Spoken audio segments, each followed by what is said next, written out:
Yeah, you're looking at the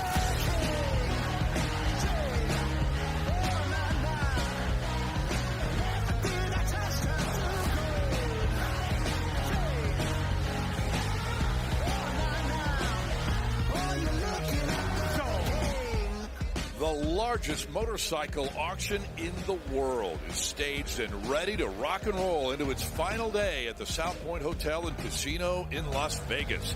Mecum Auction's thrilled to bring you the 35th annual Vintage and Antique Motorcycle Auction with the very best of a lineup that's 2,000 bikes strong, about to roll up onto the auction block here in the South Point Arena. Well, hi again, everybody. I'm Scott Hoke, along with my good friend and colleague, Paul Dorleone. Thank you for being here with us today, along with Ralph Sheheen and Hannah Lopa. You'll hear from them shortly. But if you like collectible, cool, fun, vintage, even odd motorcycles, this is the place to be. And we're going to give you the best seat in the house for the next 5 hours here on Mecum TV on the Roku channel. Paul, people have circled this date on their calendars for a long, long time. And for good reason. We've already seen world record numbers on the block today. Crazy, crazy. You never know what you're going to see on the Saturday at Mecum in Las Vegas. We had an Ariel, 1927's Ariel Model E that sold for $67,000. That's like triple the world record price for that machine. And we're expecting amazing bikes. We've got Crocker's single. We've got Harley-Davidson Speedway bikes. We've got Vincent's. We've got so many amazing machines. Absolutely. Well, speaking of Vincent's, Philip Vincent started building motorcycles almost 100 years ago. The bikes always command a lot of attention, but particularly the pre-war V-twins. Yeah, they're considered the holy grail of pre-war vintage motorcycles. This is a 1938 Vincent Series A Rapide. It was designed with Phil Irving, an Australian engineer who really made Vincent's what they became, which was the world's fastest motorcycle. And this Rapide, which was in production from 1936, was the fastest production motorcycle in the world until Vincent made their post-war motorcycles like the Black Shadow, and they held that title until 1973. And this bike is considered one of the top 10 most collectible bikes of all time. Can't wait to see what it goes for. Well, there is a lot more coming up as well. And for that, let's check in for the first time with Ralph Sheheen downstairs. Scott, if you love Harley-Davidson and 21 is your lucky number, boy, do we have a couple of cool bikes for you, beginning with lot 174. This awesome 2005 XR 750 dirt tracker. It was built and campaigned by the legendary team of Johnny and Sarah Goad. Johnny, of course, was the crew chief that put Ricky Graham to 3 Grand National Championships. This bike has been raced by a who's who of names, including Kevin Barnes, Steve Beatty, who won at the Red Mile in Kentucky on the bike, Chris Carr, and the legend himself, Jared Mees, who won 5 times on this bike alone just at the Lima Half Mile, including his very first ever Grand National win. And of course, because of the 21, that tells you the great Wink and Will Davis rode this bike as well. But hey, maybe the dirt's not your thing. You think dirt's for parking cars and racing should be done on asphalt. Well, how about this one over here, a VR1000 of my good friend Hannah Lopa. This 1994 Harley-Davidson VR1000 was the number 3 bike for Pascal Pacat. This motorcycle was in production from 1994 to 2001, was unfortunately the last year, as it wasn't very successful as Harley-Davidson's only AMA Superbike campaign. However, this motorcycle became the inspiration for what was later known as the V-Rod. Architects in Germany at Porsche ultimately refined this engine platform to become the iconic V-Rod that people know and love from Harley-Davidson today. All right, Hannah Lopa, thank you very much. Ralph as well, and we'll bring you into the arena now here at South Point Hotel and Casino.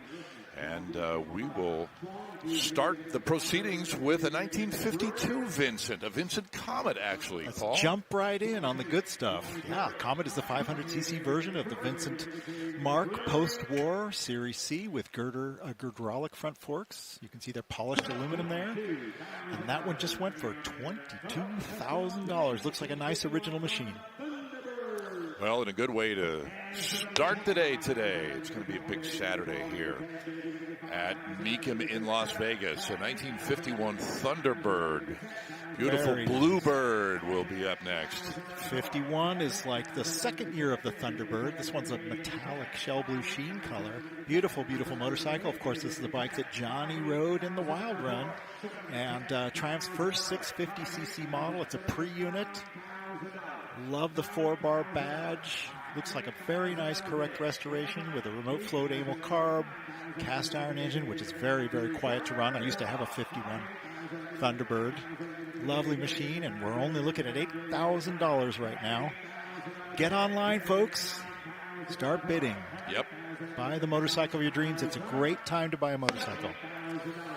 $8,000 for this one. How many bikes have you owned over the course of your lifetime? Your years of collecting. It's got to be in the hundreds, right? Over 300. Yeah. Yes. Yeah. Now, not that many right now. You've cut way back. No. Now, a friend of mine asked me to bid on this bike, so let's see okay. where we're at. Okay. Oh, we've already exceeded his limit. That took about 2 seconds. Sorry, Charles. Oh, that's hilarious. Hey, at least, it's a good effort.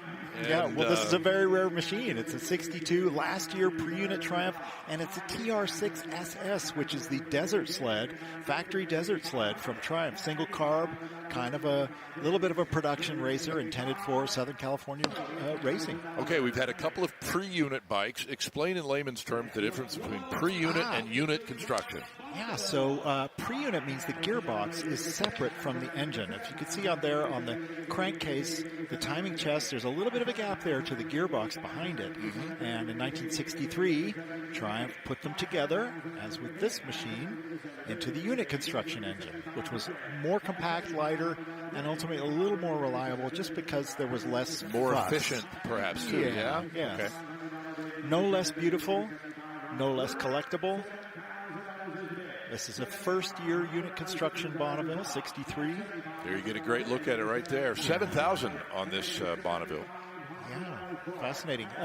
We're almost at the same price as the pre-unit, which shows that Triumph prices are a little bit willy-nilly right now. And that was looked like kind of an older restoration.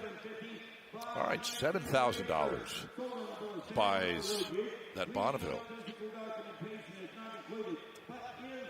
Race bike next, 72 Honda CR750, a Bob Hansen racer.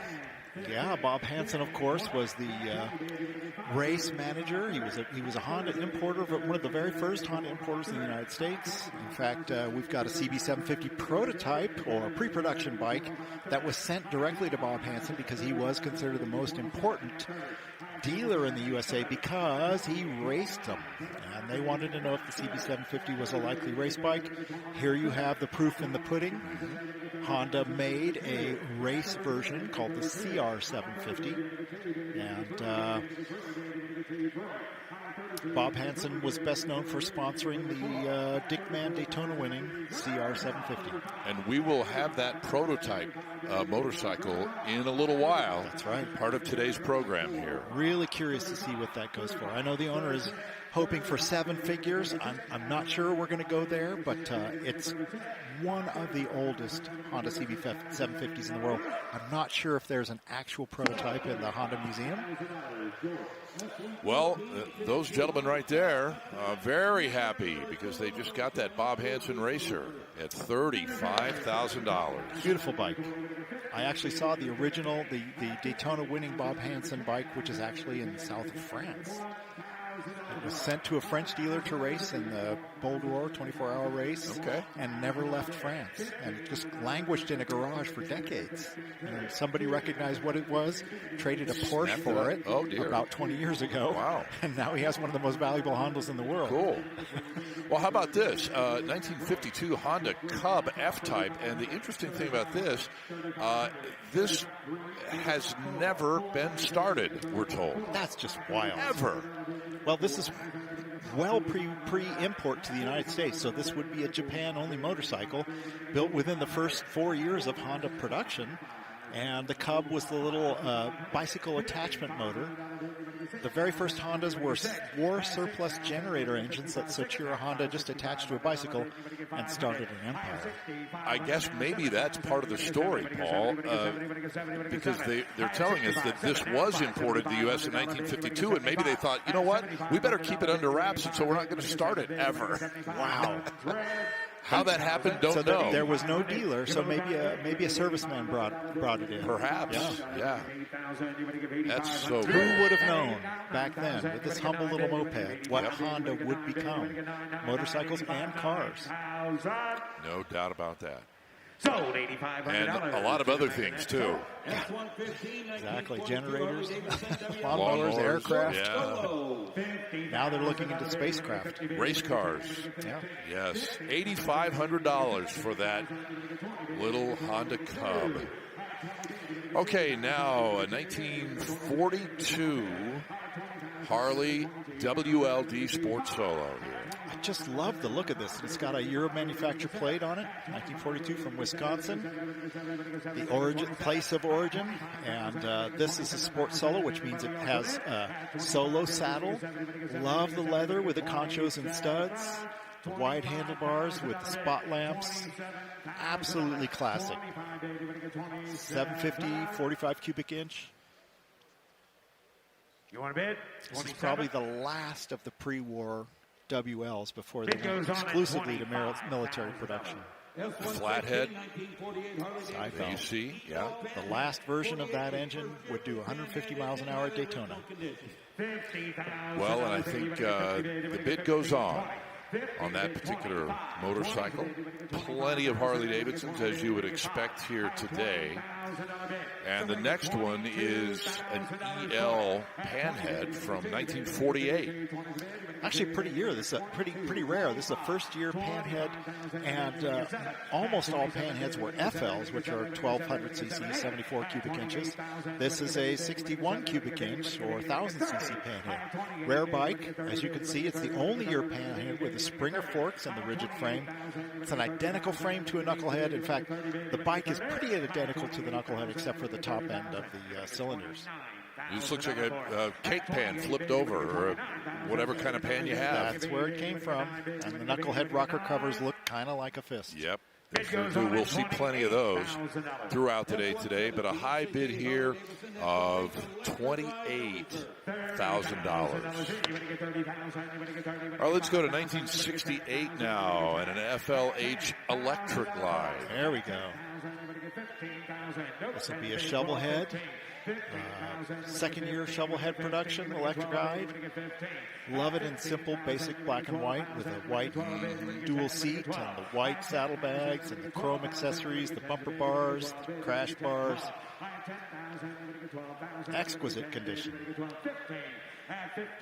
Shovel heads are a bargain these days. I know they made a lot of them, and sometimes they don't have the best reputation, but anything gets a bad reputation after it's been neglected for a few decades. But True. Something like this, You said it. That's a lot of motorcycle for $12,000. Beautiful machine. Amazing. Well, we saw the pan head, the shovel head. This is a good Harley-Davidson engine lesson here. Here is the FL Knucklehead, this one with a sidecar, and you'll be able to see why they call it the Knucklehead if we have a camera in there. Maybe we're going to have to climb over the... You see that little teardrop-shaped pod near the back wheel on the left? That's a siren. It's a siren that you can engage with your foot, and it rubs against the rear wheel, rear tire, to spin around. Totally mechanical then, It's a mechanical. And this looks like it was an ex-police motorcycle. You see that sheriff star on the side of the chair. They've taken the blue lights off, so no problem riding it on the street. We can see the engine there. You can see the rocker covers. Yeah, there you go. There's a knucklehead built from 1936 to 1947. Good job, Wilfredo. Thank you, Wilfredo. El Huachinango. $41,000, by the way, in the reserve, or there is no reserve, I should say, and it sells there. Thank you very much, Scott. First year post-war knucklehead. Very nice machine. We were talking yesterday about how sidecars don't seem to affect the overall price, either for or against. They're just kind of an accessory. Here is another panhead Harley-Davidson, 1956 FL Hydra Glide. And we're continuing our Harley-Davidson lesson this morning. The Hydra Glide is the telescopic front fork. This bike still has a rigid rear frame. When it gained rear suspension, they called it the Duo Glide. So this is an early Hydra Glide, make it a little more comfortable. And you can see under the seat, there's a seat post. There's actually a spring inside the seat tube. That thing has about 6 inches of travel, which is a lot more than the rear shocks ever gave. Very, very comfortable machine. $17,000. Just bought it. Okay, I might open a little can of worms here. In terms of the knucklehead, panhead, shovelhead, do you have a preference visually, which one you like better, which is the coolest looking engine? Oh, man. You know, I had the opportunity to ride a beautifully restored 1936 knucklehead on the Cannonball for a day over the Rockies. The owner had a severe fear of heights, and we were going to go over an 11,000-foot pass. And he said, would you ride my bike over Independence Pass in Colorado? And I said, yeah, I would. And, you know, what an extraordinary machine. That engine is amazing. Really, really, really. Very cool. A beautiful design and led to everything that Harley-Davidson became later. Here's a 61 Duo Glide, as you were talking about. Right, with the rear suspension. This looks like an interesting, it's either an older restoration or an original machine. By the way, you diplomatically avoided my question of which one you like visually better. You know what? So the 36 Knucklehead, I think, is an exquisite machine. And all else comes from that bike. Okay. All these other panheads and shovelheads, they all come, the styling for every touring Harley-Davidson to this day came from the Knucklehead. Yep. Very true. Okay, here's an XR750 from 1970 now. 70 was the first year for the XR750. They made it with a standard iron knucklehead top end, and it overheated with the kind of racing people were doing in flat track. So they quickly designed an aluminum top end for the engine, which became the XR750 that won everything. But this is the first XR model, and therefore all respect to the machine. Yep. And I completely missed what that one bid to. Bid goes on $17,000. Okay, thank you very much. Here is an early Harley-Davidson, not super early, but it's early enough. It's more than 100 years old, this Model J. 12 years into production. Yeah. 15, now 20. Model J was their most basic model with no generator and no headlight. Despite this, it's still a coveted machine. This is the first year of their olive green paint, yes? That's right. The Harleys and Davidsons knew that we would be drawn into war, and they were already supplying the U.S. military with motorcycles.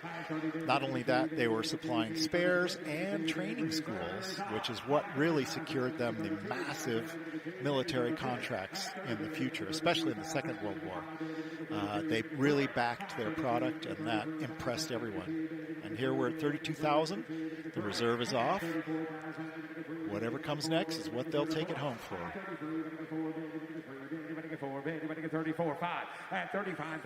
Of course, it would be another 11 years before we got a front brake on a Harley-Davidson. Last call, 35. So $34,000. Well, $34,000, midway up in the grandstands here. Nicely restored J model. Very good. Saw a lot of those on the Cannonball. Oh, I'm sure you the did. Cannonball ranks were always filled up with J model Harleys because they're pretty reliable. Here is a board track racer, dialing it back all the way to 1914 now. So Harley-Davidson didn't officially enter board track racing until 1915 and started to build special models for that sport, that death sport, the murder drones. Yep. So this would have been a privateer or dealer model, taking an ordinary road bike and tuning it up, stripping it down, shortening the chassis. It has no suspension or brakes or clutch. It's push it and go as fast as you can. I put you guys in at 35 over here on the right. Is that right?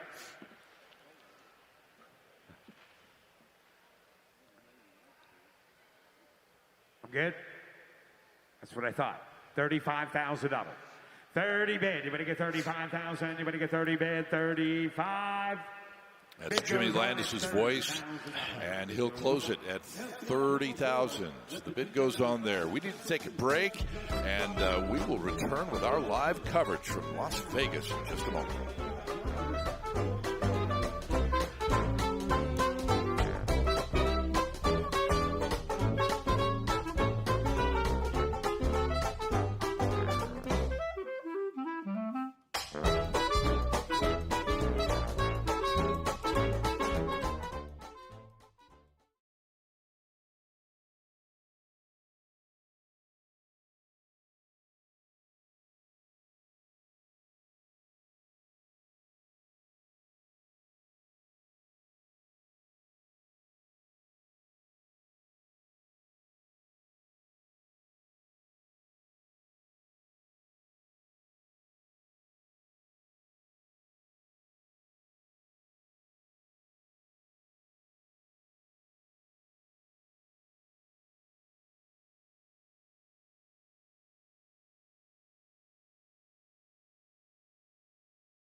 Welcome back to the Mecum Motorcycle Auction here on Mecum TV, live from Las Vegas. And we've got some stunning bikes for you coming up today, like this one, lot S241, a 1973 MV Agusta 750S, which is a direct descendant of MV Agusta's 500cc Grand Prix race bikes back in the day.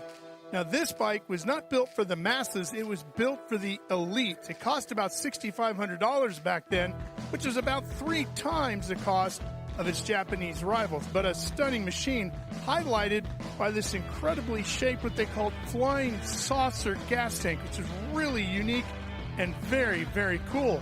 And to prove that MV Agusta was good on the racetrack, check out the sticker right on the gas tank there.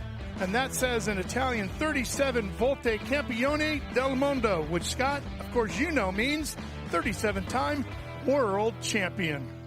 It does indeed. Your Italian is excellent, Ralph.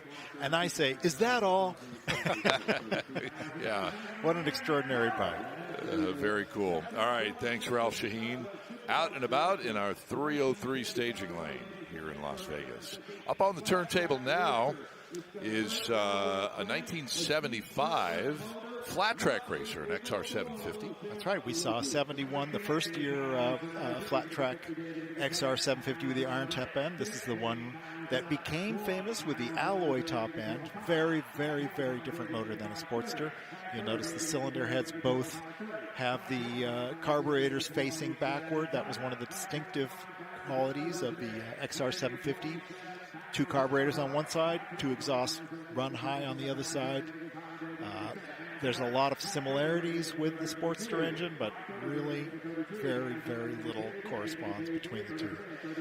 This bike has a custom chassis. I'm not sure who made that chassis, but clearly this is a bike that was raced. 30's bid, 31. $30,000 here. You better get 31,000. You better get 32. Bid at 30 grand for this flat tracker. 32. You better get 33,000. I've ridden a road-going version of one of these. Okay. Went through some twisting canyons in the Napa Valley area. The engine is amazing. It's turbine smooth, and the power curve is just a diagonal line. You twist it, and it just keeps going faster. That's what you like. Yeah, I'd love to make a road bike out of one of these. 32. Do you want to give $32,000, Nick? 31 is bid on the internet. 32. 31. 32. 31 bid, you better get $32,000 bid, you better get one bid, you better get two bid. Because the only time I'm sideways on the dirt is when I'm about to fall. Yeah, reserve is off. 31, 32. Okay, that's the magic word. The reserve is off from Jimmy Landis. So, $31,000. Okay, put that one in your sold column. $31,000. All right, the little Harley Academy continues here. Paul with a 59 FL Panhead now. And this is a duo glide. It's got front suspension and rear swing arm, and it also has a dual seat. That's called the buddy seat. It's got a grab rail on the back so your passenger doesn't fly off when you hit the accelerator or your clutch cable breaks. And classic Harley-Davidson touring machine. I mean, what a restoration. That thing is gleaming. And 30 years ago, in 96, was when this restoration was done. It has held up exceptionally well. Good paint. And this is going for significantly more than Panheads have been rolling across the podium for. That's just great. It's Saturday at the world's largest motorcycle auction. Stuff like that happens. There's a lot of people in the audience. I like that guy. All right, $32,000 for that 59. Here's another FL Knucklehead from 1947, another Ray Vreeland restoration. This one just a few years ago. This was the last model year for the Knucklehead, but as soon as I saw it, I sent a picture to my mother-in-law because she actually also restored a 1947 Knucklehead. It was her father's. He had bought in pieces that was in multiple basket cases in their home cellar for decades, and in the 90s she did a restore and found it was a complete original, so she really liked seeing a picture of this one here today. That is, how many people can say their mother-in-law restored a 1947 Harley, huh? I think that's when I'd be texting her and saying, hey, maybe you need this one. That is cool. Hannah Lopa, thank you. What a great story. Yes. Well, every one of these bikes has a story. They all or do. many stories. You're right. And, we love to hear those stories because that's what makes this whole thing exciting. Because every one of these motorcycles, except for the ones in crates, has a story. Yep. Well, somebody's excitement, somebody's use. Even the ones in crates somehow have a kind of a tilted story. Different story. Right. And this one, $40,000 now, heading to a new owner. And this next bike is very, very important. Oh, it really is. Harley-Davidson CAC 1934 Speedway bike. CAC stands for Clay and Cinder. That gives you an idea of where this bike spent a lot of its time. Extremely rare.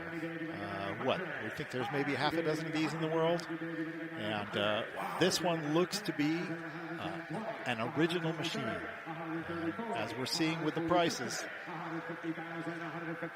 this is a recognized, correct, real, original motorcycle. Wow. From the factory. Yeah.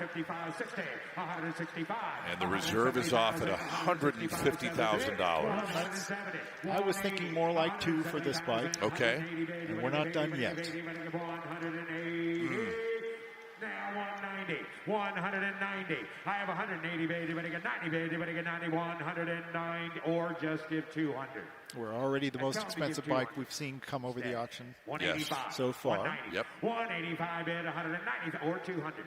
190 No bid, clutch, no brakes. Just like an XR 750. Right. Well, that has a clutch. Well, so 185. Almost 200. Fantastic. Yeah, 185. Well purchased. A genuine Harley-Davidson factory racer. That is super cool. Take a close look. You might not ever see another one. This is 1934 Crocker Speedway bike. And let's see what happens here. Albert Crocker, of course, began making dirt track racing bikes. He started making overhead valve conversions for Indian Scouts. They had to sleeve them down to 500cc so they were eligible for flat track racing. And then he started making his own single-cylinder racers. In 1933, he made them for 2 years. He didn't make a whole lot, and he said, in fact, he made 12 in 1934. And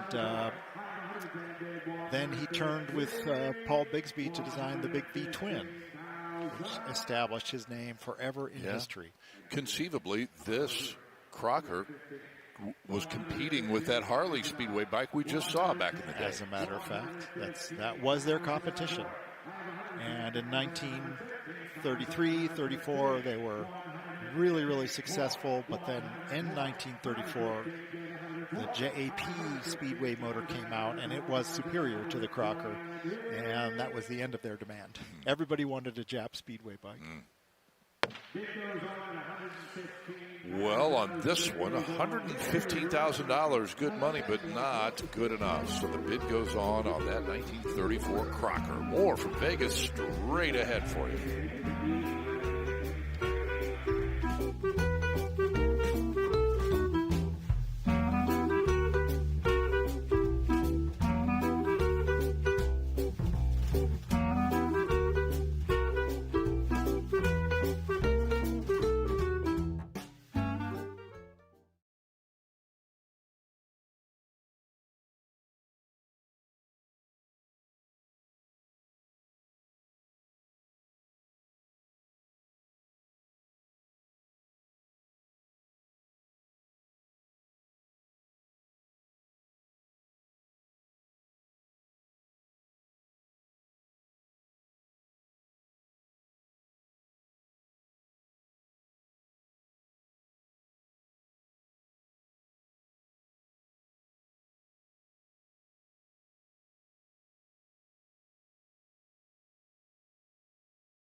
Welcome back to the Mecum Motorcycle Auction here live on Mecum TV from Las Vegas, Nevada. Hope you're enjoying the show so far.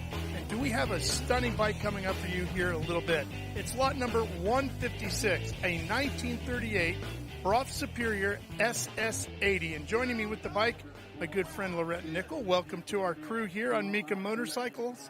And what I love about Brough is the fact that they built every bike twice. They built it first to make sure everything fit perfectly, and the finish was the way they wanted. Then they tore it all apart, painted everything the way they wanted, and then put it all back together. But you know more. Oh my gosh. Well, Ralph, that's so cool that you just gave that piece of information. The bit of information that I would love to give is that this is an offshoot of Brough Motorcycles, because it was a father-son duo. Family tension split them apart, and it was the dad that was a little bit more practical, but it was George Brough that wanted this beautiful, sleek, fast motorcycle. So George started in 1919, and there was only 3,000 of these Brough Superior motorcycles that were produced until 1940. Now this one here, this is an SS Super Sport 80. It was a guarantee, Ralph, that this bike went up to 80 miles an hour. Now, back in the day, trains went 80 miles an hour. You didn't have humans going 80 miles an hour, so this was something that was really exciting. And of course, if you have a brave enough passenger, you have a rare seat back here for someone to join you on the adventures. But this bike is really incredible. And Lawrence of Arabia, he was a British intelligence officer back in the day, World War I. He was most famous for owning Brough Superiors.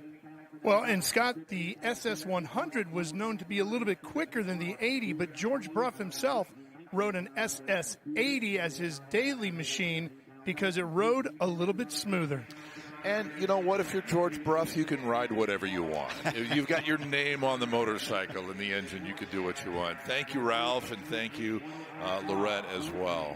Laurette from Mecum in the Morning. Hope you caught their program a little bit earlier today. She mentioned the passenger seat on that Brough SS80. My wife is one of those brave people. She rode across the United States on one of those pillion pads on our Brough Superior 1150 in 2014. All right, let us check out this 48 Vincent Series B Touring Rapide now, Paul.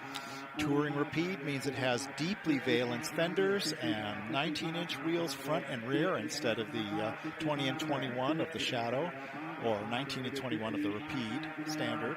And this is Series B, which means it has girder forks, Brampton girder forks up there. Some people like the feel of those girder forks because they're a little bit lighter than the later Series C models and D models that had aluminum blade hydraulic forks. Still a fantastic motorcycle. You can see on the tank it says HRD. That's because Philip Vincent bought HRD motorcycles and began producing HRD Vincents with his own design of chassis. And this triangulated rear subframe was Philip Vincent's patented rear suspension that every Vincent featured. Good look at it there. Yep. You can see it's got the suspension underneath the seat there. It's got a triangulated swing arm. He thought that was a better way to get rear suspension on a motorcycle. And they work pretty well. And the reserve is off on this motorcycle, $55,000. Which is a good, strong price for a Rapide. We've seen a couple of Rapides go for well north of where they've usually been, which is more like 45. And that is where this one will gavel, $55,000. We had a Black Shadow sell a little while ago for $60,000 just before we began our program today. And there will be more Vincents coming up. Here is a 1948 Ariel Square 4 with a completely enclosed Watsonian sidecar. It looks like it could have been a car at some point, and they've converted it to a sidecar. They outsourced the motor to the Ariel. It is a nice four-cylinder motor, though, just like a car motor. Square 4, twin crankshafts geared together. Britain's longest running four-cylinder engine design until, of course, the new Triumph Motorcycle Company started building them in the 90s. But this is an early Mark I model. Wow, $12,000. I've seen sidecars with soft tops, Paul, but I've never seen one completely enclosed like this. Yeah, well, this was transport. People didn't have cars in the 40s in England, and this was a way to transport your whole family. Pretty cool. Yeah. All right, in 1933, Rudge Ulster next at No Reserve. Ulster being the legendary racetrack in Ireland. And Rudge called their racing motorcycle the Ulster after they won that race at an average speed of 80 miles an hour. I had a first year 29 Rudge Ulster. This is a fourth year Rudge Ulster. This was their top of the line bike for the Rudge Motorcycle Company. Would do 100 miles an hour. Really good bike. Linked braking, big 8-inch brakes, front and rear. High performance machine. Rudge, of course, also made car wheels. Oh, yes, they did. And I tell you what, if you, for example, have a Mercedes 300 SL Gull Wing or a Roadster, and you are looking for some Rudge wheels, first of all, good luck. Second of all, be prepared to pay a lot of money for an authentic set of Rudge wheels. Well, I think you'd pay more per wheel, more than what this bike is going for. Yes, no question about that. By the way, you mentioned 80 miles an hour winning at the Ulster Grand Prix in 1928. That's not just a number. That was a big milestone for a motorcycle back then, yes? Well, think about it. These bikes have no suspension. I mean, they have a girder fork up front and none in the back. 80 mile an hour average, which means it was doing well over 100 miles an hour at time. Okay, now in 1923, AJS Model D for us. Fantastic. AJS better known for its single-cylinder bikes, but they made a foray into V-twins for a while. Their first V-twin models were a bought-in engine, but this is their own design for the Model D, and this normally would have been a sidecar tug, but quite an elegant machine regardless of the flat tire. And we're looking at a very low price for this lovely British V-twin side valve bike, 1000cc motor or 8 horsepower. By the way, this is part of the David Silver collection, and so was the Rudge right before it. Just a couple of, actually 5 of his motorcycles out of 64 total at this event are running today. And the David Silver collection, one of 25 collections here at Mecum Las Vegas this year. Wow. Beautiful. Yeah, we're seeing a lot of big collections coming up for sale this year. Okay, here is a terrific 1949 EL Panhead. Hydroglide. With the telescopic front forks. Love that Hollywood green paint job. Just beautiful. Nicely restored. First year with the Hydroglide front fork. Love the conchoed seat and matching saddlebags. Not a lot of extra accessories on this. No front bumpers, no rear bumpers, but it does have crash bars. And $32,000 will be the sale price here. Panheads are going for a lot more today than they were yesterday. There you go. It's Saturday. It is. Next is custom treatment on a 47 EL Knucklehead. It speaks to the Captain America bike from Easy Rider, but of course that bike was a panhead. Yep. And it had telescopic front forks. This has Springer forks. It's got the vibe, though. It's got vibe. It's got vibe. I wouldn't want to rest my back on that sissy bar, though. That looks painful. It does. But usually you would tie your bedroll to the back anyway. True. Whether you were sleeping on the ground or not, because it looked cool. Those are Harley-Davidson Springers that have been extended. That's an interesting job.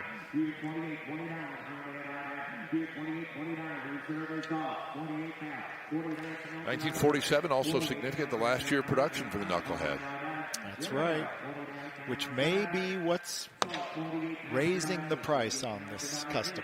Yeah, $28,000 is pretty strong, and somebody's going to take that bike home from Vegas today. And probably restore it to original. Could be.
Well, one of the most discussed and anticipated motorcycles of this entire event, and really any event anywhere, is this that's coming up soon. It is the 1968 Honda CB750 prototype.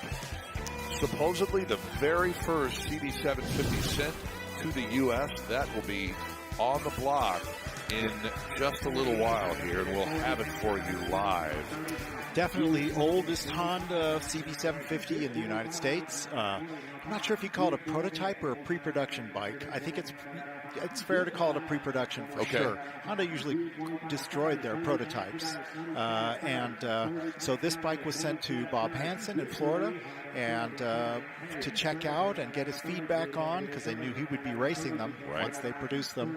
And then later that year, they sent them several out to dealers, and I actually didn't know the existence of that bike until it came up for sale. So it's a bit of a surprise for everyone, but a pleasant surprise. Yes, indeed. And we'll see what the audience decides about it when the time comes in a little while. In the meantime, here is another knucklehead. Great look at it right there.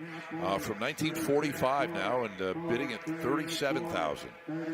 Good strong bidding for a knucklehead, post-war knucklehead, 45, on the verge of military to civilian production. Love the Concho saddle. Love the two-tone green paint job. This bike has obviously had some upgrades. It's got an SNS air cleaner. Might have an SNS carburetor, which means somebody actually wrote it. Which is great. Yep, sure is. 41,000. You're 41. I'm 40,000. Yep, you got it. There it is. Ah, nice fist bump there. It's almost like they rehearsed that. 40,000 for that post-war knucklehead. Terrific. Well, here's one from 1942. This is a WLA Army edition. In all probability, it was used in World War II, perhaps? In one capacity or other, for sure. Okay. Harley-Davidson sold well over 50,000 of these machines to the U.S. military. Interestingly, all of them are stamped 1942, even if they were made in 1945. Okay. The engines are all stamped 42. And this bike looks pretty darn correct. It's got the scabbard for the rifle. It's got the leather saddlebags. Neat machine. Cool. Went for really cheap. Yes. That's a surplus sale price. Right. You got it. Very true. Here is a 1929 JD model with the sidecar, of course. JD being the J model with lights, electric lights. And this has an authentic Harley-Davidson 1929 sidecar with it. Interesting how the sidecar evolved over the years. This is the second generation of the sidecar design, with that kind of peak up to the boat point. It's a terrific restoration in that olive green with red stripes. $25,000 last year of their original big twin, the F-head. That's right. They went to side valves in 1930. Different frame, different gearbox, radically different machine. This is the last of their first-gen V-twins. $27,000 for that Harley-Davidson. And we send it over to the 303 staging lane. That is where Ralph Sheheen is lucky enough to be hanging out today. Yeah, hanging out with lot 163, the stunning 1938 Benelli single. And I love the black paint with the gold. Even matches up here on the girder forks, which are so cool. But two things I want to point out to you about this bike, Scott, are the license plates. Yeah, the pedestrian slicer, as they affectionately call them, at the very front on the front fender. And then back here, look at the rear license plate. That's not your average license plate. Just in case you're wondering where that's from, Scott, I know you know, that's Tunisia. Yes, and since it's Saturday and since we're in the middle of the afternoon, we'll call it a day in Tunisia, not a night in Tunisia.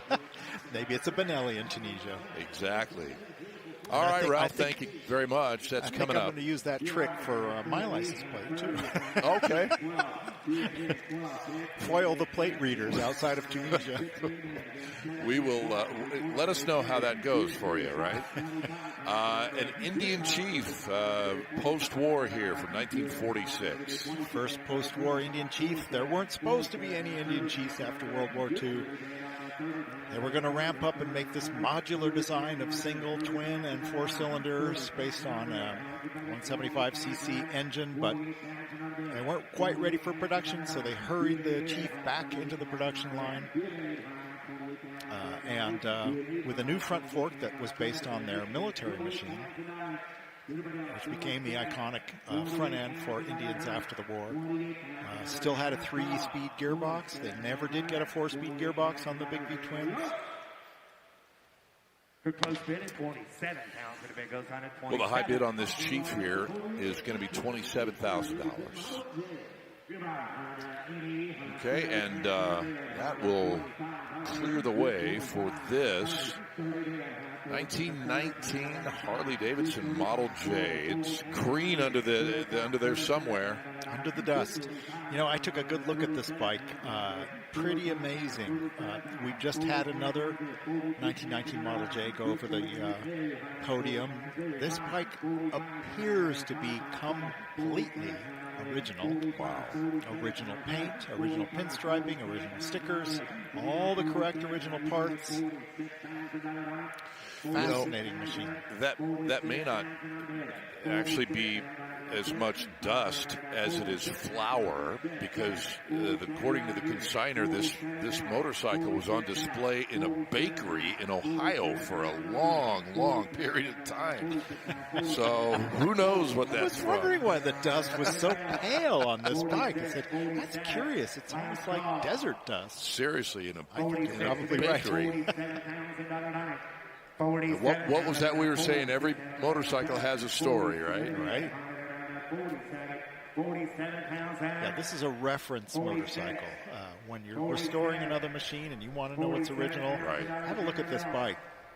46.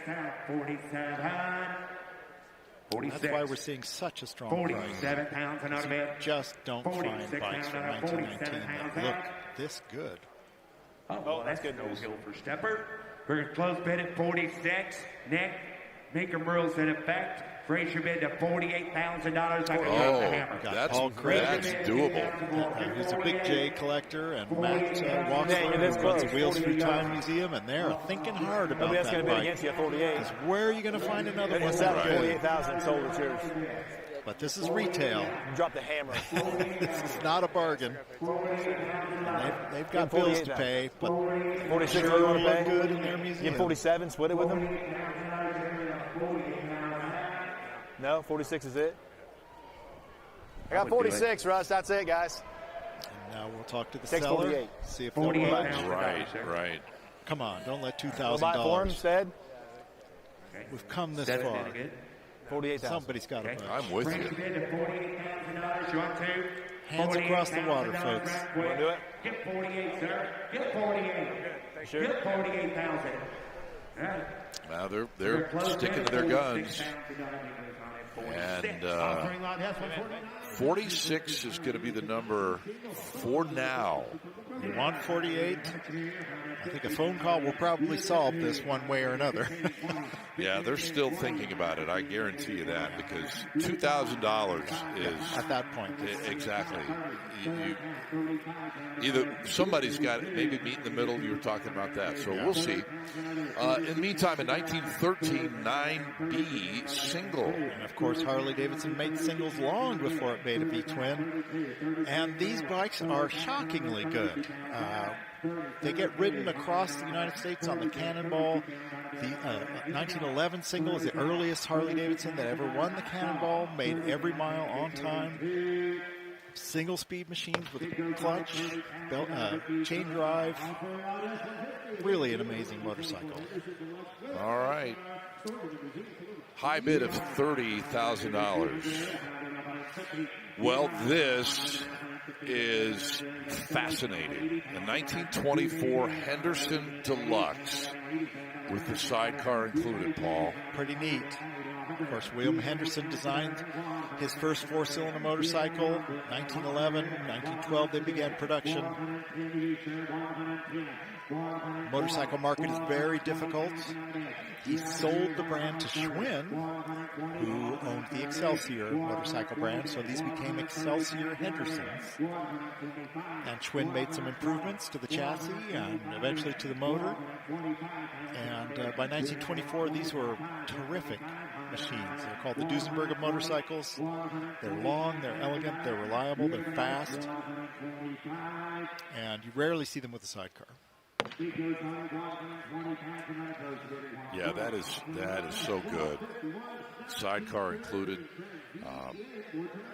And it's not going to be enough, and not surprising. It's going to take quite a bit more than 120 to really even get serious about full electrics, too, on that motorcycle. That's very unusual for 1924. Yeah. All right, 1913, Train V-Twin. This is the Train from Spain. Olé! And it was raced mainly on the plane. No, actually, I don't think it was raced anywhere. Train was actually a French engine manufacturer, and this water-cooled engine could have been used for just about anything. I doubt it was used on a motorcycle, although Train did make motorcycle engines. It's entirely possible. But, of course, they didn't have board track races in Europe. So this is a inspired fantasy design. Looks terrific. What a neat motor, too. Water-cooled V-twin side-valve engine. Yeah, this bike was built in Spain as an homage to board track racing. And a high bid of $22,000. Getting closer to that Honda CB750 in a few minutes. In the meantime, all the way back now to 1901 with this motorcycle. E.R. Thomas Autoby, one of the first motorcycle manufacturers in the United States. This machine was restored exceptionally by John Zalay, who you might know from American Pickers. He's a buddy of mine. He sold this to somebody who commissioned it, and he sold it to somebody else, and that guy is selling it now. And look at the forks on this machine. See how you've got two spindly little lines? That's actually a leaf spring suspension on the front forks. How in the world does that hold up? Well, this thing doesn't weigh very much. It probably weighs about 150 pounds. Wow. And look on the back. The rear end has suspension, too. And look at the money, Paul. $110,000, now $15,000. One of the oldest motorcycles in the United States. So, understandably. It's also got a shaft drive. Pretty neat for the bicycle, and a belt drive for the motorcycle engine. 122.5. You give 125. John Zalay just did a superb job, and I'm proud of him that his bike has fetched so much money because he does a brilliant job with restorations. That is art. Yeah, just gorgeous. 135. John and I both have 1902 Clermont motorcycles that are very similar to this. Okay. 145. 145. 150. $150,000. They shook hands, you guys. Never find an 01 Harley, and very doubtful you'll ever find an 01 No. My word, look at that. $145,000 for a motorcycle that's 125 years old. It's Saturday in Vegas. We'll show you that Honda CB750. There it is, coming up.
Welcome back to Las Vegas at South Point. We're in the arena here, and it's been our home for a number of years. This is our 12th year of bringing you the Mecum Motorcycle Auction. Some of the coolest bikes on planet Earth, and you're seeing them already today. I hope you were with us yesterday as well here on Mecum TV on the Roku channel. Just as we're coming back from break, Paul, this 41 EL Knucklehead brought $36,000. Yeah, kind of a bob job, no front fender and a shortened rear fender, and a very compact seat, like an early American custom. Nothing compact about this Valkyrie Rune from 2004. I mean, every time I see these, they're just behemoths. They are. They've got a 6-cylinder Honda Goldwing engine. I don't know if they kept the reverse on these, but I wouldn't want to have to push this thing backward off a parking spot. True. You know, factory custom, 2004. Look at that front fork. It reminds me of a compound bow. You know, like an Olympic compound bow. Absolutely. Crazy. This was Honda engineers gone wild. And the exhaust tip is like the end of a trombone. I mean, it's that big or bigger. I think you could fit a leg in there, Scott. But, you know, they have a cult following. They do. They did not make a whole lot of these, and honestly, it is the most outrageous Honda ever built from a styling perspective. Sure. Well, it brings $27,000.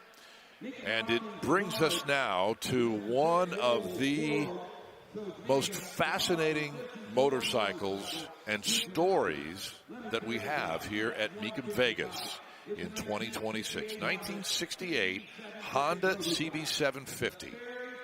One of the earliest Hondas known, the first Honda CB750 to enter the United States. It was presented by Honda to dealer Bob Hansen, who was one of their great race promoters, to see what he thought about it. He obviously approved, because not long after they sent more prototypes to their dealers. But this was the first pre-production CB750.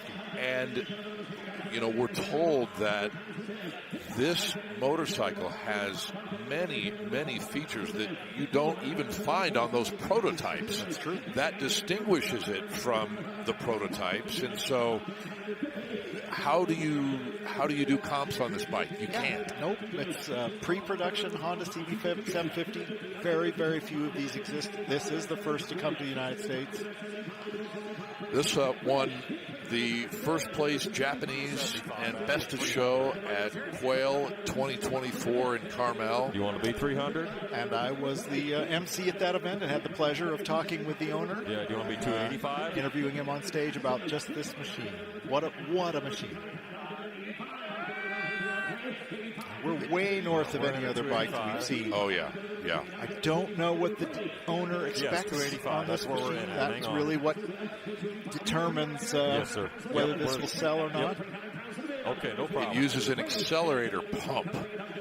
No other CB750 had that. And you can see that on the carburetor there. If we zoom in, behind the engine, the carburetor has a funny little extension on the upper part of the carb. That's an accelerator pump that squirts raw gasoline right into the combustion chamber. Oh, wow. The reserve's off, Paul, at $285,000. Glad to hear it. Glad to hear it.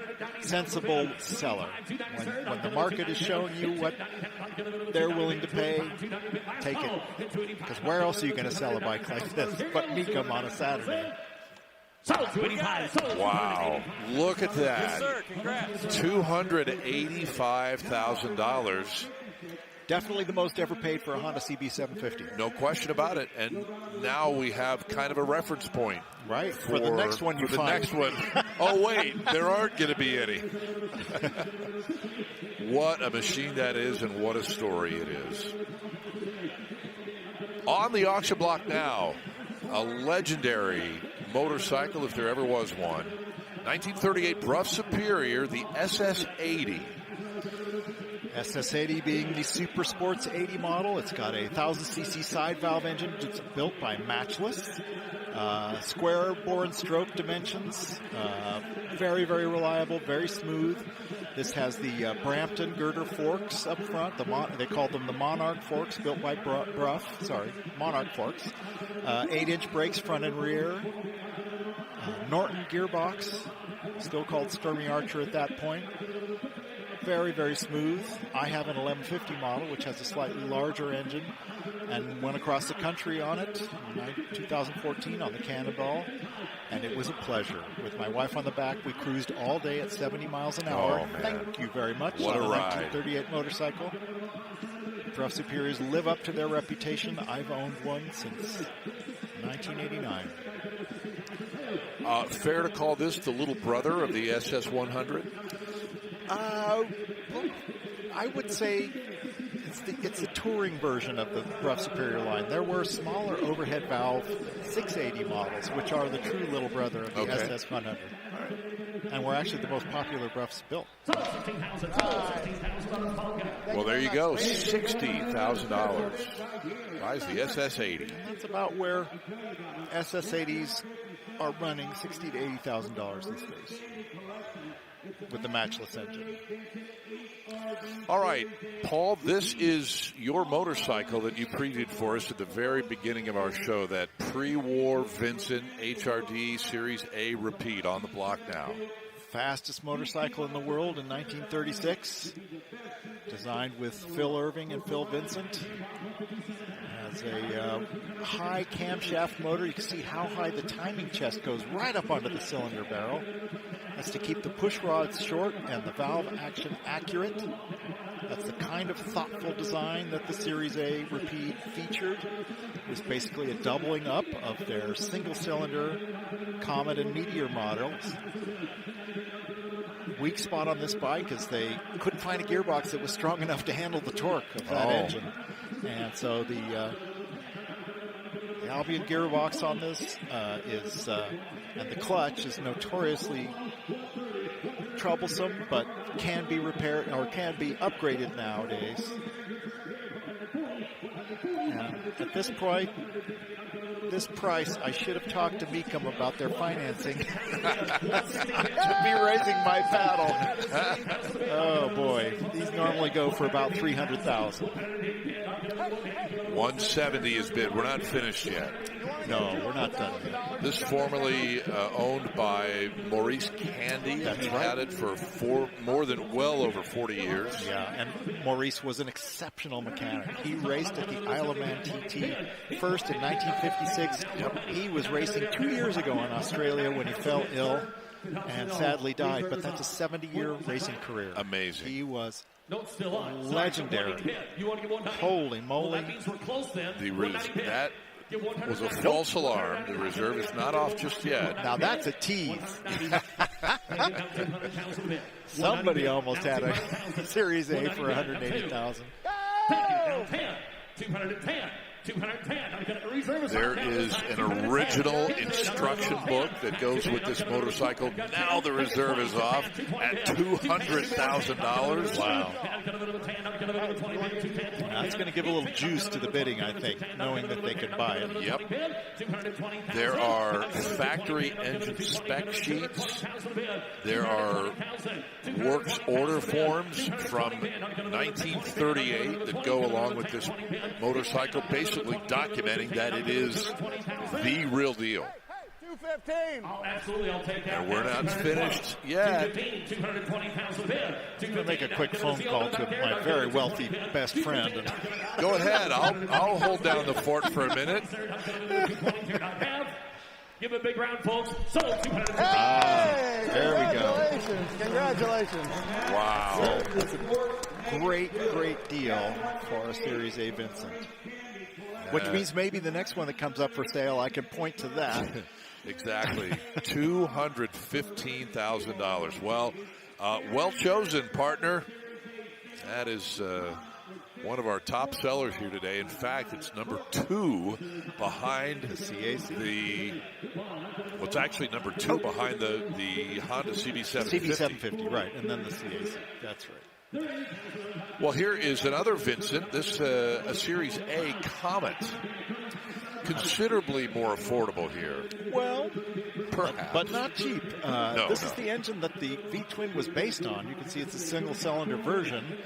They really just doubled it up. They had to make a new crankcase, but the cylinders and heads, the timing gear, everything, the primary case, is all the same on the single and the V-twin. V-twin, of course, had to be a little bit longer in the wheelbase. This is another Maurice Candy bike, by the way. That's right. Exceptional mechanic. He was known worldwide for his tuning ability and his restoration ability. And he was very proud of his matching Series A single and twin. They were his pride and joy. 47, last call up half. 47, 15 pounds to the bin. 15 pounds to the bin. Not going to move 15 pounds in. Closing at 47. Closing at 47 pounds of dollars. The bid goes on. Well, the bid goes on for this, Vincent, at $47,000. That's a beautiful motorcycle. And typically they go for $60,000, $70,000. We're close.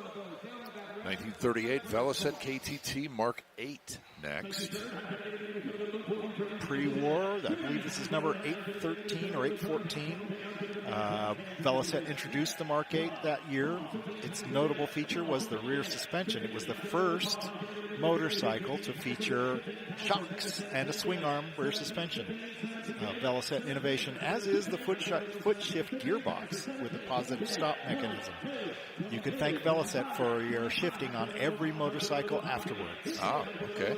And you were right, by the way. KTT 814. 814, yeah. I have 1029. I owned 813, its sister bike. Oh, really? Yeah. Wow. I'm chairman of the Velocette Club, and I've owned 5 Mark 8 KTTs. In my opinion, one of the most beautiful motorcycles ever built. Overhead camshaft 350 with full suspension, front and rear. And a bike that won many Isle of Man TTs and even the World Championship in 1949. Okay, this one, $23,000. Cheap. I paid more than that for one with a replica engine. But 10 years ago.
Welcome back to our live coverage here on Mecum TV on the Roku channel and also on Mecum's YouTube channel. I'm Scott Hoke with Paul Dorleone here in the booth in our arena at South Point. Ralph Sheheen and Hannah Lopa out and about. We'll check in with them in a moment. But first, a BMW R69S, Paulie, from 1965.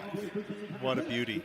BMW made the R69 from 55 to 69 with their fastest production motorcycle, good for about 105 miles an hour. Really a gentleman's express. Smooth, fast, good handling, light.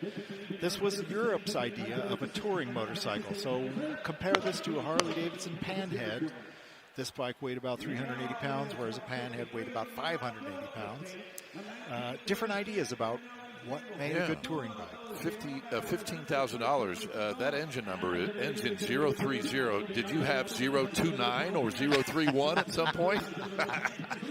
My memory's not that good. I haven't owned an R69 for a few years. I had to ask, just being silly. Okay, this is the bike that Ralph previewed out in the 303 staging lane a little while ago and focused on the license plate there. It's a 36 Benelli single. And it's a 500cc overhead cam, single overhead cam with exposed rockers and valve springs, a separate gearbox. Benelli, of course, legend in Italian racing, has a girder front fork, but check out the rear suspension. It has a swing arm and a plunger on the back with friction damping. Very interesting system. Benelli was known for this particular rear suspension system. It's got an interesting articulation or complication, as a watch enthusiast might say. And really, really neat machine. Never see these in the United States. This is a very unusual and rare motorcycle, and if we were in Italy, they'd be crawling all over this thing because they love the 500cc Benellis, especially because they're very, very rare.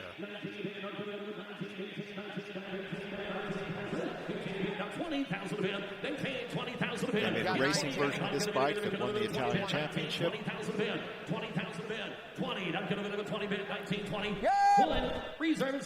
They also made 4-cylinder double overhead cam 250s with supercharger before the war about this time.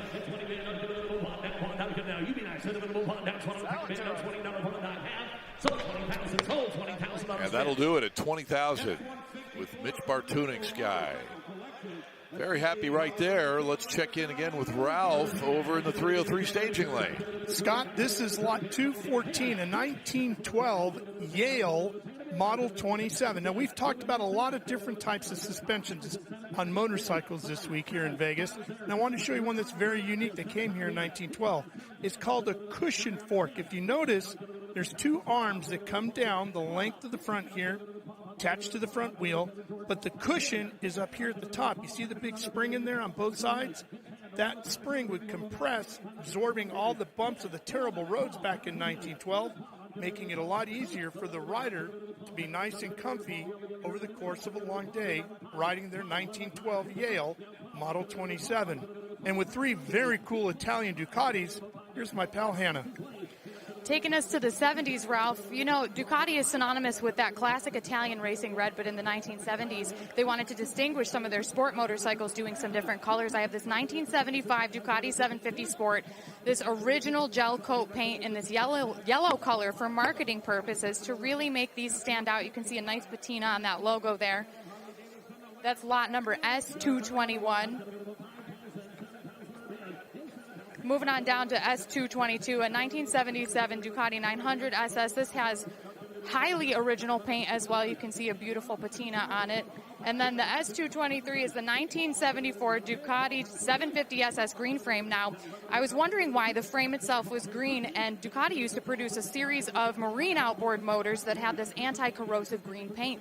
They had it on hand, and so it wasn't an intentional styling choice. They painted them green, and now it's iconic, and it's something that this motorcycle is known for. It is indeed, Hannah. Thank you very much. Both of those, and Ralph as well, both of those bikes coming up in short order here. 3 iconic 70s Ducatis. Oh, man. And the second green frame 74 that we've had here. One yesterday. Coveted bike, everybody's top 10 list of most beautiful motorcycles ever made. Yep, indeed.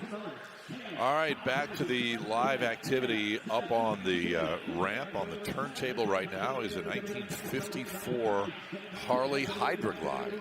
Hydroglide because it has no rear suspension, but it does have Harley-Davidson's telescopic fork. 54 is mid-production for the panhead model, and this is a sports solo model with no accessories and no buddy seat, just a solo seat, no fairing. This is basic Harley riding, and what a fun bike. Without all that weight, you do get a little more of a sporting feel. This one's in basic black. Looks like it's been restored at some point. And this is more the price that we've been seeing for panheads, although we did see a couple go for a lot more than this. Well, $14,000. And somebody's going to roll out of here with a 54 Hydroglide. We'll be back with more from Las Vegas in just a moment.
Welcome back to Vegas, a few miles south of the Strip, but right on Las Vegas Boulevard. That's where we are at South Point, and we are in the big arena. A lot of equestrian shows, rodeos, things going on here. 7 bingo games daily. Well, next up for us is a 1915 Indian Twin for the racetrack. Done up in board track racing configuration, which means a short chassis with a short wheelbase, no suspension, no brakes, no clutch, direct chain drive, crazy racing. I mentioned it yesterday. If you've never seen it, look up the video. There is film that still exists. It is just, it's mind-boggling. Smoky and oily and crazy. Yep. All right, 1935 Indian Chief is next here. Exquisite machine. I love these mid-1930s Indians. The styling is just so beautiful, elegant, feminine. The mix of colors, the pinstripes. You know, you could get any color you wanted in the DuPont catalog because E. Paul DuPont had a massive investment in Indian before the crash in 1929. And Indian was about to go under, and he stepped in to save his investment. He was an arch motorcycle enthusiast. He took control of Indian, kept it until 1945. Those were Indian's most profitable years ever. Yeah, we should be thankful that that happened. Yep, and partially because he hired Briggs Weaver as a stylist, and Briggs Weaver just made these bikes sing. This is about a 5 or 6 year old restoration here. Powder coated the frame and the chassis. Rebuilt the motor. Did it very, very well. And we're seeing those efforts reflected in the price on this machine. Yeah, look at this, 95. We're pushing 100,000. I think that's surprising. That's good money for this bike. Yep, mid-30s Chiefs generally go for in the 40s, but we've got two people in the room who want it, which is an auctioneer's dream. That's what you want. Yep. No question. We are at $100,000, which I believe is a record for a mid-30s Indian Chief.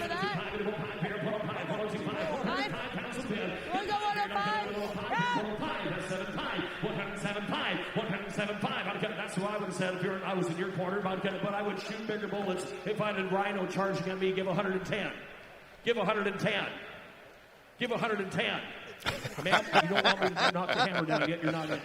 But you're in now at 110. Now 115,000. Now 115. I think that was the internet bidding at 110 or the phone. Well, there 112.5. He did say it twice. There are two people in the house, and maybe a phone and internet bidder as well. Don't know. But the two people in the house are entertaining enough. They are. That's Laura Landis Delzell. Well, we saw her for a second up in the upper left-hand corner helping out. Alex McLaughlin, the lower left. Kids, we're in world record territory for an Indian Chief of any time. I think the reserve came off around 70,000 thereabouts. Happy seller. Give 130, 125 bid, 130,000 bid, 130,000 bid. I'll get another 30 bid, 130. 27.5 now.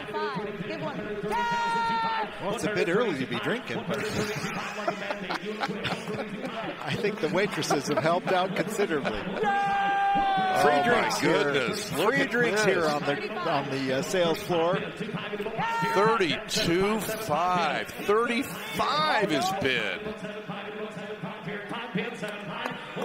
And you said that a typical mid-30s Indian Chief goes in the $40,000 range. We're almost $100,000 above that. Well, there you go. Silly money here, folks. And other bikes are selling for bargains. You just never know. It's part of the entertainment of being in the room.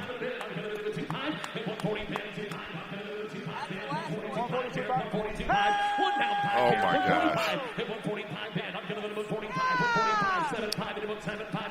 Truly an auctioneer's dream.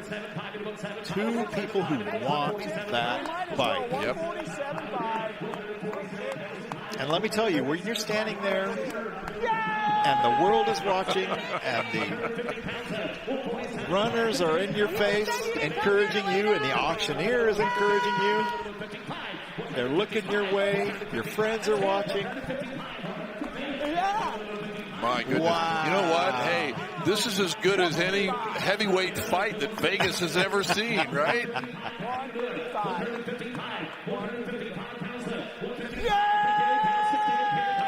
Wild. I love it. How fun.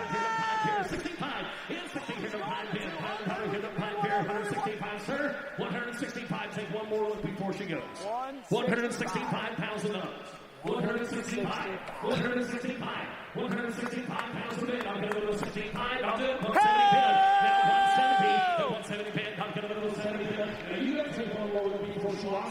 Yeah. We are now $100,000 above the number when the reserve came off. Let that sink in for a minute. I mean, what fun. What a battle. Incredible. There you go. There you go. $170,000 in your life. Have you seen something like that? Many times here at Mecum. That's true. That's why I come. That is exactly right. Love it. That is a Mecum moment. Maybe the Mecum moment of this day. Of today. Well, you know, it's the kind of bike that when you're doing averages and comparables, it's just the outlier, and you toss it out when you're trying to get a reasonable number for insurance. Sure. All right. Back to planet Earth for a minute. This is an 83 XR 1000 from Harley-Davidson. Limited production street version of the XR 750 Racer. Of course, this one is based on the Sportster. And 10 grand. Very nice motorcycle for 10 grand. All right, so 1957 Panhead, FL Panhead with a sidecar. And a little ST-165 Hummer. These are going to go together. I guess because they're matching paint jobs, but why not? Bring the whole family. Put the dog in the sidecar and the kid on the Hummer, and yeah, let's go for a ride.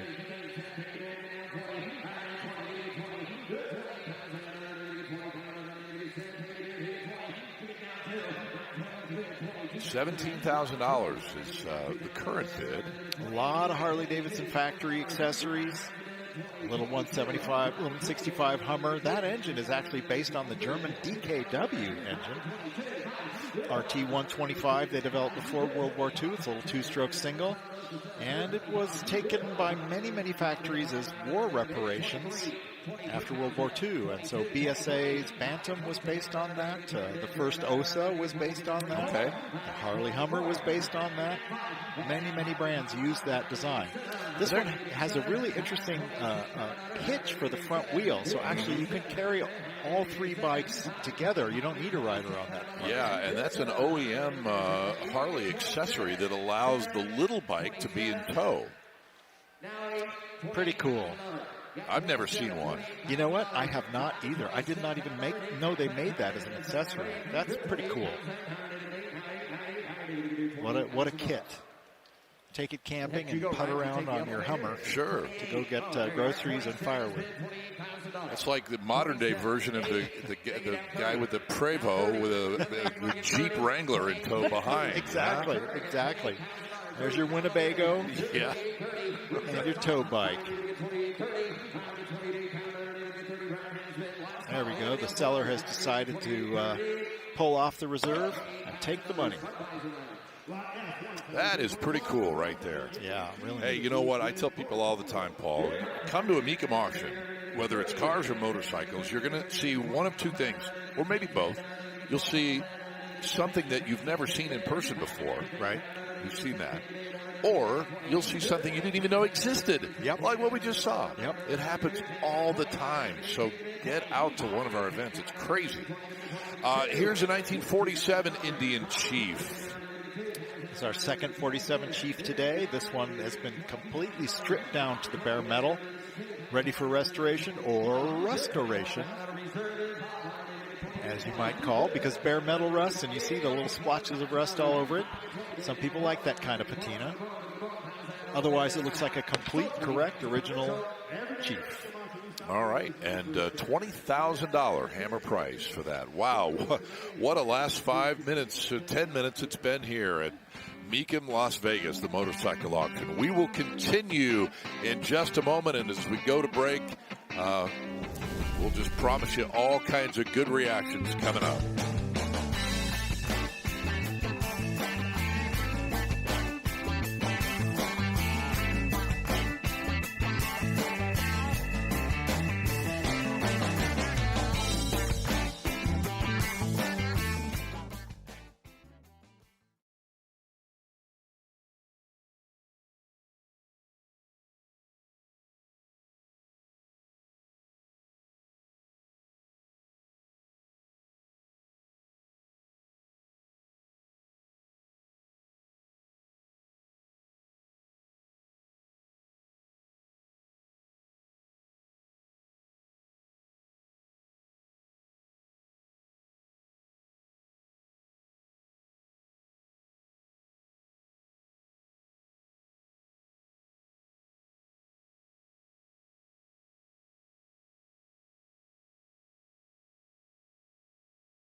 Well, coming up, Mecum Auctions heads to Glendale, Arizona, and we'll have TV coverage starting March 19th, and a terrific collection of hot rods, 5 of them, from the Peterson Museum out in Los Angeles. One of them a Chip Foose design, another one a Boyd Coddington design. 4 of these have won the America's Most Beautiful Roadster Award, and we are so delighted that the Peterson Museum has brought those 5 hot rods, or is bringing them to Mecum Glendale. And right now, let's check in with Ralph Sheheen down on the floor right in front of us with another machine that's going to be in Glendale. Yeah, Scott, we have this incredible streamliner that Don Vesco became the first man to go over 300 miles an hour on a motorcycle at Bonneville. And then my good friend here, Marcia Hawley, became the first woman to go over 200 miles an hour in this vehicle. Tell me about that experience, Marcia. How did I like that? So, tell me about the experience of taking it to 200 miles an hour. I was just up there to do photography, and one thing led to another. And because I rode dirt bikes, so they said, why don't you try a land speed record? And I got on a regular bike, and it kept breaking, so Don decided to disconnect an engine and give me the chance to do this. It wasn't that easy to learn to ride, but we got her done and set a record and became the first woman in the 200-mile-an-hour club.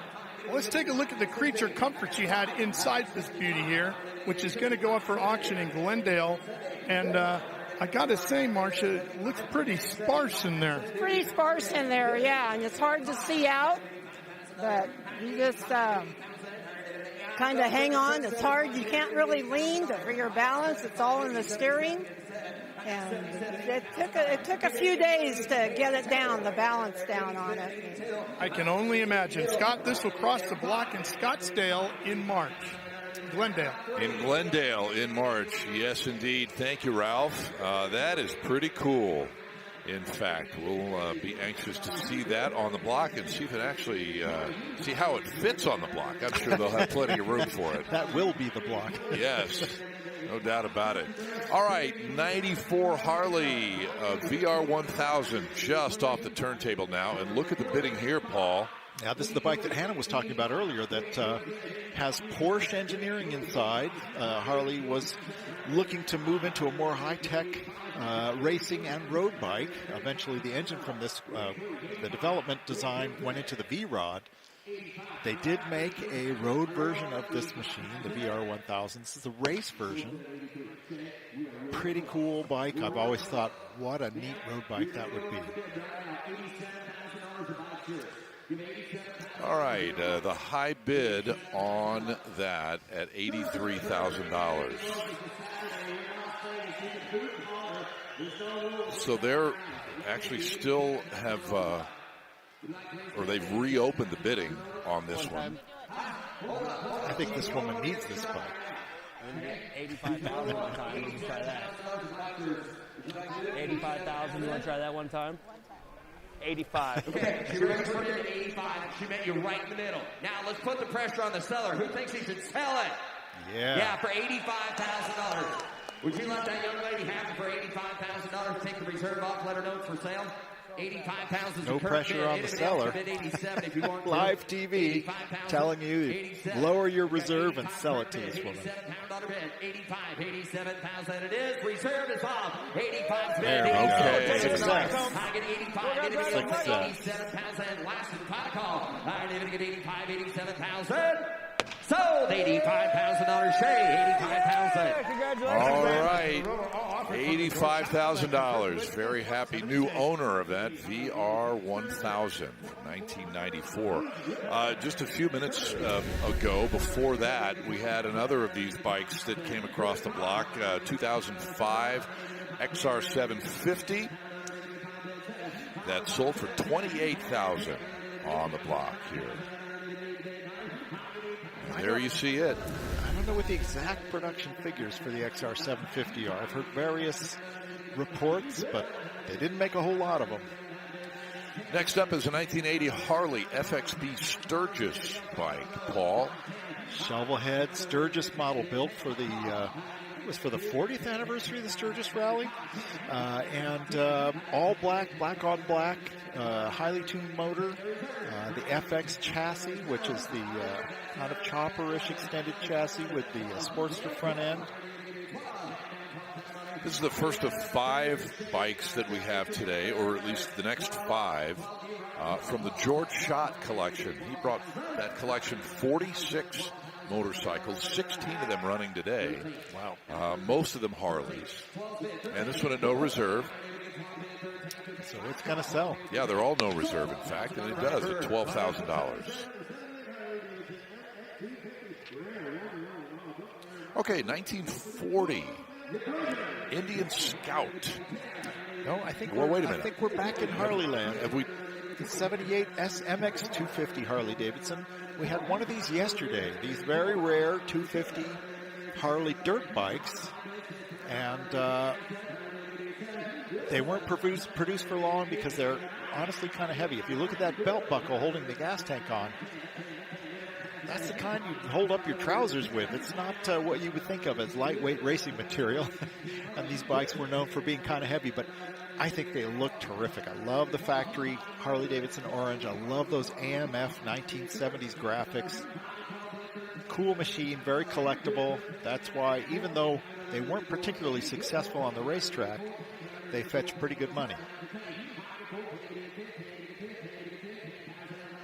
$14,000 at the moment. And that's where it will end up. So the second of the George Schott bikes has sold for $14,000. Now we get to the 1940 Indian Scout. I guess I was getting a little ahead of myself here. That's all right. 1940 was a very special year for the Indian Scout. The Chief and the 4 got plunger rear suspension. For 1 year only, the Scout got the deep skirt fenders designed by Briggs Weaver. Beautiful styling, teardrop tank, deep, elegant fenders, and a rigid rear frame. This was actually significantly lighter than the next year when the Scout also got the plunger rear suspension. So some people really love these 1 year model Scouts for the looks and also that they're very light.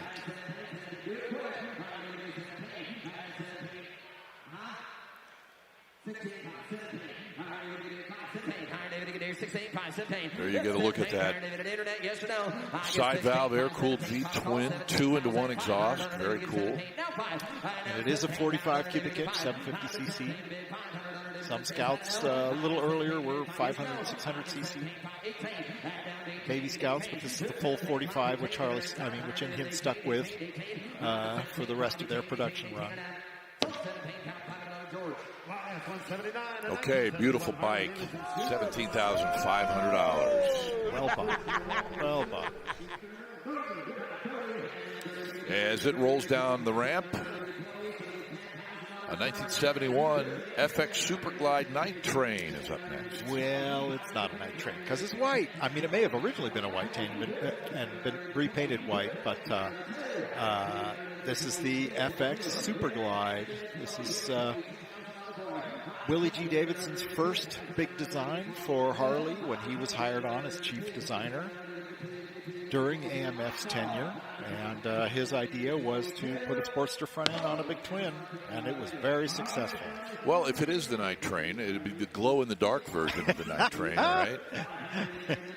I think it's the white train. Yeah, right. $20,000. Just bought that. 71 Harley. And now here's a KRTT. Now that is a badass motorcycle. So this is a flathead 750. The K model was Harley's 750 unit construction sports machine, the precursor to the Sportster. But this is tuned for racing.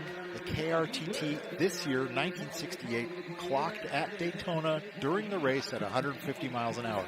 That's in a flathead 750cc motor. The tuning wizards at Harley-Davidson had been working with side valve engines, making them go faster since 1930. And by 1968, they were magicians. There's no other flathead motorcycle that even approached that kind of speed. And I love the styling on these with the big jelly mold tank. can tuck your elbows into. See that recess is for your arms to keep you out of the wind at 150 miles an hour.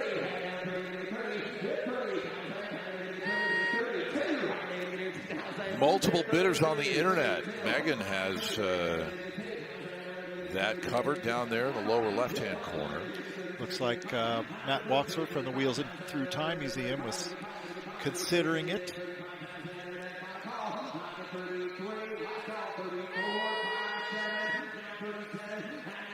But the internet wants it more, or maybe not. This is a very rare machine. This bike looks very original with that Terriani front forks and the magnesium front brake and the disc rear brake. That's how they came as stock.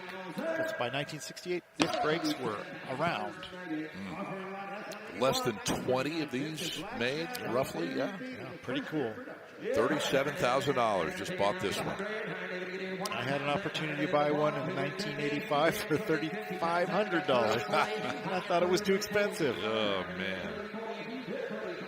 Okay.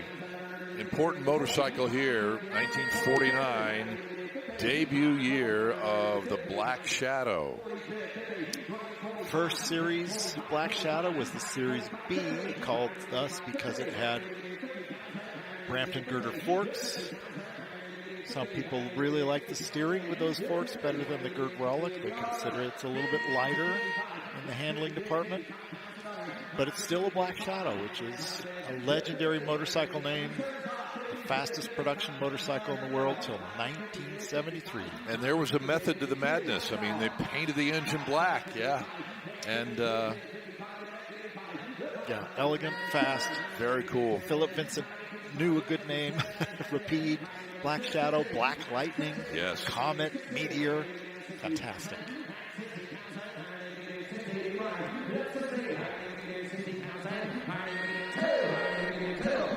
This is our second Series B repeat, and both of them have gone north of $60,000.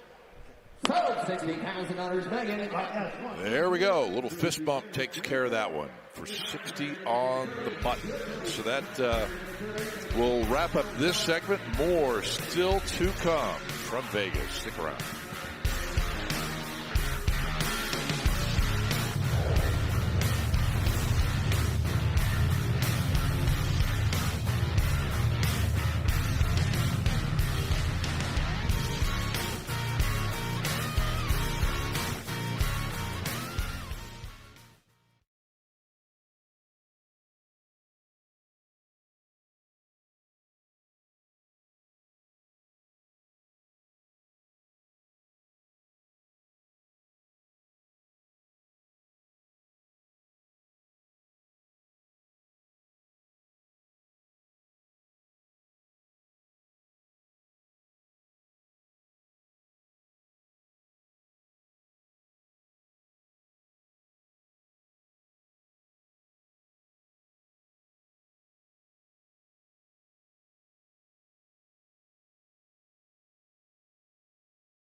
Welcome back to Las Vegas. Scott Hoke, Paul Dorleone, Ralph Sheheen, Hannah Lopa.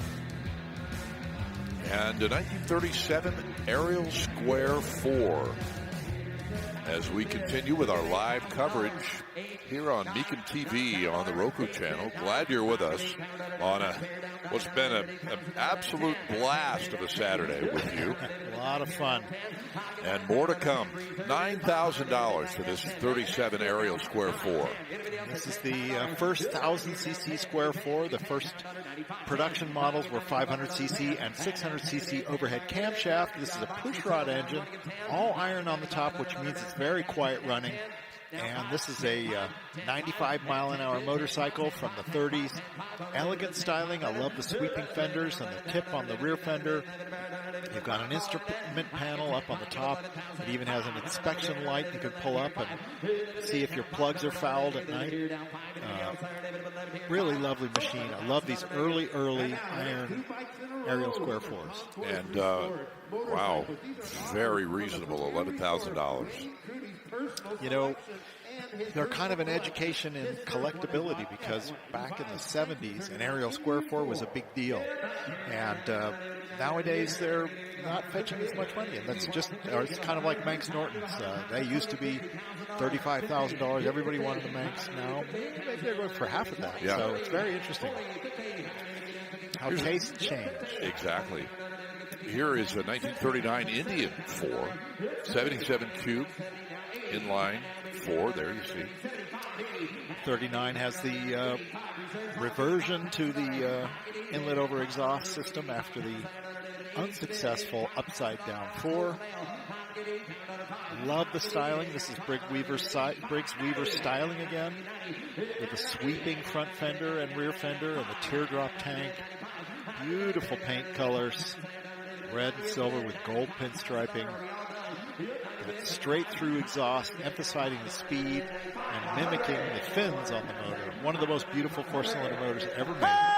Look at this, $95,000, now $100,000 for this bike. Well, that's what you would expect for a really good Indian 4. I mean, we just saw basically the chief version of this get pushed way into the stratosphere, into four-cylinder money.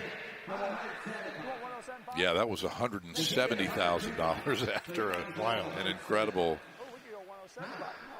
knockdown drag out, if you will.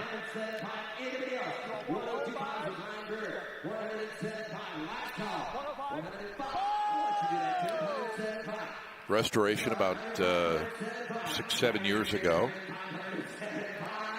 Beautifully restored. 5,000. And yes, indeed, 105. Okay, on the block now is 1930 Henderson KJ. That's right, and this is the last of the Henderson Excelsiors. The KJ was a very fast machine, would do 100 miles an hour, popular with police departments especially. Last of the Henderson four-cylinders, because 1 year later, Ignaz Schwinn, who owned Excelsior Henderson, called the board members together and said, "Today we quit producing motorcycles." Decided to concentrate entirely on bicycles. They had developed what we call the Paperboy bicycle, or nowadays called the Cruiser, and that's what they focused on, and that kept Schwinn alive. Boy, did it ever. For decades.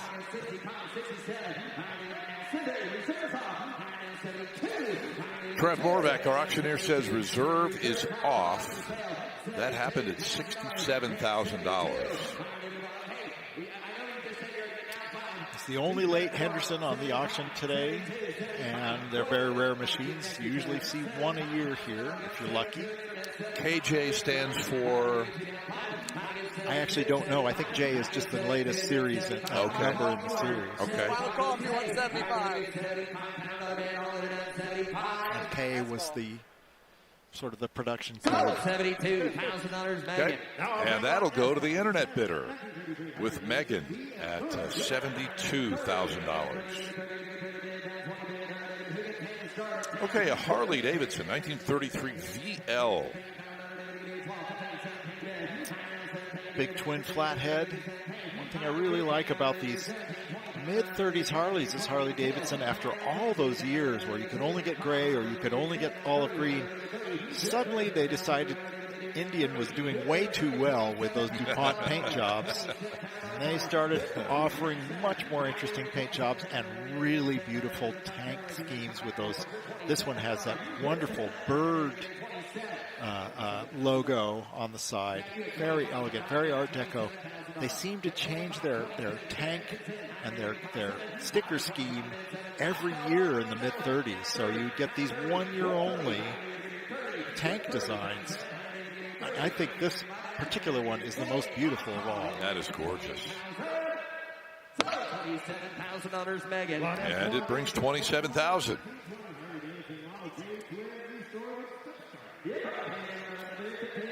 So back to 1920 we go now with this Model J twin. There we go. There's that olive green again. Harley-Davidson kept at it after the war. They adopted it in 1917, and that's the only color they offered until the 1920s when they offered Brewster green as an option, another green, a little more forest green than this. I think that large pinstripe on the tank is Brewster green. Model J, as mentioned earlier, is the most basic of the J Series twins with no lights. Oh, but this one does. Yeah, and that J model was such a, not only a landmark, we look at it now, but really the mainstay of the Harley lineup for many years, yes? 1915 to 1930. This is a 1941 Indian, Model 841.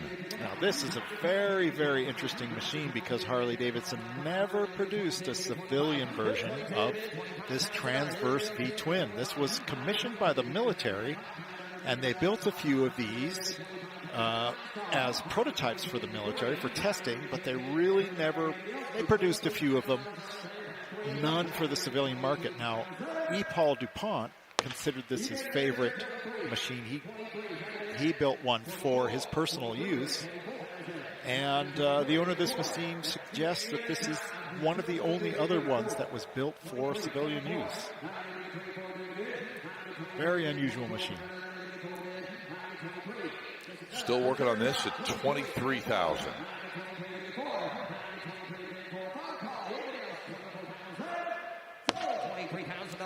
There we go. All right. Our man Ryan over there with a new owner of that 1941 Indian. Paul DuPont's favorite motorcycle. Here's a very early post-war EL Knucklehead now. 1000cc Knucklehead. They also made the FL by this time, which was a 1200cc model. This one has a few accessories, the parcel rack on the back, the crash bars, fishtail exhaust tips, spot lamps. Very simple red and black paint job. Early post-war Knucklehead. Yep, this has been restored, but quite a number of years ago, we're told. See the clamp-on bar for the spot lamps.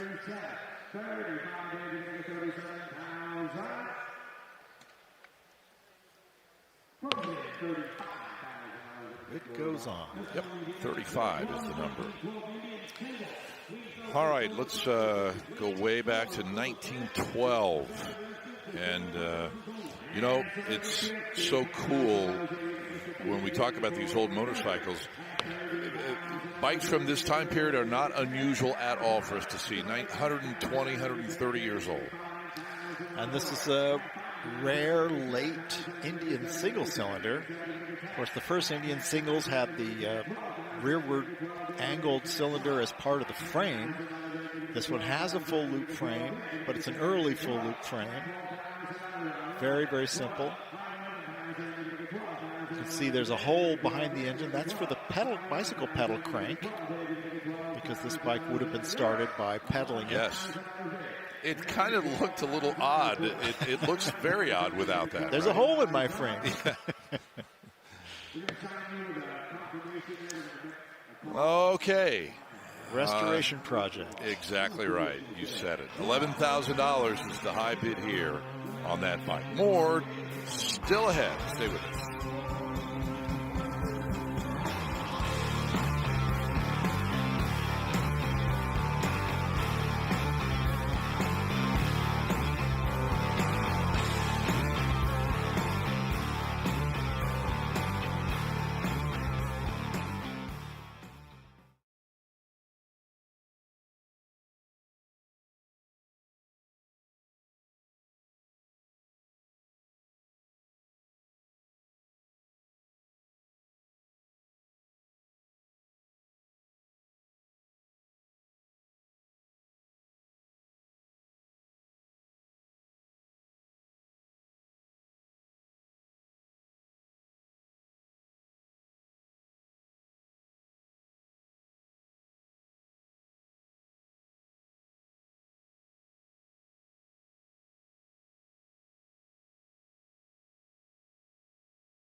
Welcome back to the South Point Hotel and Casino for Mecum Motorcycle 2026. I've got lot S2 204 here. It's a 1969 Kawasaki H1 500 Mach 3. This motorcycle was one of the fastest production motorcycles in the world when it debuted. So fast, in fact, that it got quite the nickname for itself. It was dubbed the Widowmaker. The power to chassis balance earned it quite the reputation because it had brutal straight line acceleration. This triple cylinder 2-stroke layout was rare at the time. The 3 separate exhaust pipes gave it a very distinctive look and sound.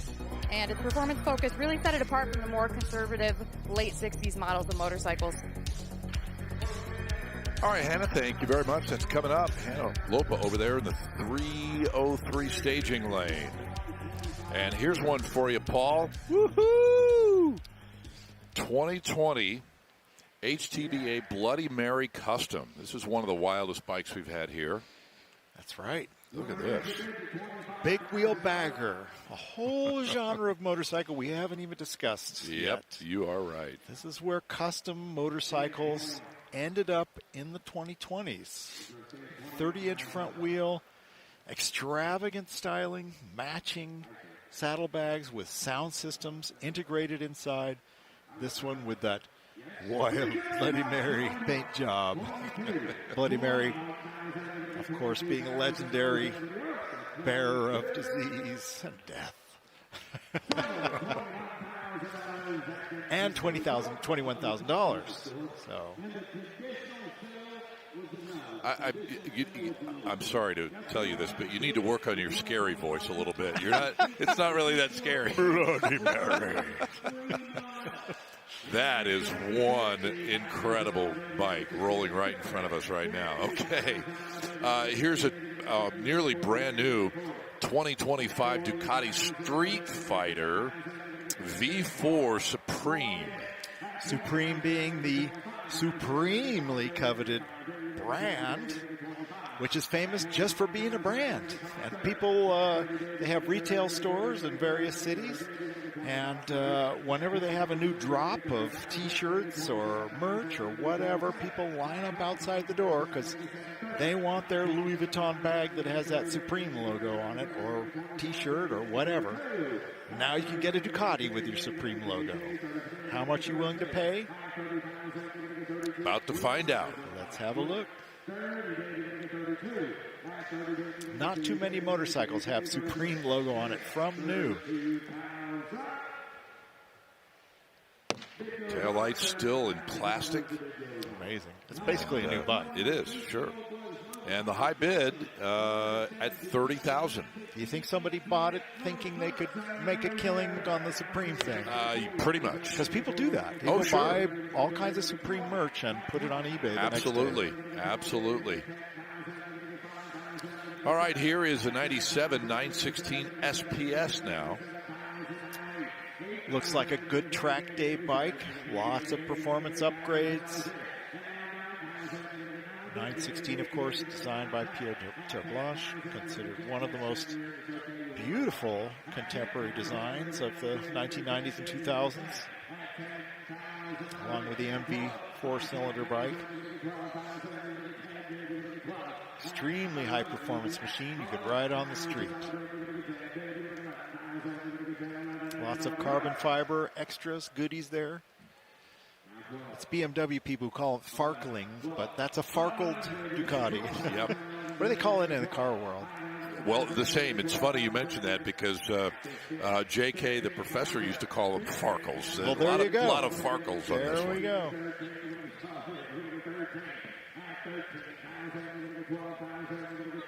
Termignoni carbon fiber exhaust pipes. Mufflers, I should say. And $12,000 buys that first year 916 SPS. Well, this is another example of a bike that perhaps was purchased and parked for a minute and brought to the auction. This is a 2024 KTM RC8C that has not been ridden. Very limited production on this bike as well. And Scott, this is a true track day bike. It has 10 traction control modes and 5 different wheelie control modes. Not made for the street for sure. Gee, 5 wheelie control modes. Which one should I choose today? How high do I want my wheelie? Right. Wow. Well, the high bid here at $60,000. I think these were $80,000 new. Okay. And it's new. It's, yes, brand new. Never been ridden. Never been wheelied. So it is still out there. All right, this one's been ridden and it's cool. An 81 FXB Sturgis bike, original condition, unrestored, looks fantastic, and not a lot of money either. Just sub $10,000 at the moment. That's right. Still a shovel head FX model, but the styling is all Sturgis with that black on black paint job, the low bars, raked out front end. In homage to the 40th anniversary of the Sturgis Rally. And they kept producing it for a while because it was popular. Got it. Excellent. All right, stays under 10. A lot of motorcycle for $9,000. Great condition. Well, here is Harley-Davidson's legendary XR750, 1980. You know, this is the first XR750 we've seen come across the block today, and this is our 4th today. That's bone stock from the factory. It's probably been restored because people didn't buy these to store them. In fact, the factory wouldn't sell it to you if you weren't going to race it because they didn't make very many, and they put them in the hands of people who were likely to win a race, or at least were professionals. Yes.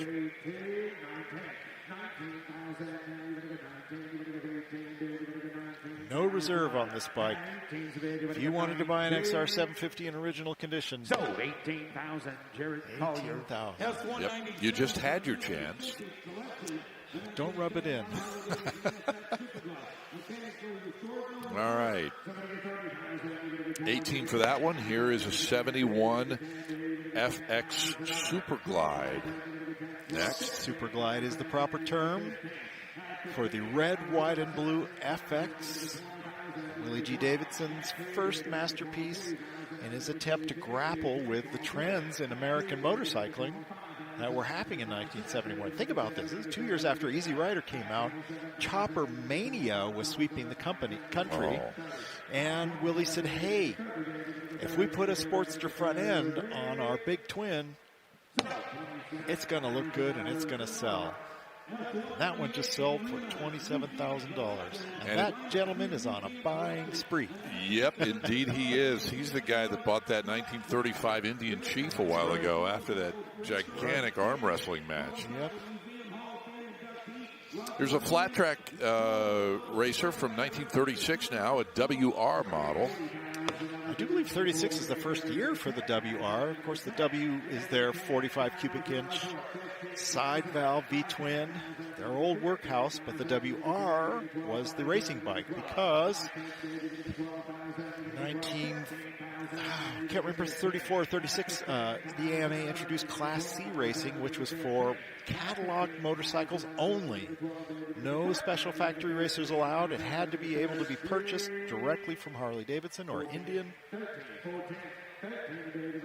So during the Depression, it was thought that this would revitalize racing, which would become far too expensive.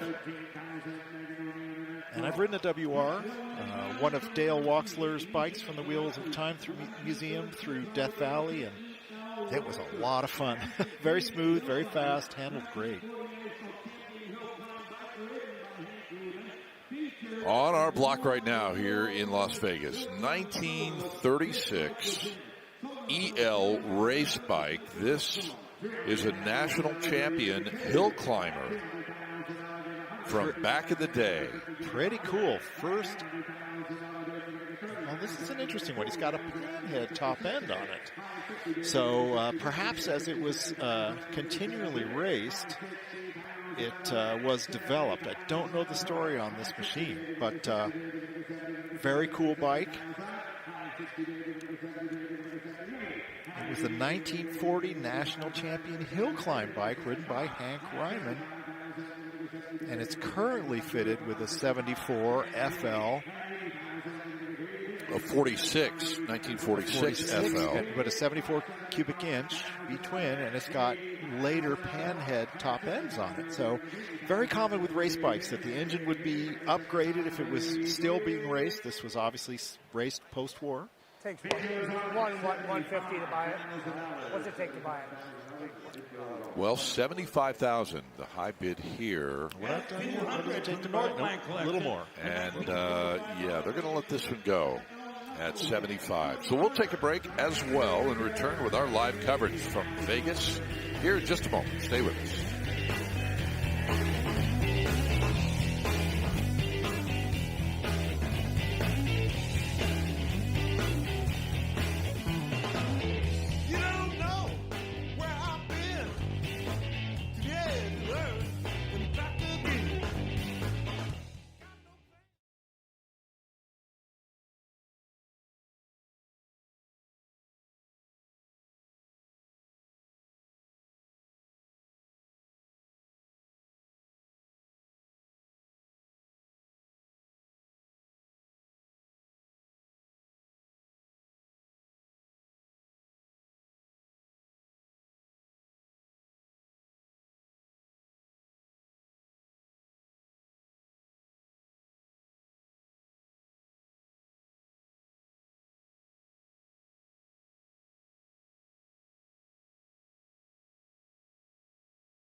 Coming up here in just a little while, this 2004 Honda RC 174. It's a replica, but it's a George Beale replica produced in cooperation with the Honda factory, and it's very, very rare, very faithful reproduction, and that could bring some exceptionally high bidding money today, Paul. We We'll shall see. We shall see. What a machine. Very special. I'm excited to see it go across the auction block. In the meantime, plenty of ground to cover, including this 1942 WLA that just gabbled for $52,000. We just had one across the auction block for less than 20 grand. Here we go. This one has all the options, including the helmet, uniform, rifle with the scabbard, the skirted windscreen, everything. Everything you need. Your helmet. All right, a 1932 VL Big Twin now. Yeah, in 1930, Harley-Davidson switched from F-heads to flat heads in a totally new chassis with a totally new gearbox. And here we go. There One of the big twin flatheads. Yeah, the very distinctive flat top with the vented heads. The tin cover for the timing gear. It's a twin cam machine capable of being tuned, but pretty fast just on its own. 32, it has the new I-beam front fork. Previous front forks were tubular on the back leg. These were a stronger version with an I-beam rear fork springer. This is from the Mitchell Builders motorcycle collection. Nearly 80 motorcycles in total here this week from that collection. 20 of them running today. And this one brings $25,000. And I think Laura Landis found some happy customers there. Get those kids in here. Well, here's another Captain America replica on a 1950 panhead. And this is a little more faithful replica than the previous couple we saw. Correct.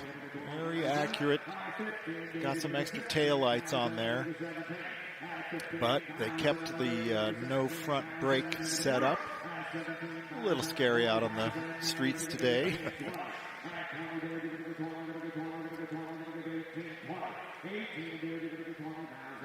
Of course, designed by Cliff Voss for Peter Fonda to ride. He also made the Billy bike, which is much less reproduced, with the orange paint job and the standard frame configuration. It's not well known that when Cliff first built this bike with Benny Hardy, it was a standard chassis. They showed it to Peter and they all agreed it looked kind of ridiculous, so they sent it back to Buchanan to have the frame stretched, and that's how it ended up. Voila. There you go. Okay, $21,000 for it today. Here's a 1945 Harley FL Knucklehead now. FL, of course, being a 1200cc, 74 cubic inch overhead valve motor. Early civilian production after World War II. Some nice period saddlebags.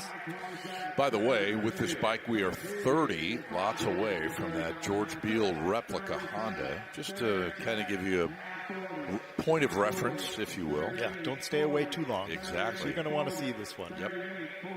40.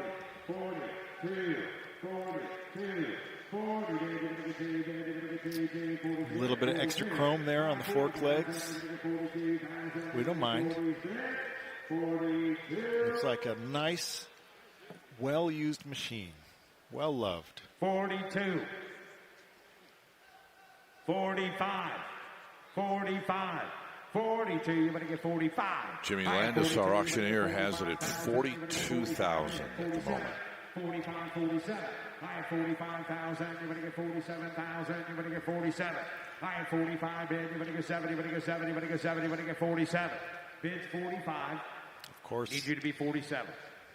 Jimmy sees what the reserve is 47. Up there on the podium, and his job is to 47. coax those buyers who are close, but not close enough to take it over the top and bring this bike home. Indeed. He does that in the most entertaining manner. These guys are real pros. Yeah, well, I guess I'm going to have to.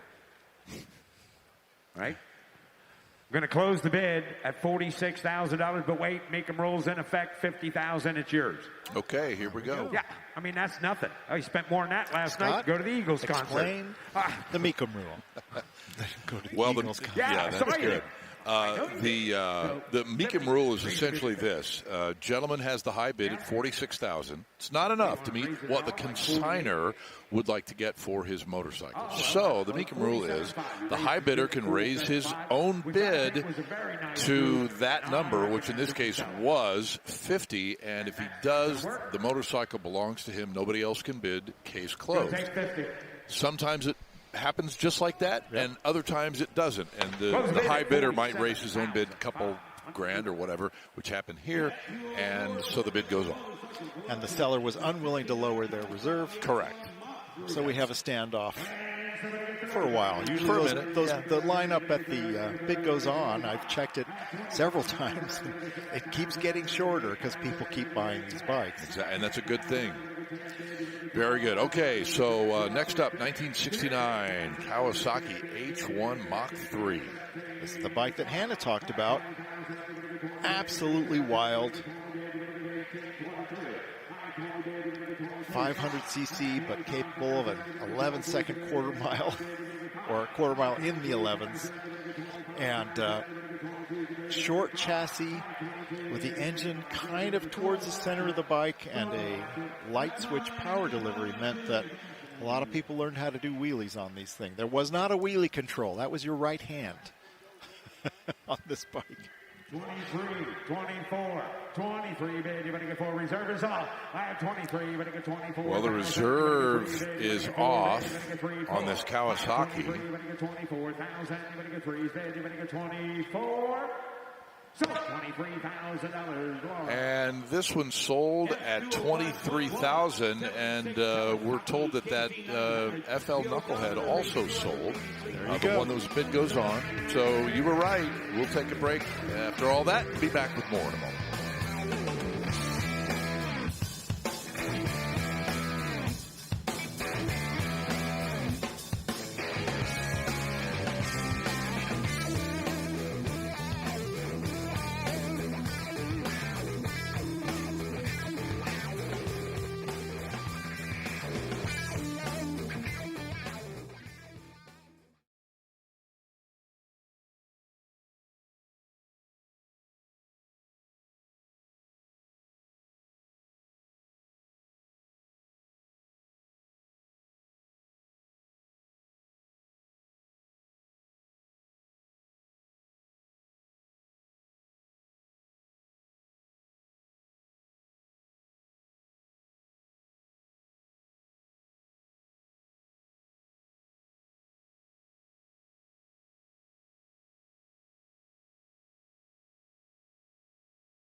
Well, Paul mentioned it a little while ago, taking a trip up to Mecum Financial Services to make sure all the dollars and cents are straightened out. Paulie, MecumFinancial.com if you'd like to find out more information. But there you see it. You can talk with our team on site and be able to bid with more horsepower. They take good care of it. Yes, sir.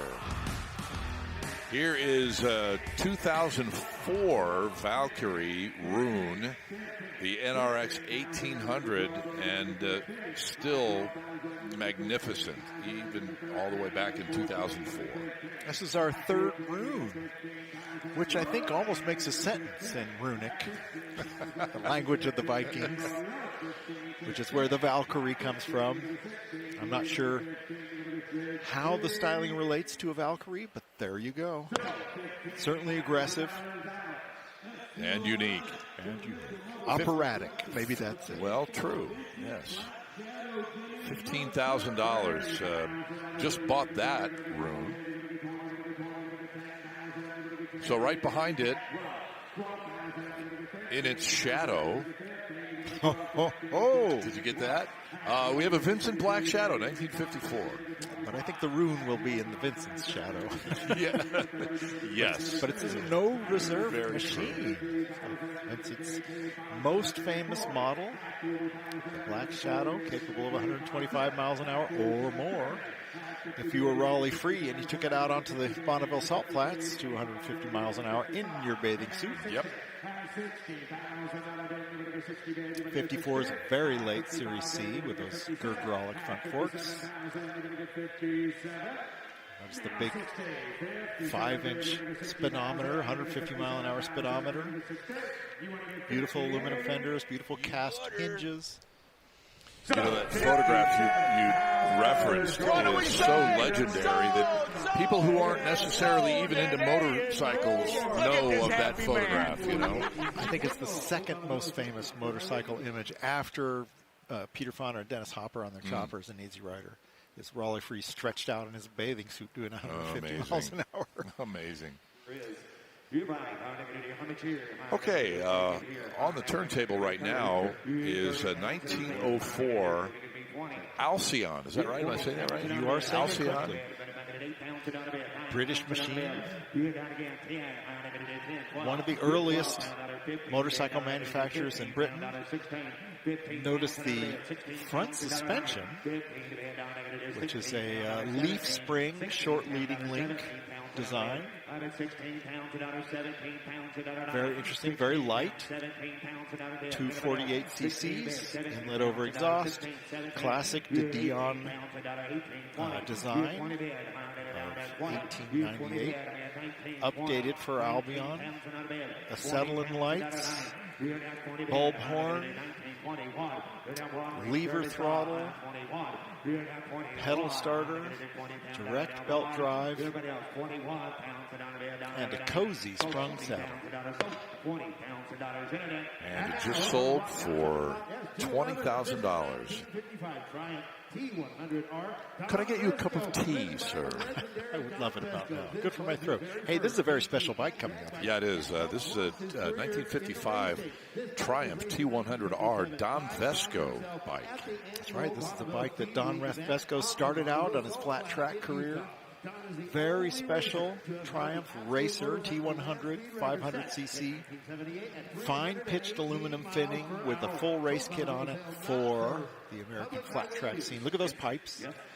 Single side on the pipes, very low because it's always turning left. The beautiful thing about this machine is that it's as last raced by Don Vesco. Yep, that's pretty cool. Finished racing on these, on this series, got better bikes, parked this bike, just let it sit there. Wonderful patina on this machine. And what history? Don Vesco. Oh, Hall of Famer. Held the motorcycle land speed record. World speed record. And the automotive land speed record at the same time. As one does. Well, two different machines, but yes. No reserve on this bike. Just the fact that it's a T100R is very, very rare. But the fact that this is, as last race, Don Vesco's machine, all documented history from new. Fantastic. Even includes some handwritten notes and documentation from Don Vesco. Yep. Just get 20. 19. He also used this as a drag bike. Yep. You can imagine that. Fantastic. 19 to bid, 21. We don't have to get 20, right? Now 19 grand, or 20 rather, now. About 500. 21. I think we're bidding against the internet here. 23. All right, somebody else is going to take that one at $22,000. Very, very cool machine. Here's another Vincent. This is from 1949. It's a Black Shadow Series C. Which means it has hydraulic front forks. This bike has some nice extras like flanged alloy rims, later Amel monoblock carbs, and a California custom license plate. 52 Vinny. I like it.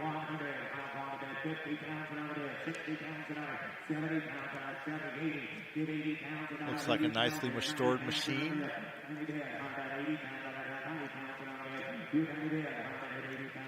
Beautiful black engine cases, black wheels, black paint, all black everything. Look at that sticker on the tank top. Shattering Records. Fantastic.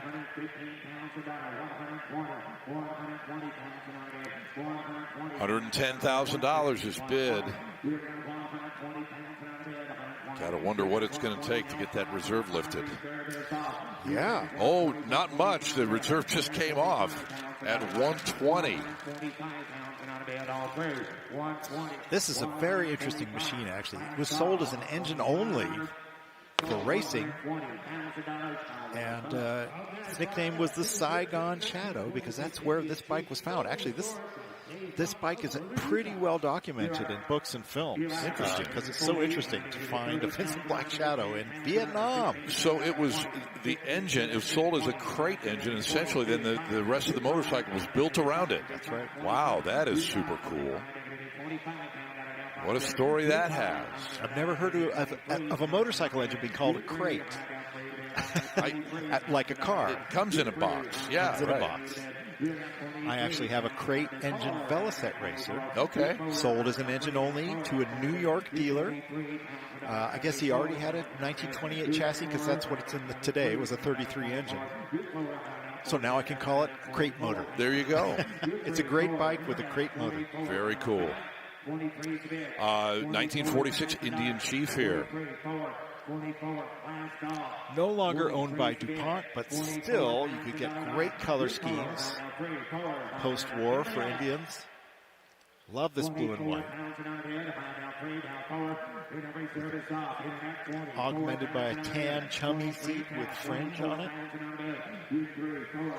46, of course, still had the big flathead V-twin motor and 3-speed hand-shaved gearbox. So 23,000 dollars. So 23,000 dollars. Offering. Okay, $23,000 buys it. We are less than 20 lots away now from the Honda George Beale replica. Again, just keeping you informed of the progress here. Right now, it's a 1917 Excelsior Twin. Pretty cool. This is our first Excelsior Twin of this era and this auction. I happen to love the styling of these 16, 17, 18 Excelsiors with that sweeping front fender. Of course, they have a leaf spring front end with extra fork bracing. Reliable and very fast machines, these Excelsiors. The boys at Schwinn knew what they were doing.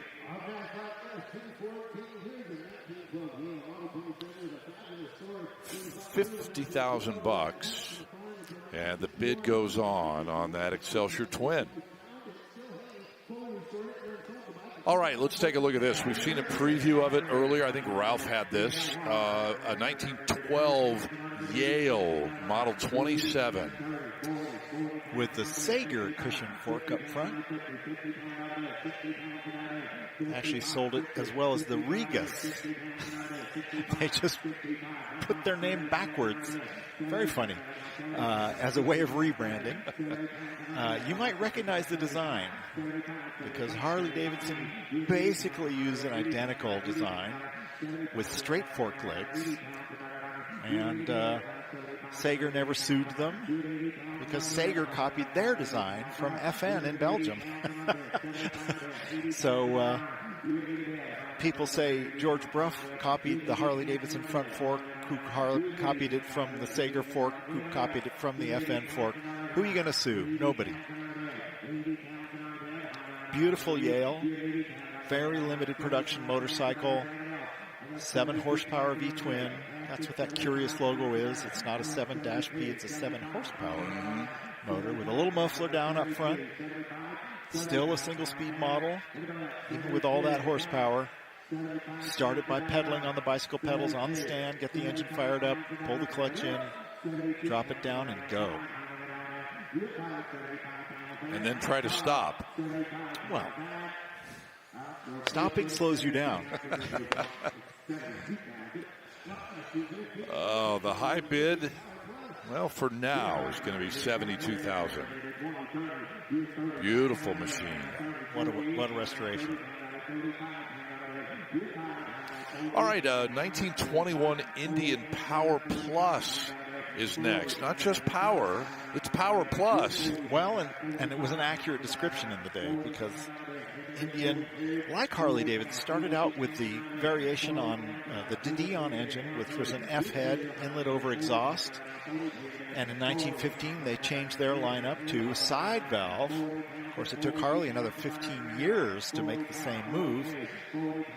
And their designer, Oscar Hedstrom, reckoned that he could make a flathead go as fast as an overhead valve bike, and he was right.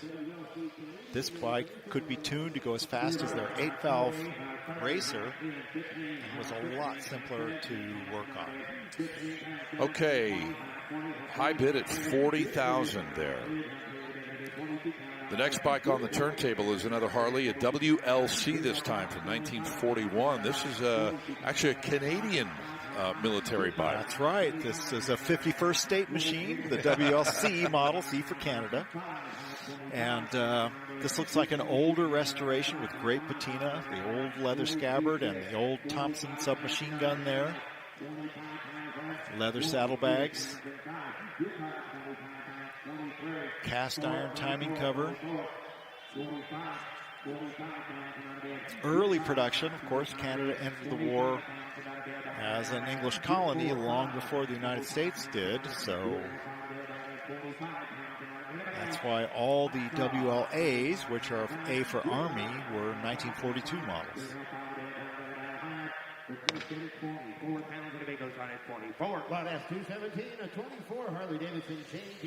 Okay, a high bid here of $24,000. And the next machine, also a Harley, this from 1924. Fabulous restoration of this JDCA. Gorgeous machine. Sparkling. Olive green, red pinstripes. Full electric lighting.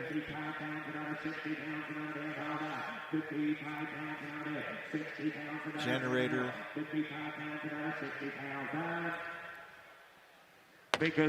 Points of coil ignition.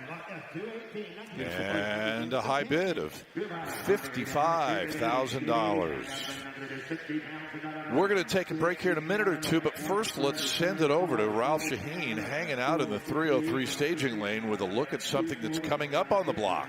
Yeah, Scott, we got a couple of really cool Mecum dirt bikes coming your way here when we come back to Las Vegas. I wanted to show you this one, lot 262. It's a 1981 Mecum MC 490 Mega 2. Make that 480 Mega 2. 490, I was right the first time as I double check here. But these Mecos were so good was the power delivery was super smooth, and then the frame was designed to allow this bike to corner on rails. That's what made them very popular. Also made them very fast in racing conditions.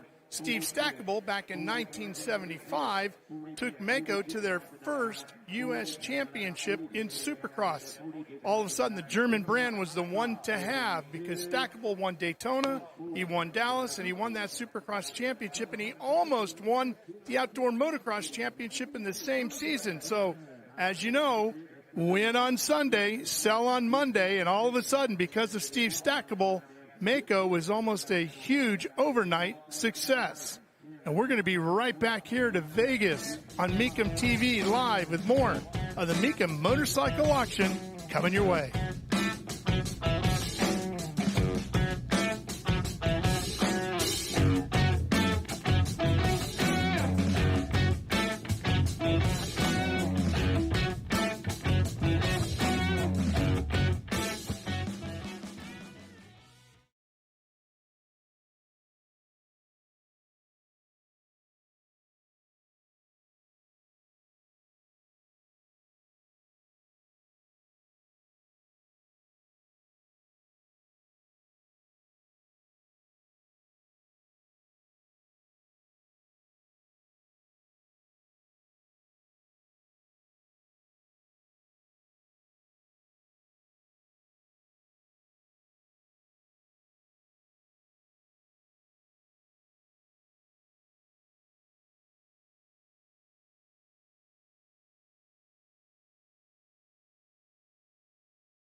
Welcome back to South Point. We're in the arena here at the hotel and casino, out in the back part of the entire complex as we roll on with our live coverage today. And as we bring you back, it's time for today's Stay Built Performance Tip. And we're talking about storage and fuel stabilizer. This is America's #1 fuel stabilizer. It'll keep your fuel fresh for long-term storage, up to a couple of years, in fact. And you can find out more about this and all the Stable products at StableMecum.com. Now, coming up a little bit later on, we have 5 motorcycles from the Paul Rocky Roll collection that are coming up today. And also, interesting to note that when we get to Indianapolis later this year, in the month of May, for the annual Spring Classic, we will have 40 more motorcycles from the Rocky Roll collection, all headed to Indy. And that is going to be a good time had by all. That is our Stay Built Performance Tip today. And there's the website once again, StableMecum.com. Including that incredible Arlen Ness digger we just saw, which was built for Rocky Roll. Very, very early Arlen Ness machine. Beautiful condition. All right, here is 77 Ducati 900 Super Sport as we get back to the live action up on the ramp here. Ooh, early wire wheel Super Sport, the one everybody wants. Original paint. Still got its 40 millimeter Pumper Delortos on it with the bird screen on the bell mouths, Conti mufflers, quote-unquote silencers. Didn't silence much. Boy, they're loud. They sound amazing, though. When those things are on the throttle, they sound like a big V8 in NASCAR. This is a bike Ducati only intended to build in limited numbers, but it turned out to be by far their most popular model. Like, everybody wanted a cafe racer in 1976 when they introduced this, and it was the bike that saved Ducati. Well, the high bid here, $37,000 on this from 1977. And right behind it, one of the legendary 750 Super Sport green frames. We saw one here yesterday from 1974, 1 year only. Yeah, wonderful bike, completely handmade in the Ducati factory race shop. These engines were individually shimmed up. There's no standardization. Every engine was measured to critical tolerances to be as fast as possible right out of the box. Cycle World tested one of these, 135 miles an hour. This became the fastest motorcycle you could buy in the world, and it was completely street legal production racer, the ultimate cafe racer from factory cafe racer from Ducati, with triple disc brakes from Lockheed. This bike ended up in Spain when it was brand new in 1974. And look at this. The reserve is off at 150, now 155. An important year, 2026, for Ducati. It's the 100th anniversary of the brand Ducati. Before they even made motorcycles. Yes. They made radio equipment and things like that. I have owned many L-twins like this from Ducati, 750 GTs in sports. I've ridden super sports. I've never owned one of these. It's everybody's list of one of the most beautiful bikes ever made. And there it is, 170, which is reflected in the price. One of the most legendary Ducatis, 1974. And I've known guys who've bought those new and rode them as their dailies. A couple of guys in the Bay Area. Yep. Not surprised. Daily riders. Not Totally surprised. reliable, fastest bike in the world, as one does.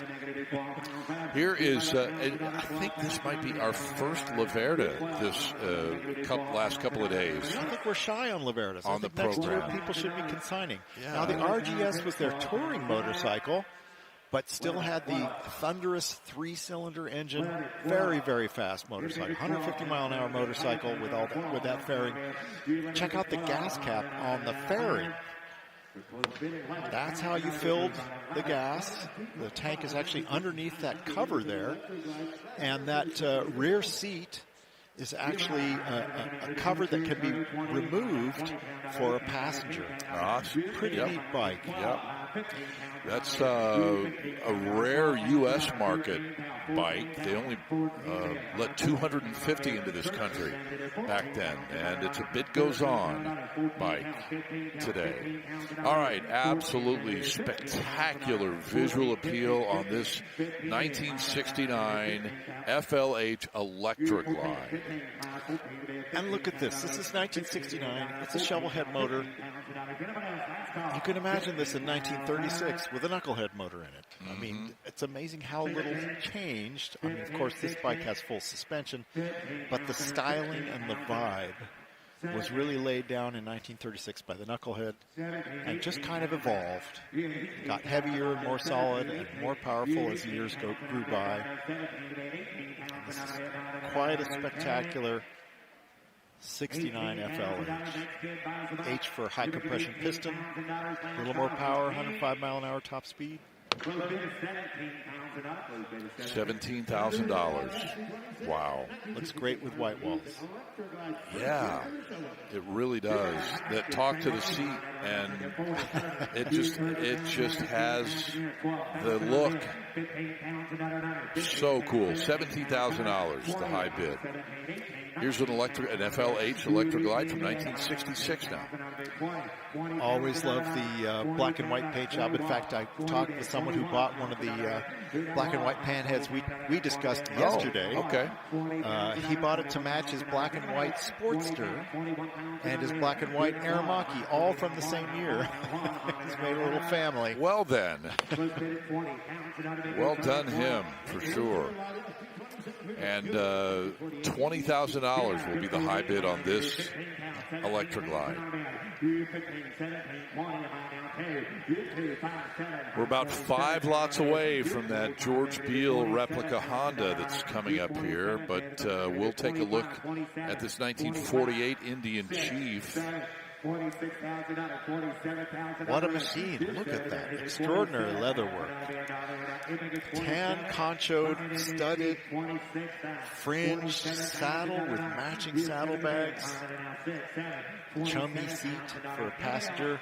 I'm actually a big fan of that paint color. Kind of dove gray. And a high bid of $26,000. They actually call that Fallon Brown. Fallon Brown. Yeah, F-A-L-L-O-N. Fallon Brown. Jimmy, where are you? Yes, we need exactly. a bike. Right. Wonder if he knows. Here is a nicely equipped WL from 1941. Of course, the WLA didn't come for another year, so this is just the WL in military spec.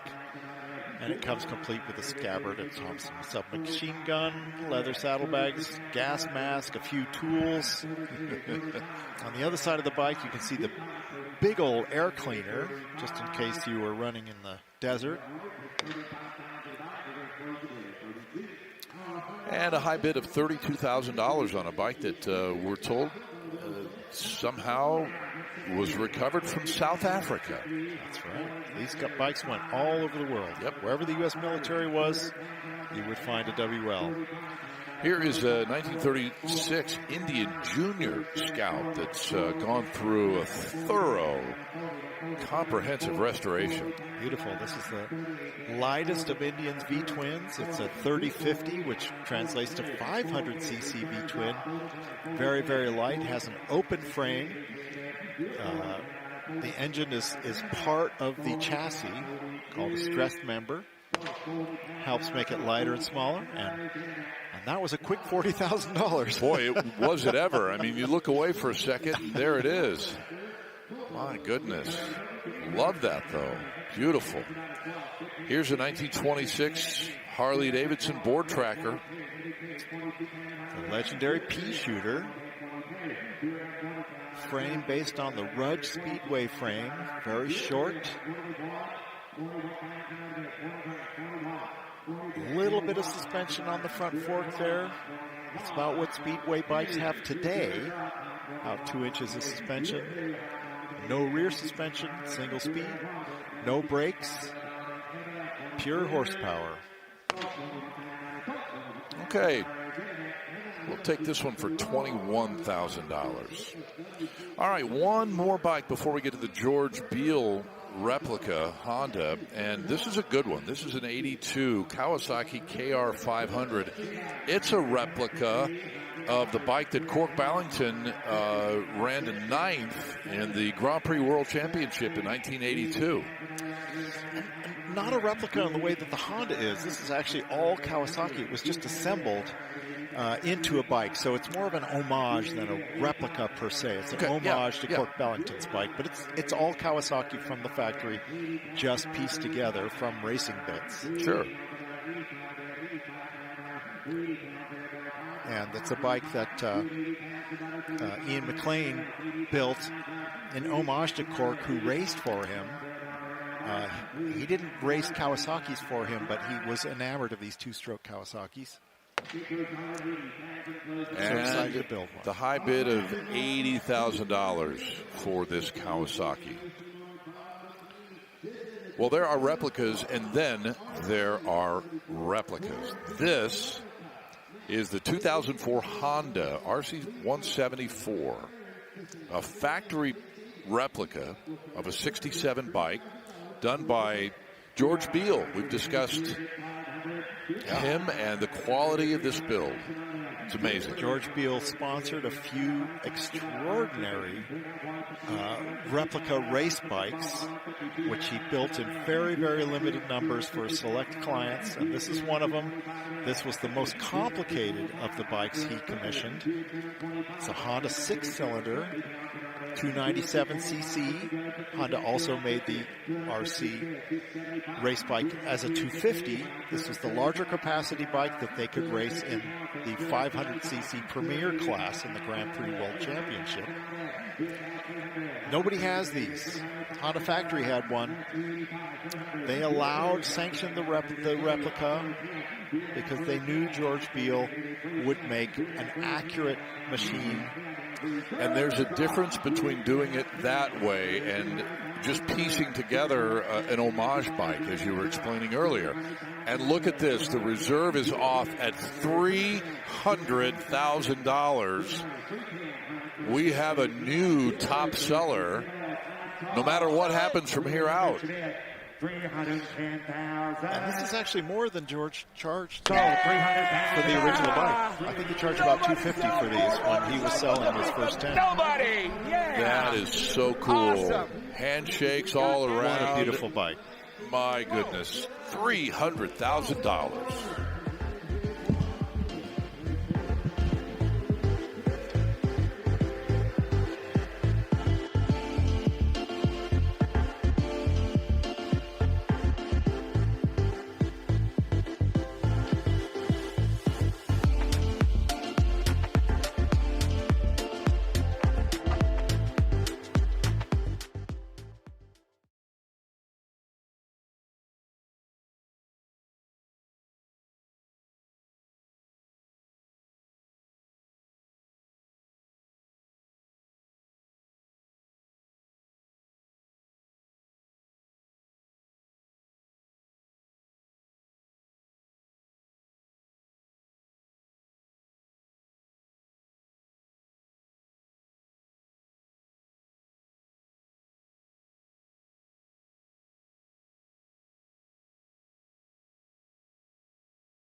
Well, here's a good one coming up for us a little bit later on. An early BMW 1924 R32.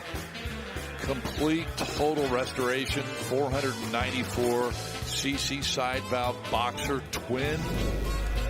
And introduced at the Berlin Motor Show back in 1923. And we'll see that one on the block here in a little while. In the meantime, up on the turntable now, it is a 1942 Harley WLA. It's a flathead with the sidecar, and look at all the originality here. It's selling at no reserve. Underneath that patina, it's aqua. And this is equipped with a German-built Steib sidecar. And the bidding at now $14,000 at no reserve. And we've talked about the stories that these bikes can tell. There you see a look at that flathead, and many stories with this combination. Love the navy paint scheme, the twin taillights. It has a siren on the front of the sidecar. It's pretty rare you see leg shields on these military bikes, but of course this would have been used on the land base with the navy coloration. Pretty neat. 42, great character.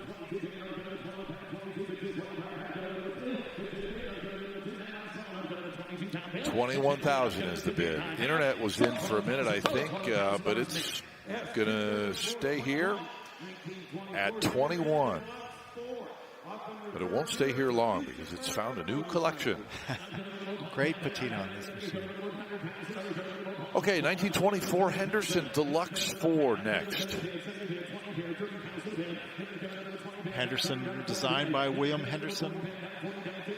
He had a dream. His father was an engineer, and when he was a teenager, he was drawing out designs for a four-cylinder motorcycle, and his father would criticize them, tell him what he needed to improve, and by 1911, his design was so good, his father decided to raise the money to actually produce a prototype, hoping that the pain of producing an actual motorcycle from his drawing would deter him from his dream. But no, it was such a good machine that they raised more money and started production in 1912. Isn't it funny how stuff like that happens from time to time? Careful how you try to discourage the youth from their dreams. The high bid on that Henderson, $55,000. Well, here's your 78 MX250 now. Another bike from the George Schott collection. And our third MX250. I think you're right. In the auction. You see the AMF Harley-Davidson logo there stamped on the timing chest. If we can look on the top of the fenders, you can see the plastic cast Harley-Davidson logo. I believe Hannah commented yesterday that those fenders sell for a lot of money. Yeah, I think she said $1,500 maybe. That's right, because there is no other Harley-Davidson plastic motocross fender with a cast logo. Very true. All right, back to 1946 now, and an FL Knucklehead. Customized, kind of a bob job, cut down rear fender, shortened front fender, a lot of extra little doodads. It's got a magneto ignition. Looks like kind of a 1940s club bike. Very interesting machine. Cool. Yeah. Yeah, it's going to take more than $35,000 today to buy it. Very original condition. And our next bike in 1978, Hank Van Veen, OCR 1000. And that is a Wankel engine motorcycle. The engine was sourced from Citroën, who were taking out a license for the Wankel design and decided not to produce a Citroën Wankel car. But Mr. Van Veen says, well, I'm going to do it. I actually have a list of all the Wankel engine motorcycles ever produced. And the list is long. Honda, Kawasaki, Suzuki, MZ, a couple of Russian makes, Van Veen. I mean, a lot of companies tried because in the 70s, the Wankel engine was seen as the future. And, of course, Mazda came out with the RX-2, RX-3. My father bought an RX-2 brand new. It's a car you could drive at 100 miles an hour, dead smoothness. Interesting. Interesting that all those manufacturers tried it. Yep. Everybody at least gave it a go. Yep. It's still a great idea. There's 3 moving parts in that engine. So simple to manufacture. I had trouble with the sealing tips and with gas mileage. And, of course, the mid-70s was the era of the fuel crisis. Sure. But that just sold for $70,000. Man. That's amazing. Of course, I missed Norton. Norton, of course, was winning races with its Wankel engine motorcycle. Well, here is a 2016 Confederate P-51 Combat Fighter. 3 magic names mushed together. I have ridden one of these motorcycles. Really? I have. And let me tell you, it weighs very little. That engine is absurdly powerful. But with that gigantic rear wheel, I found that cornering was a little funky, and I gave that feedback to the president of board at the time. And he says, and he was a Frenchman, he says, well, this is the American style with the wide front tire. So we keep it. I said, okay. It's distinctive. Yes, it is. Clear tank to see how much gas you got. That is mostly, if not all, billet aluminum, yes? Yep. Custom CNC machine. The whole thing with a little bit of carbon fiber. But unique design, unconventional, uncompromising, and really unforgettable. And they wouldn't let journalists test ride them because now we have guys 65. like me would criticize the handling. But really, come on, it's an epic motorcycle. Right. We have 65, it would be 67. I was going to ask if, 66. well, before you delivered the punchline, the French punchline, whether or not they accepted your feedback and adjusted the bike at all. Absolutely not. No. I told them I would buy one if they put in their rear tire. How is the seat? I mean, it looks like nothing. You know what? It was fine. It was just fine. Okay. Yeah. Congratulations. Well, look at that. $66,000. And you show up to a bike outing or rolling down the street, man, there's nothing like it. There is nothing like it. It's a statement, writ loud. They only built 31 of them. That's number 12, and it leaves here under new ownership. Pre-war knucklehead. Yeah, how about this? How about white knucklehead? Oh, my gosh. I'm sorry. We're having so much fun today. With that lovely Art Deco script on the side. It was either a 1 or 2 year logo, and Harley-Davidson was changing their tank logos every year. Mm-hmm. So cool. $50,000 is the current bid, and the reserve's off on this bike. Well, the only white knuckle will be on the stage because doesn't look like there's much of a bidding war. We're at 50, and it's selling for 50. Yep. Very cool. Here is another Captain America replica that's turning right just a few feet away from our vantage point here in the broadcast booth. And this motorcycle came out of the MC collection from Stockholm, Sweden from a few years back. That's right. Well, I have claimed in my book, The Chopper, The Real Story, that this is the most famous motorcycle design in history. It's also probably the most reproduced motorcycle design in history. We've seen 4 replicas cross the auction block. Good point. This week. It's an uncompromising machine. This is the kind of bike that Cliff Voss actually rode. He liked custom bikes like this. And he was an OG chopper rider. In fact, in the early 60s, 63, he was working for the Student Nonviolent Coordinating Committee, getting black people to register to vote in the South, riding his chopper. Congratulations. And that's where his inspiration for this machine came from. His own personal story that got incorporated into the film Easy Rider. And that one has found a new place to call home as well. FLH time again, 1958. Totally restored bike, and it is a beauty. Sparkling. 58 Panhead Duo Glide. Black and white, once again, one of my favorite colored combos for the Big Twins. A sports solo model. just the solo saddle with a couple of studs on the back. Maybe some crash bars to protect the tank. Otherwise, bare bones. It's kind of hard to call a big twin Harley bare bones. You know? Yeah. It's extravagant any way you slice it. Even without the accessories, it's a lot. Maybe we should talk degrees of extravagant, mildly extravagant, or super extravagant, you know? In any case, this Panhead Duo Glide sells for $25,000.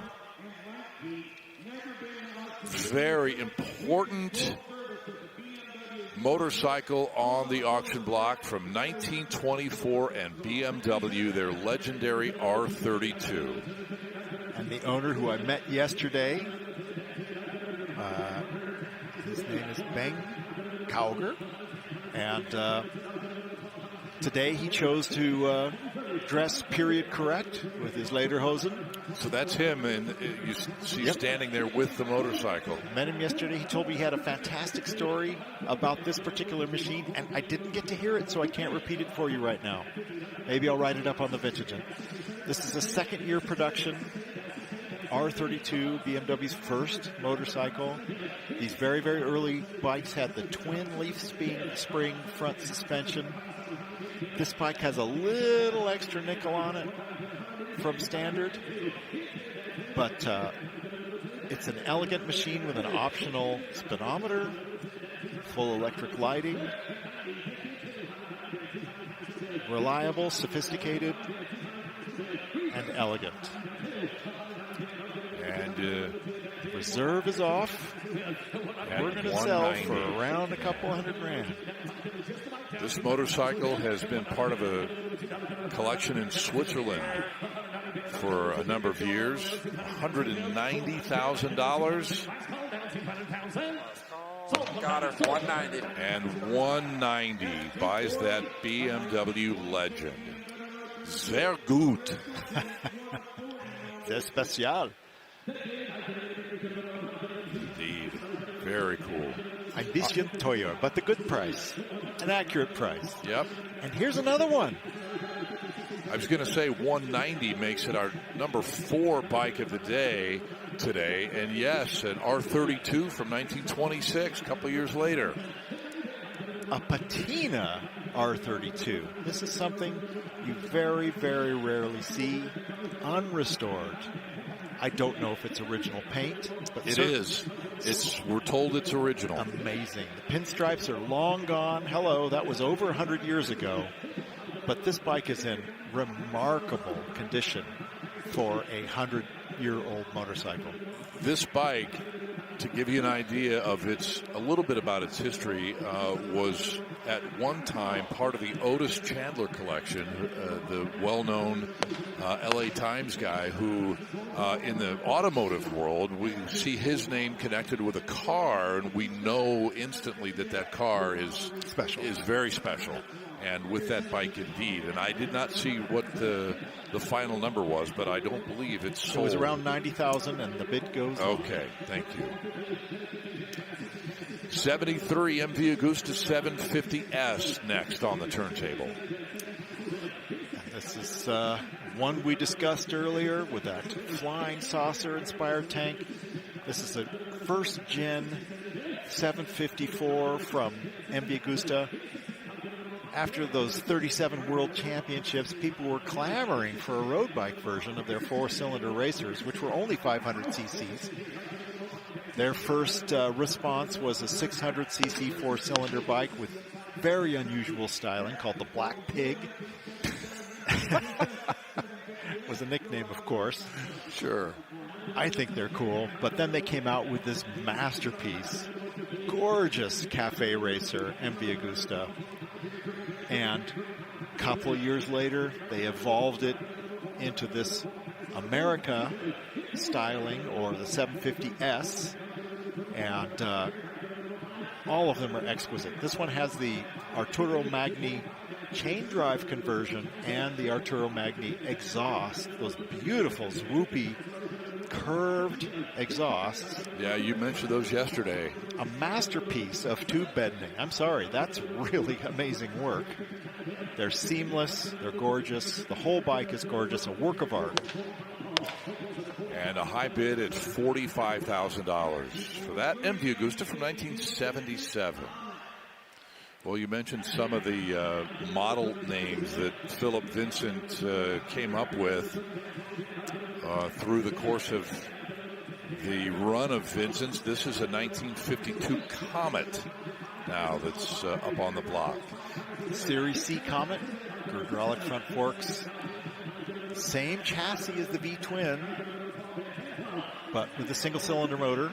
So it's a little bit lighter, a little bit simpler, a little bit cheaper, but still an elegant machine with all those amazing rider features of the big twin, which was hand-adjustable brakes, hand-adjustable rake and trail, hand-adjustable chain, hand-adjustable seat rebound, and adjustable rear fender, foot lever position, footrest position, amazing.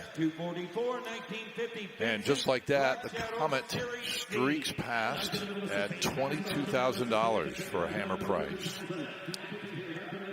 And a Black Shadow will follow it. Series C Black Shadow, 1950. And this is a patina Shadow.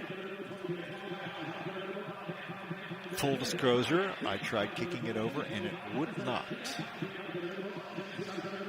But it is a Series C Black Shadow. So if you're handy, you might just get a bargain. Very rare these days to have someone present one of these for auction unrestored. Yeah, I was going to say, so what's the next step? I mean, obviously you'd like to get it perhaps in working order. Then do you subject it to a full-on restoration or leave it as is? Or maybe a partial restoration? I personally would look at the mechanicals and then ride it as it is, because guess what? All the other ones are shiny. True. You'd have the one that was patina. Well said, brother. Somebody's going to get a shot at it, at doing whatever they want at $33,000 off. It's very original, actually. Very correct.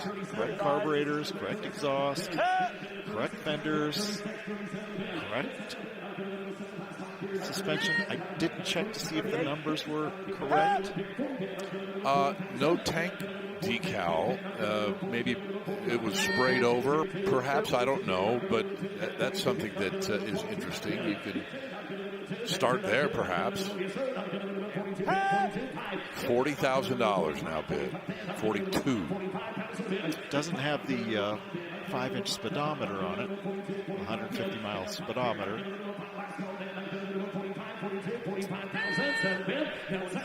Also has a 19-inch front wheel when the Shadow would have had a 21-inch front wheel and a 20-inch rear wheel.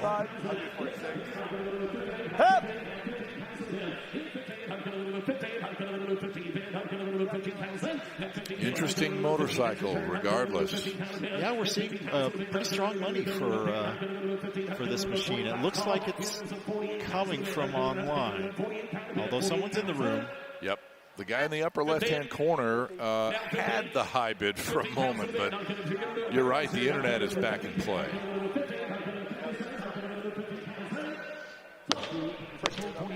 And the internet gets it for $48,000. What do you think? I think it's a pretty good deal. Yeah. I'd just take it apart and figure out what was stuck and ride it around. Cool. All right, as it rolls down the ramp, we send it over to Hannah Lopa. I've got lot S255 for you. It's a 1969 Bull Taco TSS Model 29. This is one of 56 of these motorcycles ever produced. It was built specifically for competition.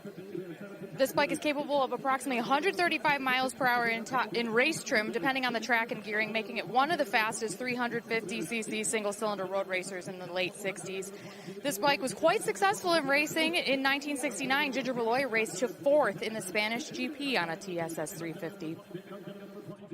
Beautiful motorcycle.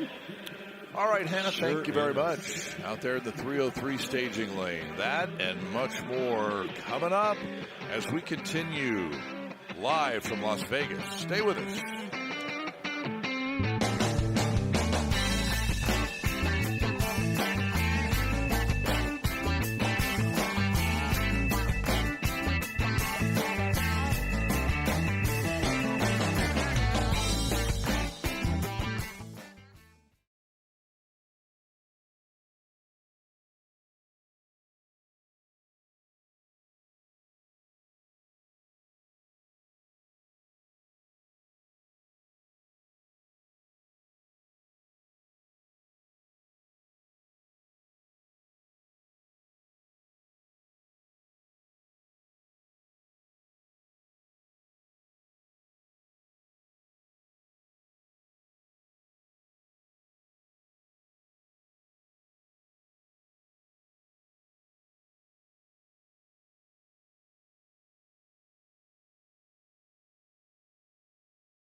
Welcome back live here on Mecum TV to the Mecum Motorcycle Auction in Las Vegas. You know, this weekend we've talked about a lot of different forms of motorcycles used in racing competition, whether it's road racers, dirt bikes, speedway bikes, and even flat trackers. Well, how about Moto Ball? That's right, motorized soccer.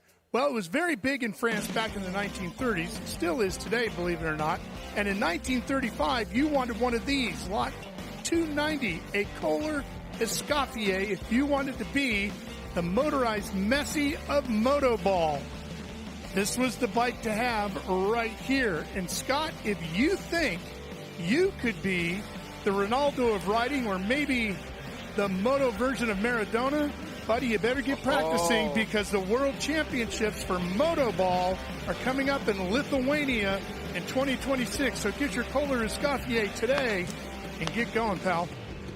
Wow, Ralph with the soccer references. Triple on today. top of it, Ralph. Good job. Kohler Escoffier, of course, made an incredible, one of the only factories to make a overhead cam V-twin way back in the 1920s. I'm trying to find one that goes with Pele. That's the one that I remember when I was a little kid. Moto Ball is a melee. You got to be a Pele to overcome. There you go.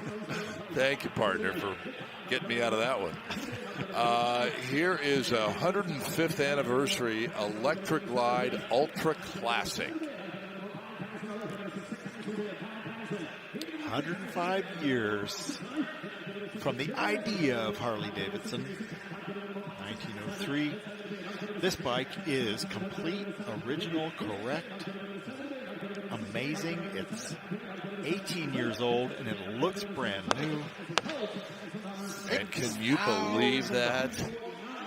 I mean, this is the kind of bike that John Cramen would just go nuts over. You know, it's funny you mention that, Paul. I was just thinking of my partner, our colleague, John Cramen, who passed away just a little bit over a year ago. 2 years ago, here in Las Vegas, we all remember when he bought that 100th anniversary Harley-Davidson. He had never owned a Harley in his life. And he bought one, and he put some money into it, and he fixed it up, and he loved that motorcycle. Yep. And man, it's just, sooner or later we all buy a bike from Mecum. Yes, exactly, very true. But that, you're right. I thought of JK when I saw that 105th anniversary bike. Here is an XR 750. From 1970, just a display bike, really. What's the story here? Just sold for $10,000. I think maybe it's hollow inside. Okay. That, to me, would be the interpretation of a display bike. As I mentioned, it's the first year. This might have been something sent around to dealers just to take a look at. Yeah, no engine internals, we're told. Ah, there we go. Yeah, good call, you. There you go. Extra light. Very. WLA now from 1942. LA meaning Army, but I don't know what Army that is. It's the Lipstick Army. Yes. I love that red color. Of course, it's been civilianized. A lot of these bikes were sold very inexpensively after World War II to people who just wanted a motorcycle. They'd been denied motorcycles for a few years during the war, and riders were hungry for new bikes. They couldn't get new bikes, so they got war surplus bikes and could civilianize them like this bike. And this one just reached a high bid of $17,000. About a 50-year-old restoration on this 1940 Indian Chief. And it looks like it was done last week almost. They must have used a good product on this. Apparently they did, and took very good care of it. All about product. 40, of course, was the first year of the famous Briggs Weaver styling with those deep skirted fenders. Indian wasn't wholly unique in using those deep skirts. Francis Barnett and a couple other brands used them, but Indian is by far the most famous. And, of course, for 1940, Indian got a new frame. It's got a plunger rear suspension. It still has that same 1200cc flathead motor with a 3-speed gearbox.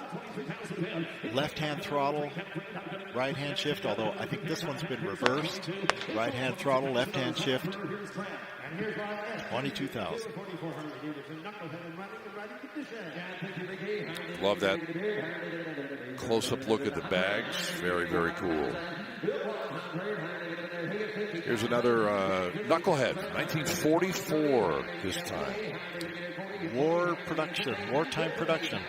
A 44 would only have been available to a military officer or perhaps a doctor. Super limited production during wartime. Very, very rare machine. Love the decorative discs on the wheels. Talk about a white knuckle. Right. This one's got white spats, too. Right, exactly.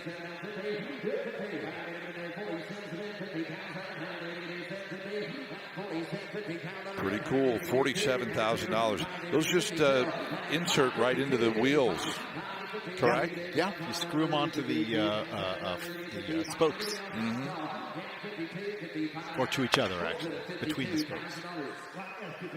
High bid here on this Knucklehead at $52,000. Here's another Captain America replica. Holy moly. We could do a show just on these. Easy Rider times 5. Right. Well, I gotta say, Cliff Voss designed a bike for the ages. And you know what? It wasn't until about 2010 that he started to be recognized. He was an associate producer on the film. Then Dennis Hopper blew all the independent funding they had, and they brought in Columbia. Columbia fired everybody except for Peter and Dennis, and brought in their own crew. And to get paid, Cliff had to sign a contract that stipulated he wouldn't get any credit on the film. So nobody knew that he designed these bikes, even though there'd been press about the fact that he designed these bikes before the film. But after the film came out, nobody knew. When did you decide it was time to write your book about choppers? I saw an exhibition in LA called Black Chrome, and it was about the black motorcycle experience, especially in Southern California. It was at the African American Museum in LA, and there was a little photo of Benny Hardy. It says Benny Hardy built the bikes for Easy Rider, and the top of my head blew off. It was like, wait, a black man in Watts built the bikes for Easy Rider?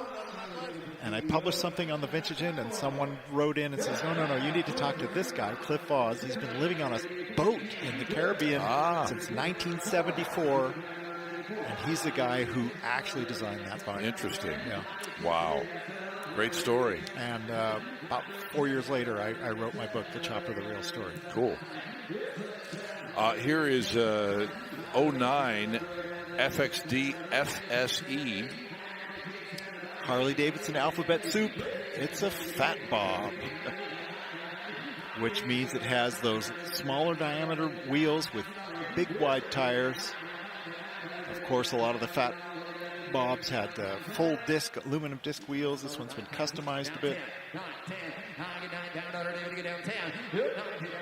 I think this gets the award. Well, I was about to say this gets the award for the biggest exhaust pipe there, but maybe we still got to give that to the Roon. The Roon, right? come on. I don't think you could get your leg into this pipe stuff.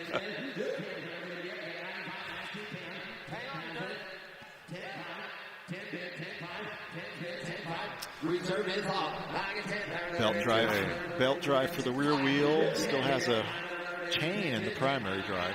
That would disappear soon. And a hammer for 10 grand straight up. All right, we've seen a number of the BMW R models here. This is one from 1938. This is an R71. That's a 750 flathead. Same plunger frame as their R51 model, which was a 500cc overhead valve. These were produced from 1936 to 38. Well, actually, the R71 was produced as a military machine until, I think, about 1941. I owned one of these, R71. Okay. Cool. Pretty neat machine. Pretty fast for a 750 flathead. And a $21,000 hammer here. Got a good look as the bike was turning around on the turntable. Good look at that plunger rear suspension on both sides. And of course, telescopic forks. BMW was the first manufacturer to have telescopic front forks as we know them today. Back in 1935. All right, a little 69 Bultaco TSS Cafe Racer that has been restored to factory specs just last year. TSS was Bultaco's production racer. This is an early version with an air-cooled top end, and they had the same problem as Yamaha. When you tune an air-cooled two-stroke to its limits, you have problems with seizure. So afterwards, they put a water-cooled top end on. But this was a very successful motorcycle design, very, very fast. And a high bid of 17 grand. Not yet. Oh, they opened it back up yet. Okay. So we'll wait on the MV Agusta for a second. Not near done. You got to be quick here. Get your hand up. I'm trying, man. They don't wait around. No, well, you know, I said the bid goes on at 17,000, and now we're 11,000 above that. And will the reserve come up? It's a very rare motorcycle. Exceptional condition.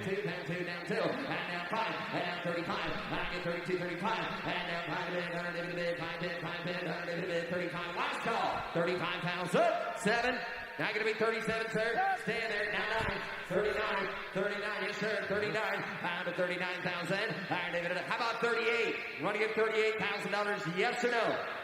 Oh, they've got to be getting close. I took the internet first. 38.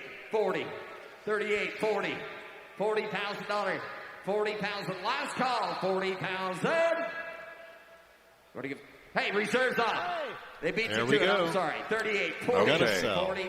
All in it done right. Trying to give 39. Glad they reopened it. 39,000. So, $38,000, Megan.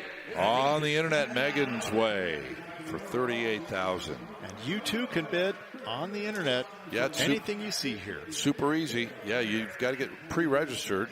You can do that at Mecum.com. They'll walk you through the whole process to either bid in person, bid on the phone, bid on the internet, or all of the above if you choose. Hey, we've had people bid in person on the telephone at the same time. Now the MV Agusta GT350, 1977. Parallel twin, unit construction. I don't know if you noticed on the back of the seat it says MV. A lot of the MVs say that, MV, because that's how you say it in Italian. That's the phonetic version of MV. MV. Really brilliant design, actually very fast. The 350 parallel twin. It was one of their most popular models. That 1970 stat there you There you go. MV. That's so cool. The 754 also had the MV on the back of the saddle. This is selling at no reserve. Gonna sell at $11,000. Sure is. Pretty bike. Super early double disc front end. That's cool. For a middleweight machine. And another bike coming up next, 1978 Ducati. That MV Agusta, by the way. And this Ducati, part of the Marco Antonio collection. Marco Antonio liked 350cc Italian twins. This is also a 350 Desmodromic parallel twin. Ducati made these in 350 and 500. The 350 was never sold in the United States. So this is an extremely rare bike on these shores. A lot of complication, a lot of technical know-how went into this machine. Wasn't especially popular in the United States because we like our 750 and our 900 twins that you could buy in 78. But in Europe, these were very popular. Well, here, popular enough, $9,000 for that little 78 Ducati. We are about an hour and 20 minutes away from signing off here. Still plenty of terrific motorcycles to come, and we'll return with more in a moment.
Welcome back to our live coverage from the Mecum Motorcycle Auction in Las Vegas here on Mecum TV on the Roku channel. Glad to have you here on this fantastic Thursday. Man, we've had a blast. And look at this up on the turntable now. Paulie, 2003 Arlen Ness Highliner Custom. Yeah, this is, I think this is we'll have 3 Arlen Ness bikes, and they're all as different as chalk and cheese. We have a super early 1970s Digger, which was the style Arlen got known for, using Sportster engines and really long, low chassis inspired by dragsters. We already saw he had an early custom. Actually, no, I think it was only 2. This is our second Arlen Ness custom bike. So different from the first. I mean, radically different. And just sold for $15,000. You think they used enough chrome there? I think they... Never enough. They did it well. Here is an 81 Mako MC250 Mega 2 with 222, and I'm guessing it's going to sell for $22,000, maybe $22,200, huh? We were talking about that yesterday. Careful what you put on your bike, because it seems to become a suggestion for the price. Exactly. Not today. Yeah. I think they want 22. Perhaps. And they're going to be a little bit short of that. Well, we've got another chance with another 81 Mega 2. Yeah, but this is the 490. Yep. The beast. So powerful. Mako's built the most powerful 490 class, 500 class motocrossers in the world. Check out that swing arm.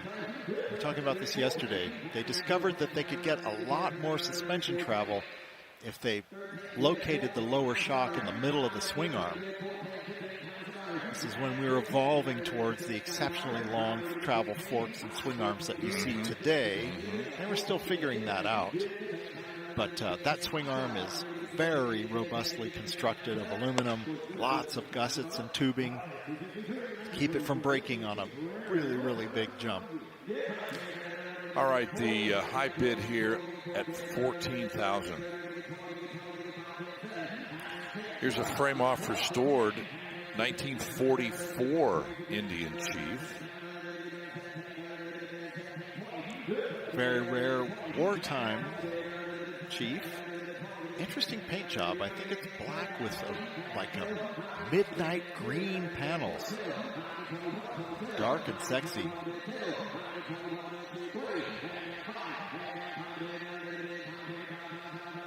Indians are never as sparkled as Harley-Davidson. This one has spotlights and crash bars, and that's it. You rarely see an Indian with the fairing and the fenders and all that stuff you typically see on a Harley touring bike.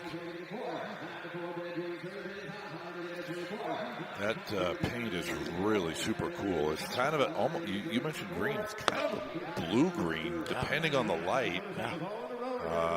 And how it hits it, but the reserve came off, and that has just sold for $23,000.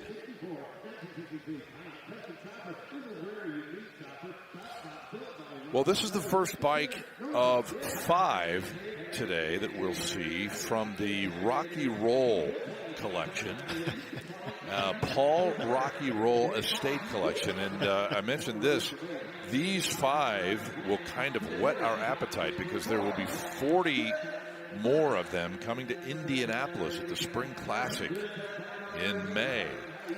This bike was built by Robert Kontrinik, the Leatherman. It's called Daytona because of its fish theme, and it was shown first at Daytona Bike Week, where it won Best of Show in the Daytona Bike Week Custom Show. How could Daytona not win Best of Show in Daytona? That's pandering, I think. Look at this wacky motorcycle. Totally fish-themed, Triumph, unit Triumph, $7,000. In no way reflects the months of effort it took to fishify that Triumph. Yeah, yeah. You're going to have to do a second printing of your chopper book to include that. All right. Here is 79 CBX Super Sport from Honda. Second year CBX when they still labored in the Super Sport before they transformed it into the touring bike it probably should have always been. But you know what? You can't argue with producing the fastest motorcycle in the industry in 1978. 6 cylinders, 2 overhead cams, 4 valves per cylinder. Incredibly sophisticated engine management system for the day. This was the most technically sophisticated motorcycle in the world. And what an exhaust sound from that 6-cylinder engine. I was going to ask you, what was the reaction when the motorcycling world first knew that there were going to be 6-cylinder engines coming out? Well, they weren't the only ones, because Benelli was producing a 6-cylinder 750 and 900 as well. Crazy. CX650 Turbo. Here, we had one yesterday, I believe. That's right. No reserve. You could have all the turbo trouble you want for $6,000. Remarkable machine. They use the CX500 pushrod engine, bored out to 650. Absolutely bulletproof motor, even if you double the horsepower with a turbo. And that's crazy to think of, turbocharging a motorcycle. And Kawasaki did it. Honda did it.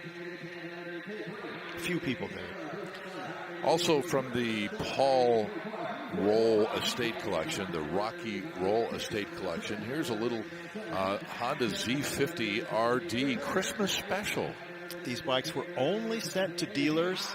They're Honda's top dealers as kind of a thank you that year. Mm-hmm. They chrome plated them. They were called the Christmas Specials because they were a gift right before Christmas. I've seen these go for crazy money. Today we're only seeing $8,000 for that one. Yeah, and they were never made available to the public unless the dealer decided, hey, I'm going to, put it up for sale on eBay or whatever in 1986. And what'd that bring? 9,000? 8,000? All right. BSA Gold Star now.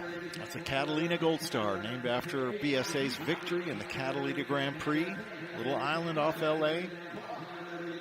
The Gold Star was their do-all motorcycle, road racing, scrambling, trials, and touring. Factory tested, around 41 horsepower.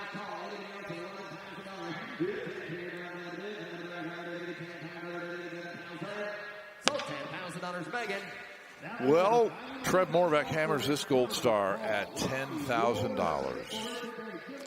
And so we will get set up to take a break here and resume our coverage in a minute. But first, it's time to send it over to the 303 staging lane. There are still plenty of bikes in that lane. Hannah Lopa's there to tell us more.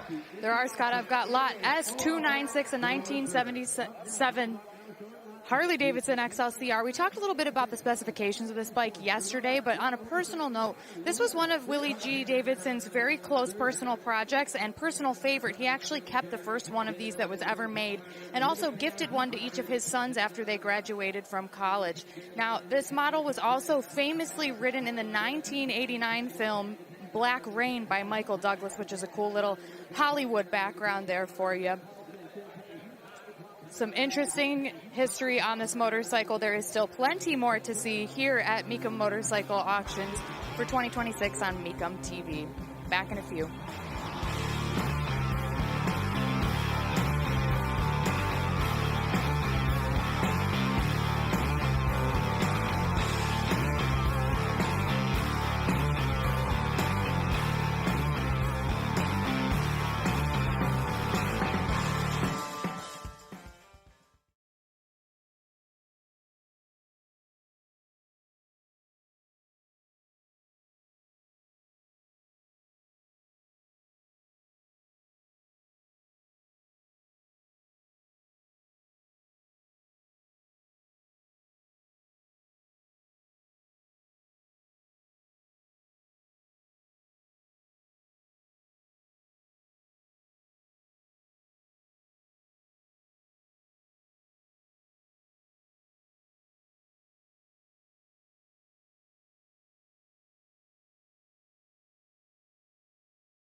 Welcome back to the arena here at South Point Hotel and Casino.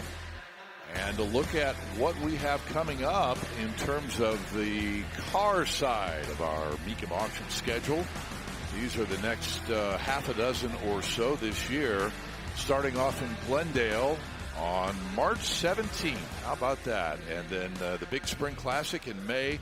Tulsa will not be televised. That's the only one of these that will not be on television, but plenty of other activity coming up the rest of the year here in our 19th season of covering Mecum auctions on television. And we continue with our 12th visit to the Mecum Motorcycle Auction here in Las Vegas with 69 Kawasaki H1 Mach 3 that just gabbled for $11,000. That's our second white H1 Mach 3 that we've seen come across. This one was the cheaper of the two. We're seeing a string of these triple Kawasaki two-strokes. This is a KH500, which is a little bit improved model with slightly better handling and better brakes as a disc brake up front. Still wild horsepower. Looks to be an original paint machine.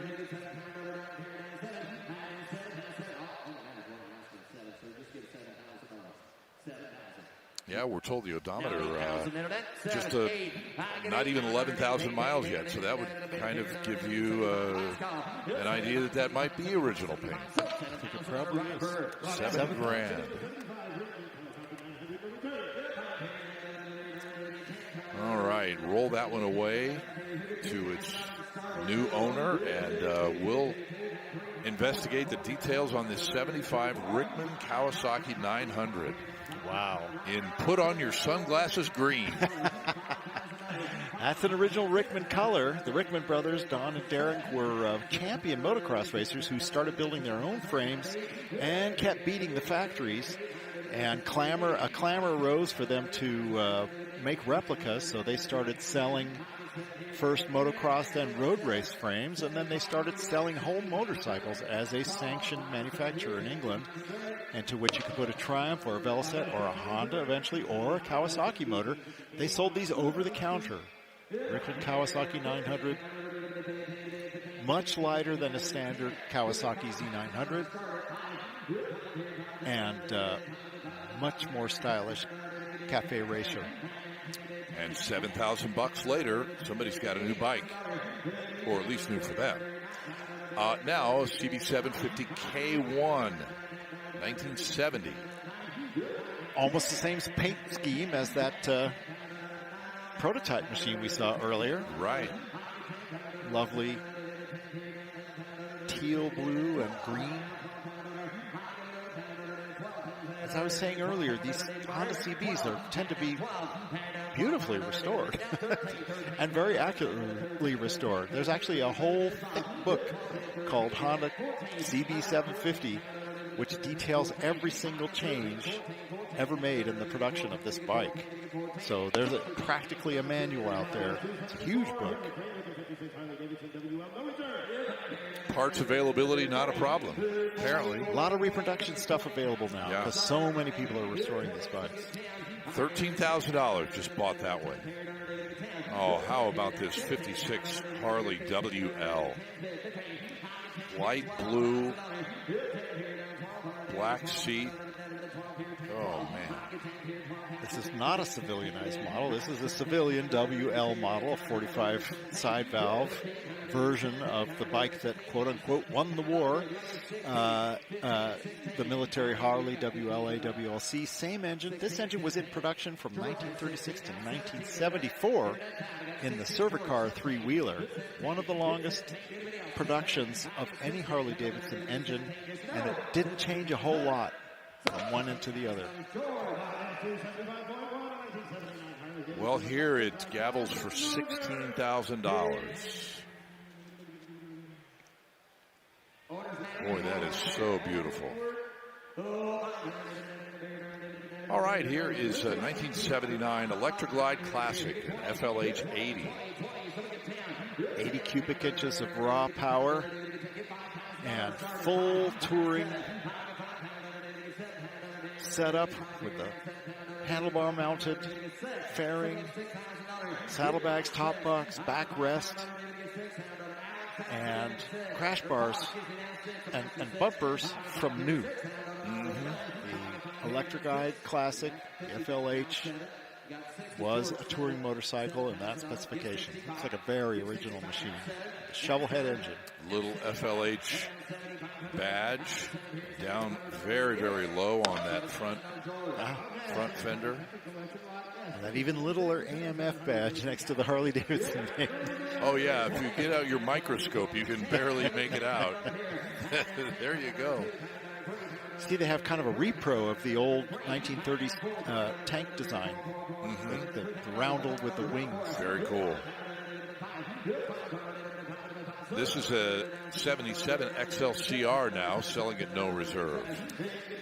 Hannah was mentioning how important this bike was to Willie G. I had the great pleasure of displaying his original pre-production prototype XLCR in Sturgis at an exhibit with Michael Lichter, the ton-up exhibit.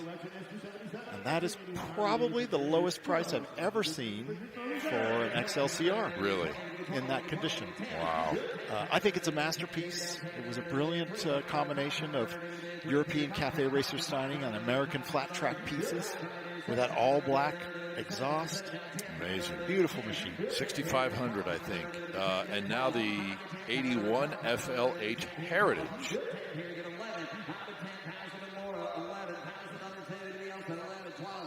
With full leather-covered saddlebags and conchos, a buddy seat with conchos and fringe, 80 cubic inch displacement, their biggest motor. You can put out about 50 horsepower. Good for a little over 100 miles an hour. That olive green paint is kind of their own tip of the cap back to the paint of the day, right? It really is. Yeah, from their own paint jobs back in the 1920s. More than any other manufacturer, Harley-Davidson embraces its history. 19, 20 pounds and a half, 21, 22, 21 bid, 22. Thank you, sir. I get 21 bid, 22 today. So $21,000. Zach on telephone. Here's Jimmy. 21,000 at no reserve buys that 81 FLH Heritage. Well, it is 4 o'clock here in Las Vegas.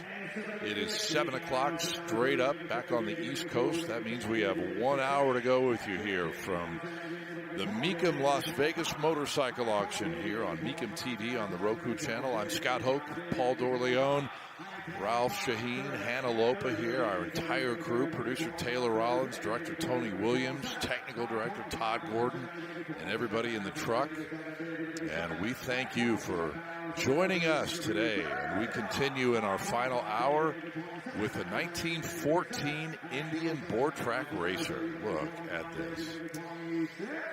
Board track style has been very popular to reproduce for quite a while now because everybody loves the lines and the simplicity of these early racers.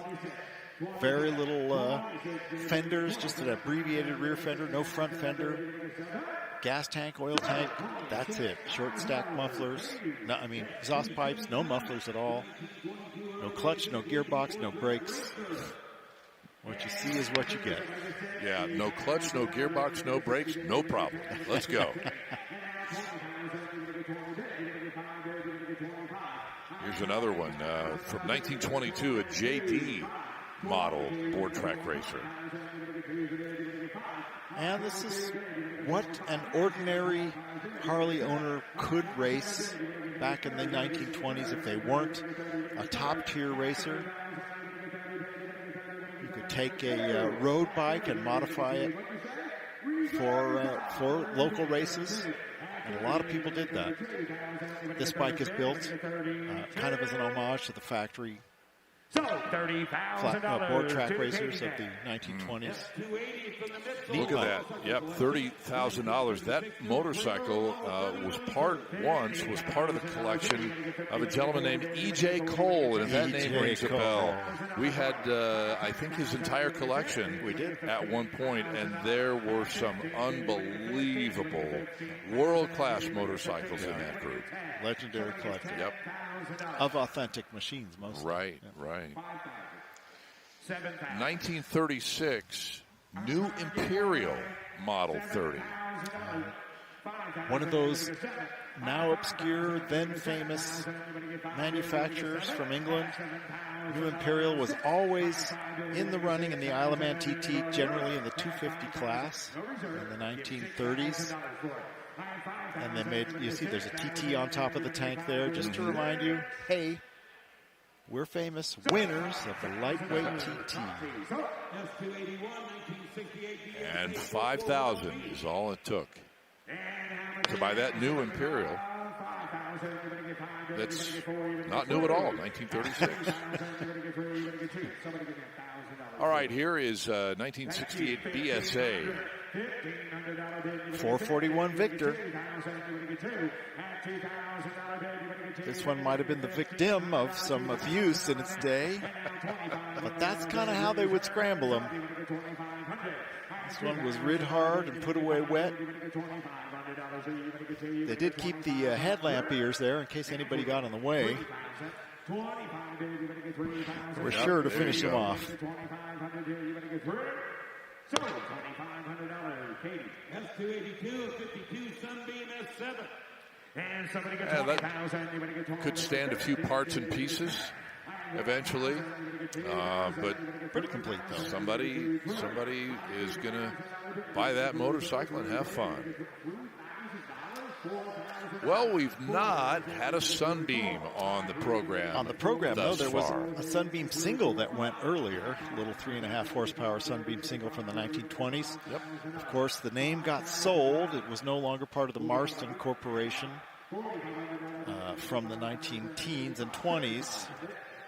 BSA owned Sunbeam after the war. And they designed this radical engine by Arthur Popp. It's an overhead cam, 500 parallel twin, turned fore and aft. The prototype was good for 100 miles an hour. They detuned the production models, so they're not nearly as fast. They have a shaft drive. Unfortunately, they have a bronze worm drive instead of a steel gear bevel drive out back. And if you weren't nice to it, it would shed and you'd be left without forward motion. Cool bikes. I love the fat tires and the fat mufflers. They're actually very nice motorcycles. There you go. To ride. You want it? 67?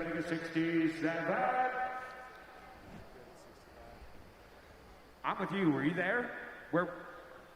Oh, you were calling his. I'm sorry, I put you in separately. Okay, so 65 is up there. Yes, sir. I got you.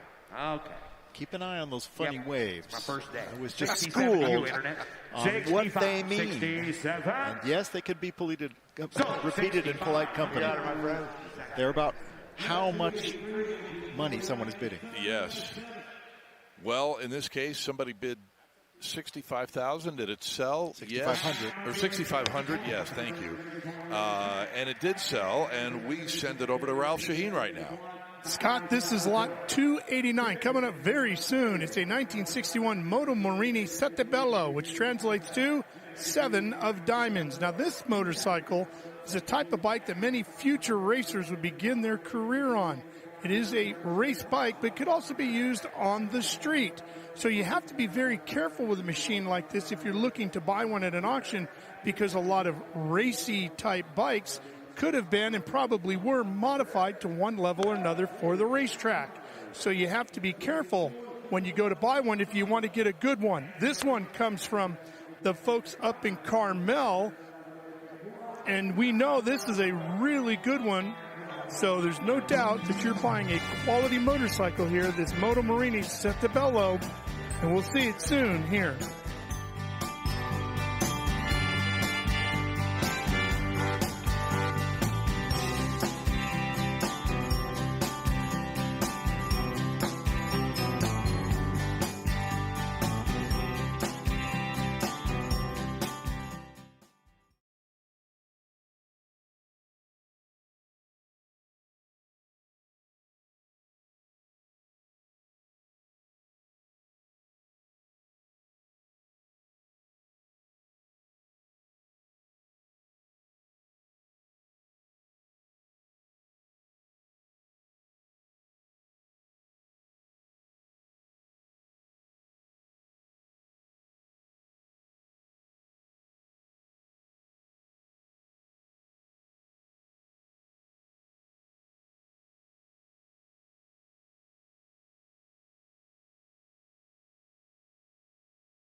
thanks again so much for being with us today as we close out the month of January and close out another Mecum Motorcycle Auction into our final hour now. And we are taking a look at this BMW up on the auction block. Although we're still looking at this 73 Ducati Imola replica. Which, yeah, I guess they are taking a look at the Ducati. Well, and I'm kind of regardless, the Ducati replica did not sell. I don't believe. So we'll move forward regardless with this 1955 BMW R67 that's on the block right now. R67/3 post-war telescopic forks, plunger frame, the pre-war frame, upgraded wheels, upgraded engine design. The old pre-war flat twin had a twin cam setup. This is a single cam engine. R67 being a very rare model. Actually, I'm surprised it didn't sell. And a high bid on that motorcycle for $13,000. Well, how about this? 1956 Ducati Grand Sport. Now, this is a bike from the Moto Talbot Museum. It actually has history. Grand Sport was a coveted single-cylinder racer, not like the later production singles. Very successful production racer, and this bike had a factory connection. And this is basically in as race condition. It just sells for $15,000. Little footnote, originally the first owner, Italo Piana, who won the Italian championship 3 times. So he was no stranger to the podium. And on to 1956 Moto Devil Formula 3. This is a pretty cool bike. I've had a really good look at this bike. Love the Milan plate there, too. That is a unique prototype race bike. Beautiful castings. It's a one-off. It's actually a pushrod engine. On the other side of the engine, you can see how the pushrods cross front to back on the side of the cylinder. It's got magnesium. There you go. You can kind of see, there you go, the base of the pushrods go front to rear. Very curious. The only one known. Wow. Another bike for the Moto Talbot collection. Yeah. Rob Talbot thinning his herd after he closed his museum. So there you go for $16,000. And another one from the Moto Talbot collection is up next. 1961 Moto Morini Settebello. And Settebello was, these all reference card games in Italy. Not just cards, but card games. It's kind of like calling it the poker or the royal flush. Okay. They've made a road-going version of the Settebello. This is a race version. And this would have been set up for Italian track racing championship.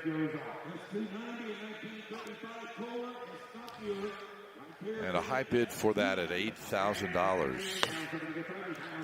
And here is the 1935 Kohler Escoffier. I think Ralph gave us a preview of this one a bit earlier today. Le Motobale Special. That great green color. Kohler Escoffier, almost unknown in the United States, but actually in France, this was a big, big name. Sold a lot of motorcycles. In the 1920s, they designed an overhead cam single-cylinder racer and a 1,000cc overhead cam V-twin, one of the only overhead cam V-twins produced before World War II, just like Cyclone and Moto Guzzi's overhead cam V-cylindrica V-twin. It wasn't until we got to the Virago that we started to see other overhead cam V-twins. And $7,000 was the high bid on that motorcycle. This 1983 Harley XR 1000. XR 1000 echoing the XR 750.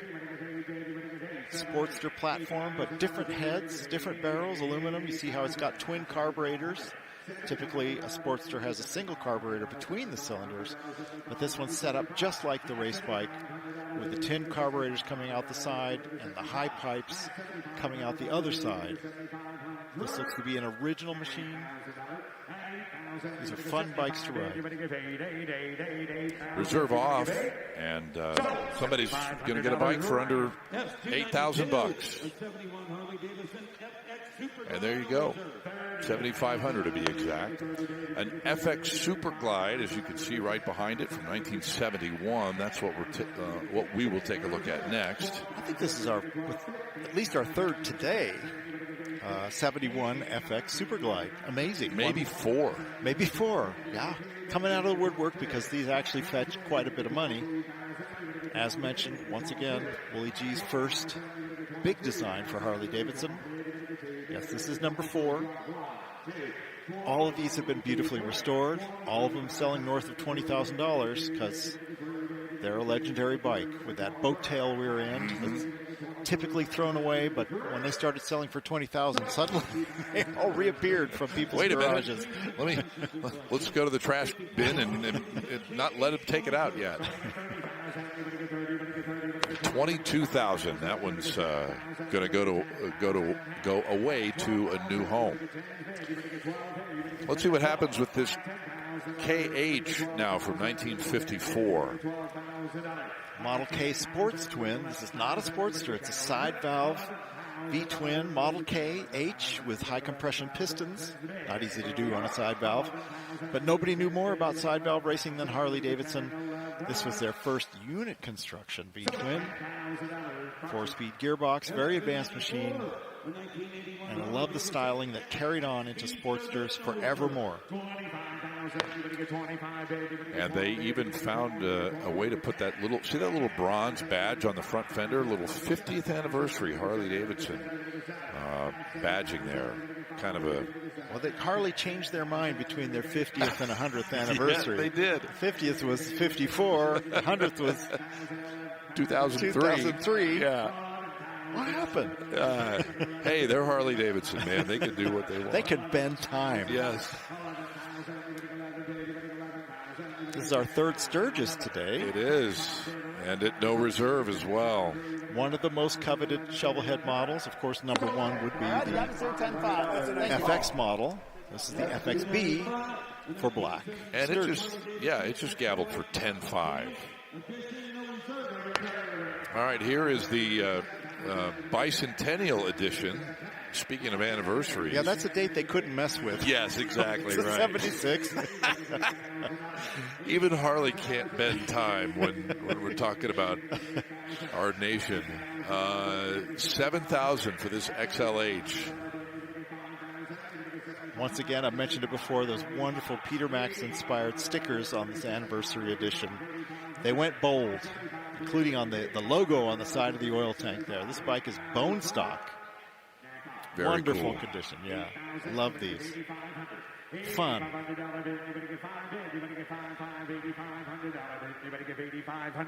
At $8,000 bid, anybody give $8,500. So there you go. Metal flake black paint and that sticker, wonderful. $8,000. And 77 XLCR 1000 will be next. As we mentioned, Willie G's favorite design. He was kind enough to loan his number 1 prototype to my show in Sturgis, Ton Up with Michael Lichter. It's in my book, if you can find it. It's called Cafe Racers, out by Motor Books, 2015. But what a stunning design. It's an XR 750 tail, a stretch Sportster tank, and a half fairing up front. In 1976, Ducati's 900 SS was selling like hotcakes. Laverdas, Moto Guzzi's, he wanted to pick up on the trend. Wasn't so popular in the USA, but the styling is perfect. And that is a Bid Goes On motorcycle, and we've told you many times about our 303 staging lane for good reason. They're one of our long-term sponsors, and that is a look down that 303 staging lane. And one of the terrific products in their big lineup is 303 Protectant. It will take care of your exterior, your chrome and painted surfaces like nothing else. It will take care of even the plastic and rubber and vinyl surfaces, keeping them looking absolutely brand new. You can find out more about all of their products at 303mecum.com. 303 is proven to protect. About 40 minutes left for us here in Las Vegas. We will continue with our live coverage of this fantastic motorcycle auction in just a moment. Stay with us.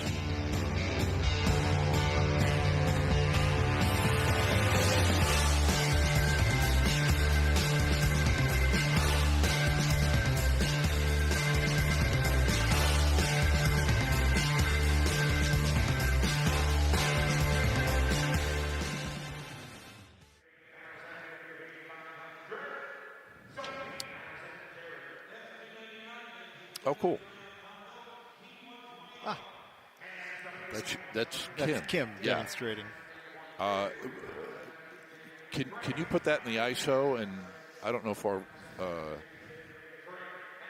can you put that in the ISO, Taylor, and just give us a oh man, please. And can you roll it so we can see it? Please.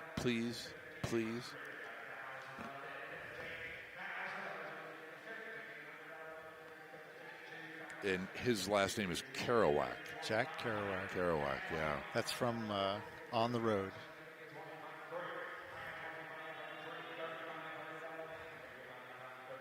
Okay, that's very cool. Okay. Yeah, thank you guys for doing that. I'm glad we got a chance to give this book a little bit of love. No other book like it. As we would expect from you. It's like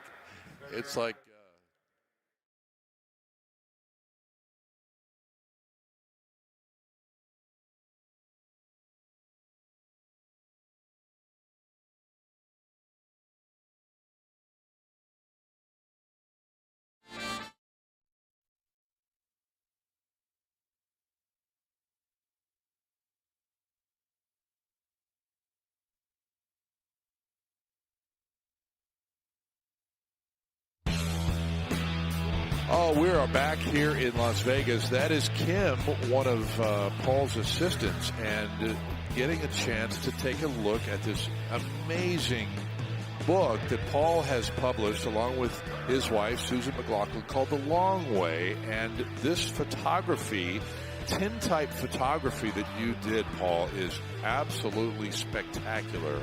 Thank you. The book is a work of art in itself. This is a limited edition of 50 copies. We've sold 6 so far, and just came out 2 days ago. And each copy is completely handmade individually with a box. I printed each photograph individually. They were bound in Mexico and includes a limited edition photogravure. You can find it on thelongwaybook.com. All right, thelongwaybook.com. That is really cool. That's Thank you so much, guys. Leather bound and leather cover. Hecho a mano, totally in Mexico. Really except for cool. the printing that I did myself. Yeah. All right, back to the good luck with the continued success of that book, by the way. And back to the auction, the action on the block live with this TR6R from 1969. Love a good Tiger. TR6R 69 with the twin leading shoe front brake, vastly improved from the old single leading. These are a lot of fun to ride, easy to maintain. I keep a 1970 Tiger in Mexico. Lots of fun to ride, super reliable. Yep. And $8,000, so not super expensive either. X75 Hurricane.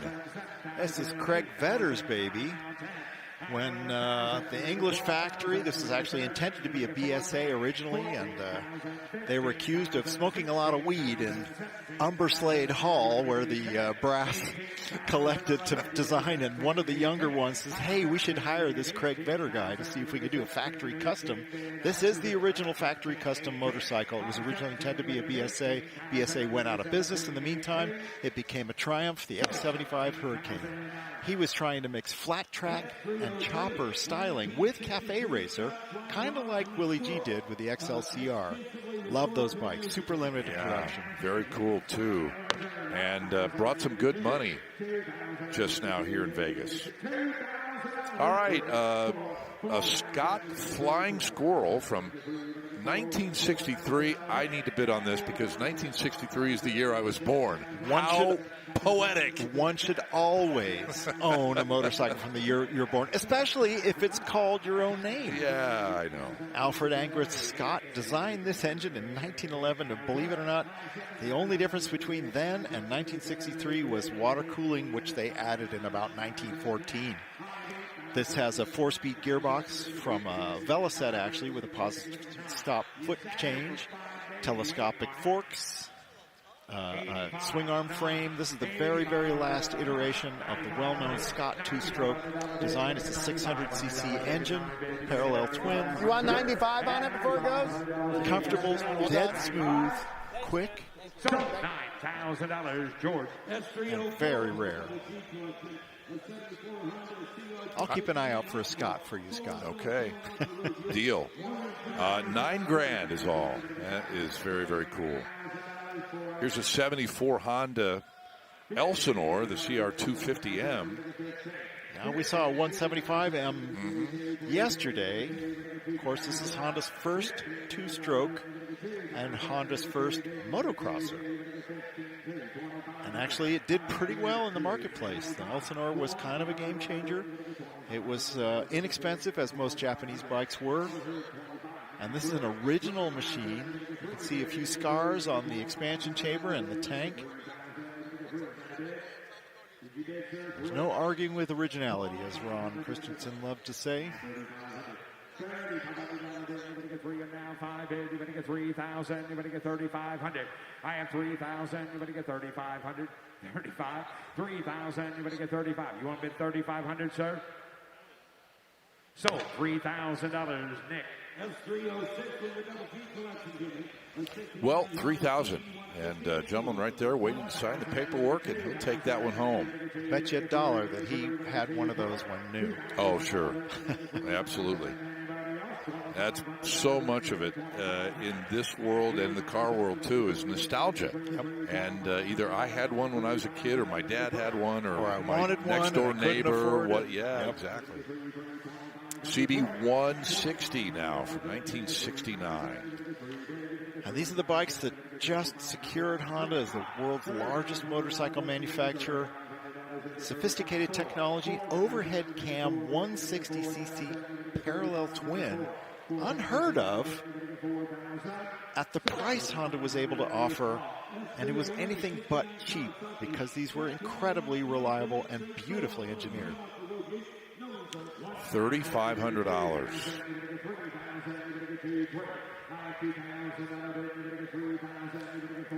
1969 Kawasaki F21M Green Streak. Factory mean green Kawasaki colors. I think this is one of Kawasaki's very, very first motocrossers. Of course, racing in Japan was all on dirt in these days from the beginning. They didn't have paved racetracks in the 50s and 60s, so all their bikes had knobby tires.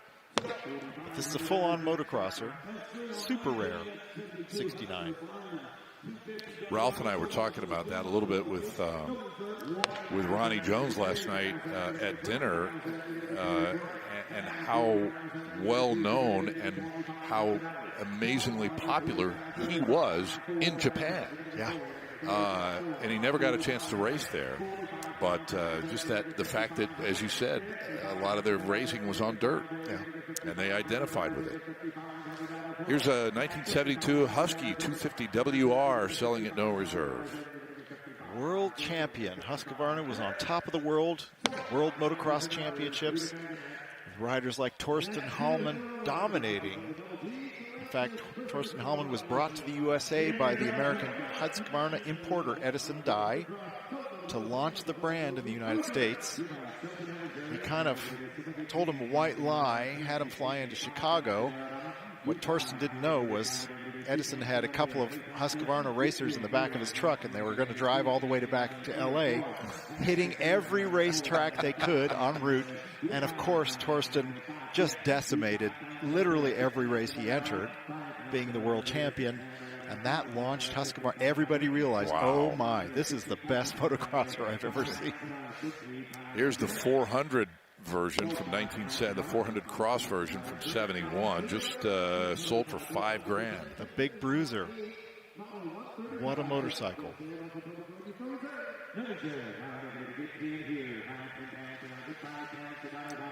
Bull Taco, 1975. Another Bull Taco, also on top of the world. They vied with Husqvarna, although their championship years were a little earlier than Husky.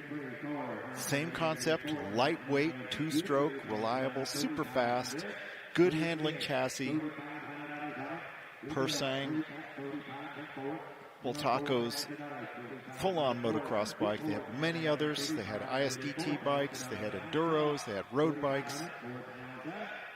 Founded when Francisco Bulto got angry at the founder of OSA, his old pre-war friend Manuel Quiro, who stopped racing OSAs out of grief for losing their factory rider.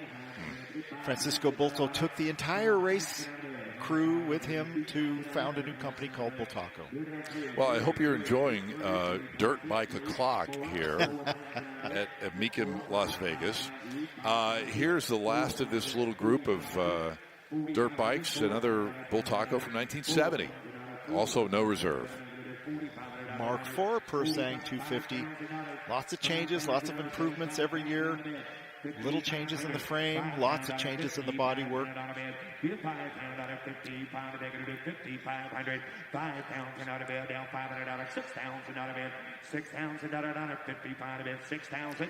$5,500, no reserve. Megan had the high bid there on the internet. 7,000. Get 7,000. Go right on. Get 7. 7,000. Now 6,500. 7. Get 7,000. 65. 7,000 out of bed. 7,000 out of bed. Down 7,000. So $6,500 it is at no reserve.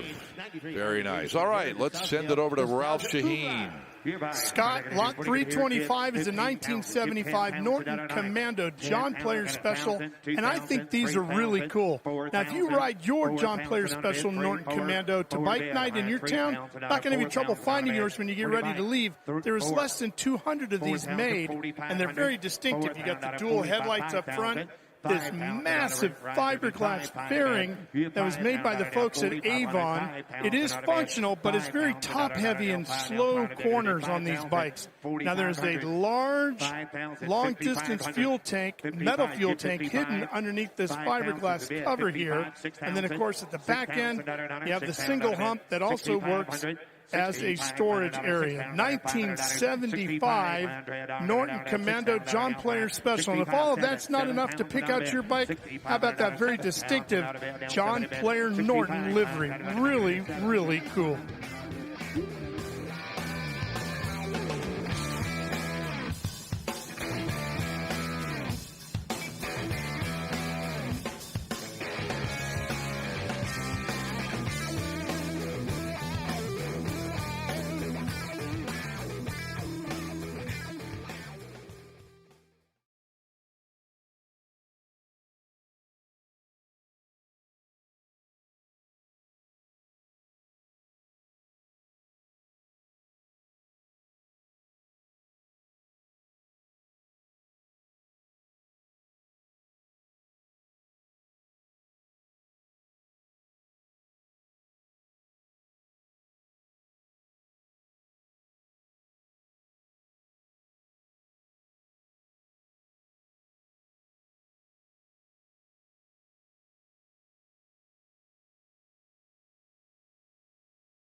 Okay, back here in Las Vegas, inside of our last 30 minutes with you today. And the bike that you see moving off the turntable is a 2003 100th anniversary. There we go again, Harley-Davidson. Their Heritage Springer at $15,000, the current bid. Springer, of course, means it has the Springer front end as produced through 1947. Revived with a disc brake. Not sure how they managed to pull that off, but very cool look. I love that basket weave leather look on the seat, on the bags. Back there, that's really sweet. I think they borrowed that from Balenciaga. Ah, okay. Hey, imitation or borrowing is the best form of flattery. Here is 58 Panhead Bobber now at $12,000, selling at no reserve. And, as I mentioned before, the Bob job became known as the Bobber, but it means it has no front fender and a bobbed rear fender, and this one has the kicked-up dual exhaust that was super popular in the 1950s by hard street riders and club guys and people into custom motorcycles. And this one brought $15,000. Oh, look at this. 06 VRSC Destroyer. Good. Was that good? Am I improving my... Your scary voice is showing improvement. Yes. This is a factory drag racer. Harley-Davidson produced these in a very rare instance of selling race bikes to the public. They sold the Destroyer for dragging. Hannah Lopa, you've got more? That's exactly right. That's something that was so unique about this, is that they didn't require any kind of qualifications in order to just purchase one from the factory. So any average Joe off the street technically could buy one. As far as going to a professionally sanctioned race and being allowed to race it is another story, but you can expect that it was going to be a lot more reliable than something you were going to build yourself. With that fabulous Porsche engine, too. Well, here is 2000 MT500 military Harley-Davidson. The beginning of Harley-Davidson's involvement with Rotax. They also got involved in flat track because of Jerry Woods with Woods Rotax flat track racers, single-cylinder engines. This has all plastic bodywork, including the gun mount and the extra fuel tank and supply lockers. Pretty rare. Used as a military motorcycle for a while. And sells here for $4,500. Factory race bike next from 1977. Well, factory cafe racer. This is what, our fifth that we've seen in the last few hours? I think so. Amazing. XLCR, XL meaning Sportster, CR meaning cafe racer. Now, let's take a look at that incredible Siamese exhaust. It's 2 into 1 into 2. There is no exhaust like this. The mufflers are matched on either side, but it means the distance for the front cylinder's exhaust gas to travel is a little bit longer, but since they're blended together in the middle, it doesn't matter. One cylinder isn't going to run hotter than the other. Harley's first triple disc brake motorcycle. $5,000. I need to get my bigger paddle out. There will be plenty of motorcycles. Is he still going on? No, they moved on. No? They moved on to the next motorcycle. Keep it handy. Triumph Daytona from 1967. No reserve. Not a Daytona. This is a Daytona, which is a twin carburetor, 500cc bike. 100-mile-an-hour motorcycle from Triumph. I had a lovely Daytona. I think I had a 73 Daytona. Wonderful motorcycles. And it brings $5,000 here. All right, next is a 1962 Royal Enfield Interceptor. And, man, this may be our first Royal Enfield of our 2 days of coverage, if memory serves. I think you're right. So the Interceptor is a 700cc parallel twin. Royal Enfield's biggest model, in fact, for a little while, was the biggest parallel twin anybody produced. And look at that beefy engine. The architecture of that engine is just magnificent. And it has the tank of the single-cylinder Bullet. Later on, they'd get a beautiful chrome tank of its own. And this one sells at no reserve for $6,500. Wait a minute. I'm pretty sure we saw this yesterday. That is not a BSA 441 Victor Special. That is a Harley-Davidson WL Custom. Well, it may be.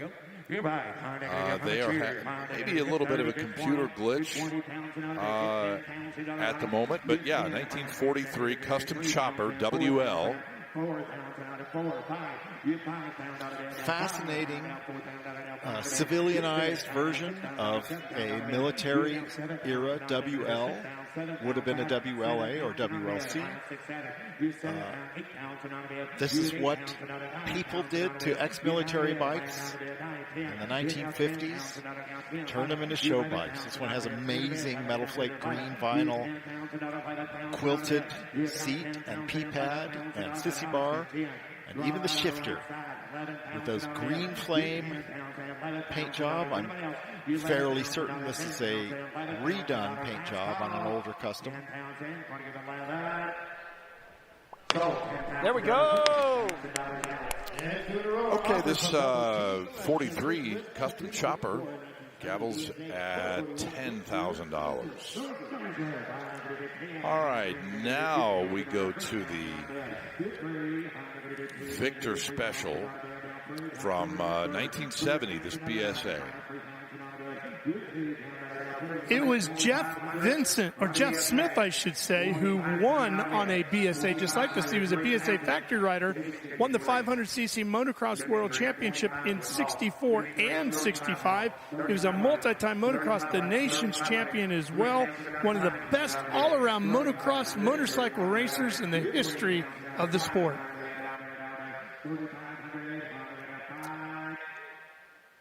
And BSA's first unit construction single-cylinder engine took the place of the Gold Star.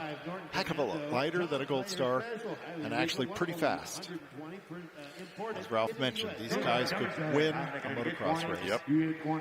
And 3,000 bought that bike. Ralph previewed this one, the John Player Special, the 75 Norton Commando, a little while ago. It's selling at no reserve as well. And who was John Player? Well, John Player was a cigarette brand in England back when tobacco advertising was allowed in racing, and the red, white, and blue color scheme is from a John Player cigarette pack. But the factory race team was sponsored by John Player Tobacco, and for a race replica, they carried that over.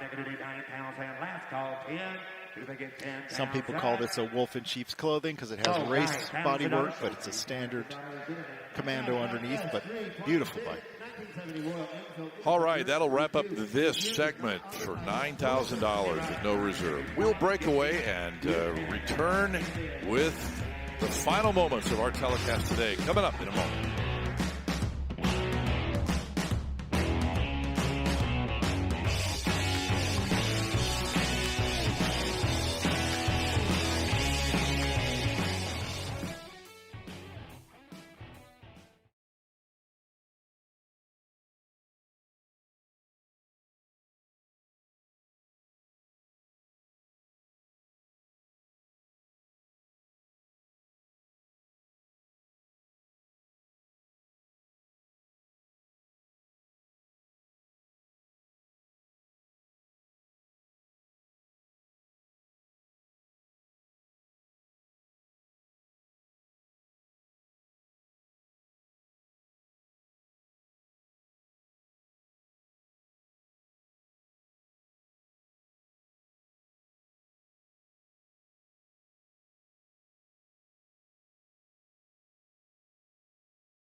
Welcome back. It's our final segment we did today. Perfect time to run down our top sellers. It's a great list. This 38 Vincent HRD Series A Rapide that Paul previewed at the top of the telecast sold for $215,000. Our number 2 bike today, that CB750 pre-production from 1968, launched an entire generation of these bikes, sold it for $285,000, and there it is.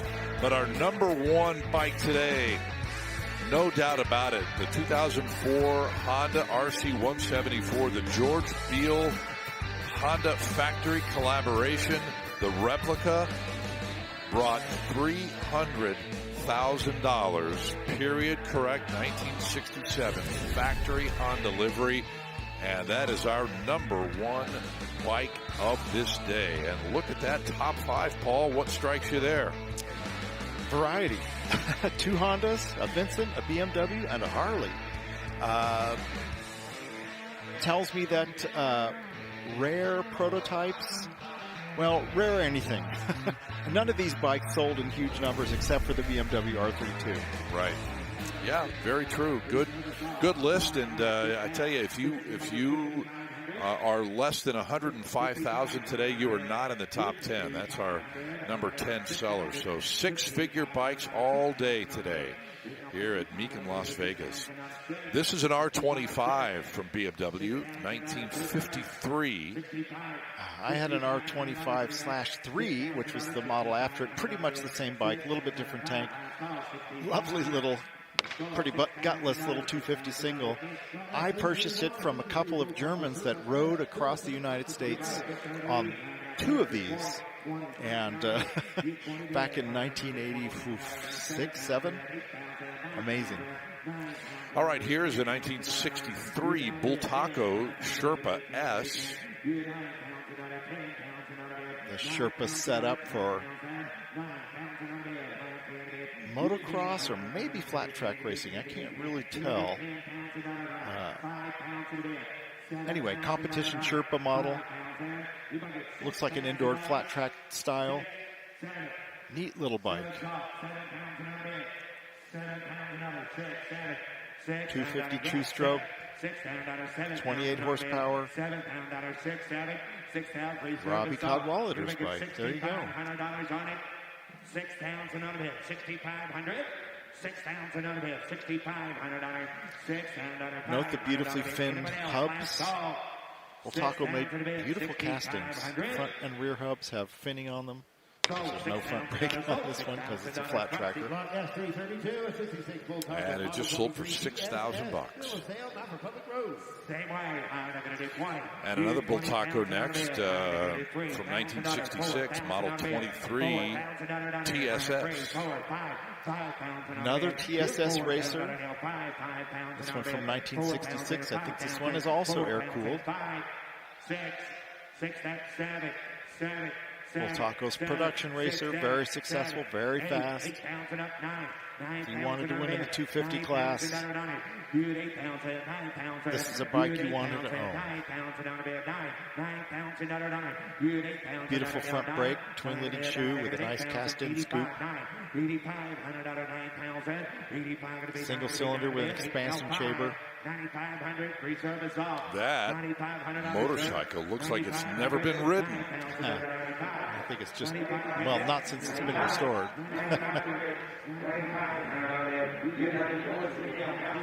Nothing to quibble with there. $9,500. 9,500. Gonna get 10,000. Sold $9,500. Okay, $9,500. It is. Got to act fast around here. Make your decision. Big time. Got a lot of bikes to sell. Big time. Whoop. Here's your Harley-Davidson trike from just a few years ago, 2022.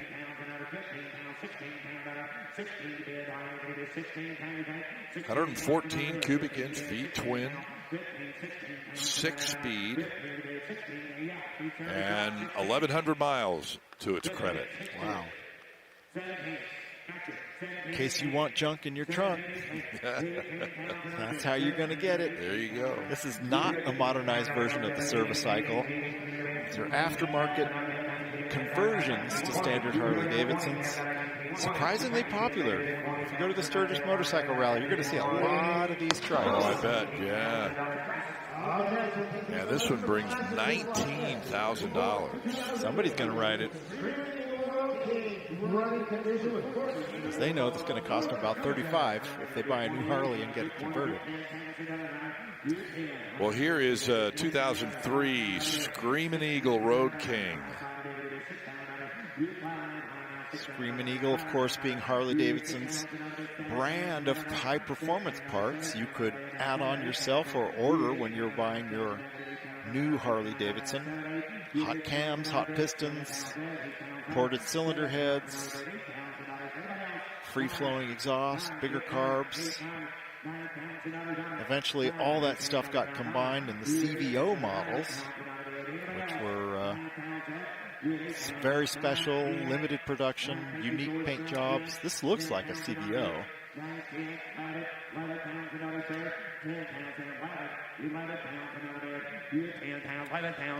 Chrome for days. All over the place.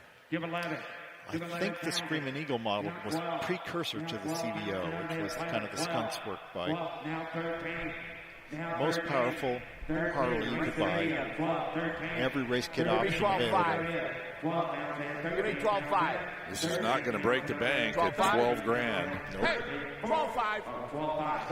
And this thing looks brand new. 13. Oh! Just 14, we're told 1,400 miles on the odometer on a 25, 20, or 23-year-old bike. I don't have any more. Amazing. They made a lot. Yeah. Harley made a lot of bikes. It makes a lot of bikes. They do. All right, 13,000. And somebody's got, well, almost new 23-year-old bike. Yeah. Very limited mileage on it. Very cool, too. XLCH Sportster now, 1964. 64. Love the black and white paint scheme. XLCH was Harley's hottest model. You still had Screaming Eagle on your mind. The paint scream. You could be screaming down the road on this puppy. Harley's fastest bike, tested at Cycle World at 125 miles an hour. And that was going some. That was 20 miles an hour faster than any big twin they offered. You're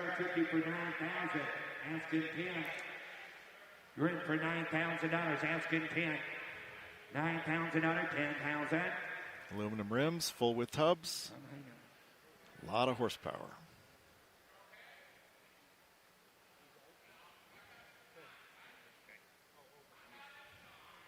Thank you, George. Now 9, now 10.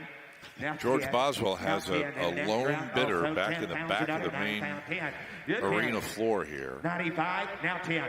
95. Oh, wait, he's up in the, 95, he's in the first row of the grandstand above George. Yes, These guys are earning their money. That's right. George is all over the place. I got to know. $9,500, $9,500. Oh, like you said, Paul, you got to be quick, man. Somebody else got it for $9,500. No hemming, no hawing.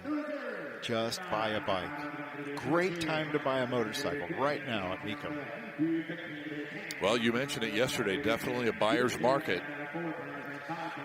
For most things, yes. Unless you've got a pre-production Honda prototype.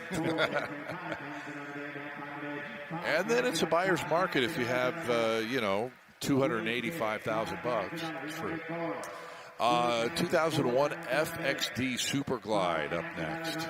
With a custom paint job, another FX dyno.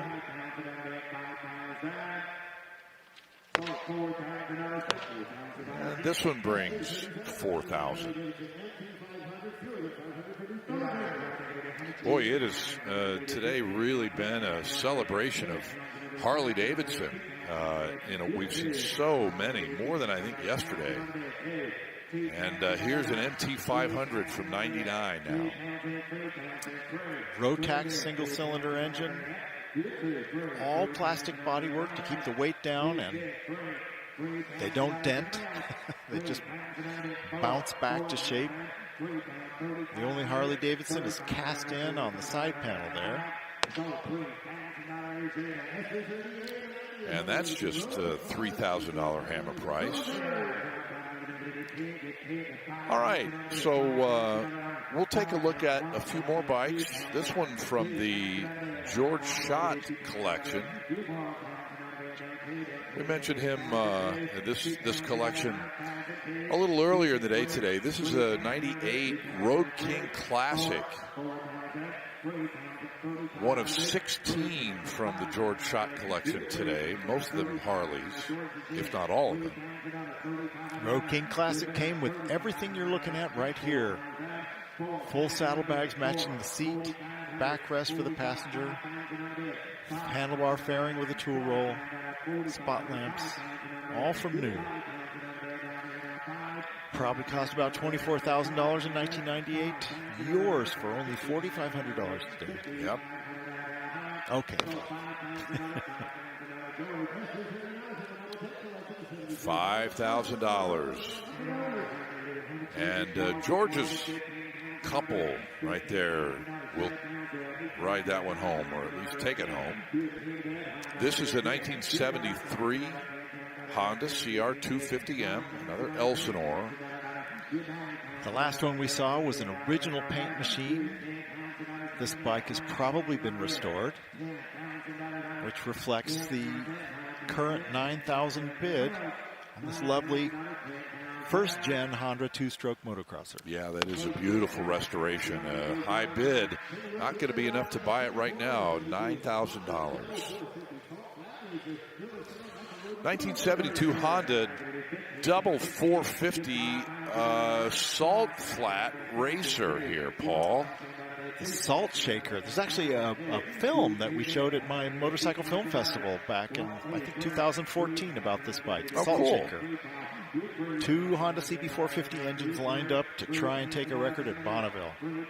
And? Well, did it get the record? Well,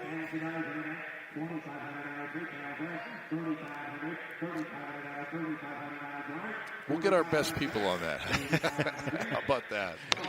Well, no reserve, and it sold for $3,000. And that's going to be our last bike because the checkered flag is out on our coverage of the 35th Mecum Las Vegas Motorcycle Auction. Next up for us, we head to Glendale, Arizona. TV coverage on ESPN Plus starts March 19th. And until then, for Paul Dorleone, Ralph Sheheen, Hannah Lopa, and our exceptional crew, I'm Scott Hoke. Thanks so much for watching, and so long from Las Vegas.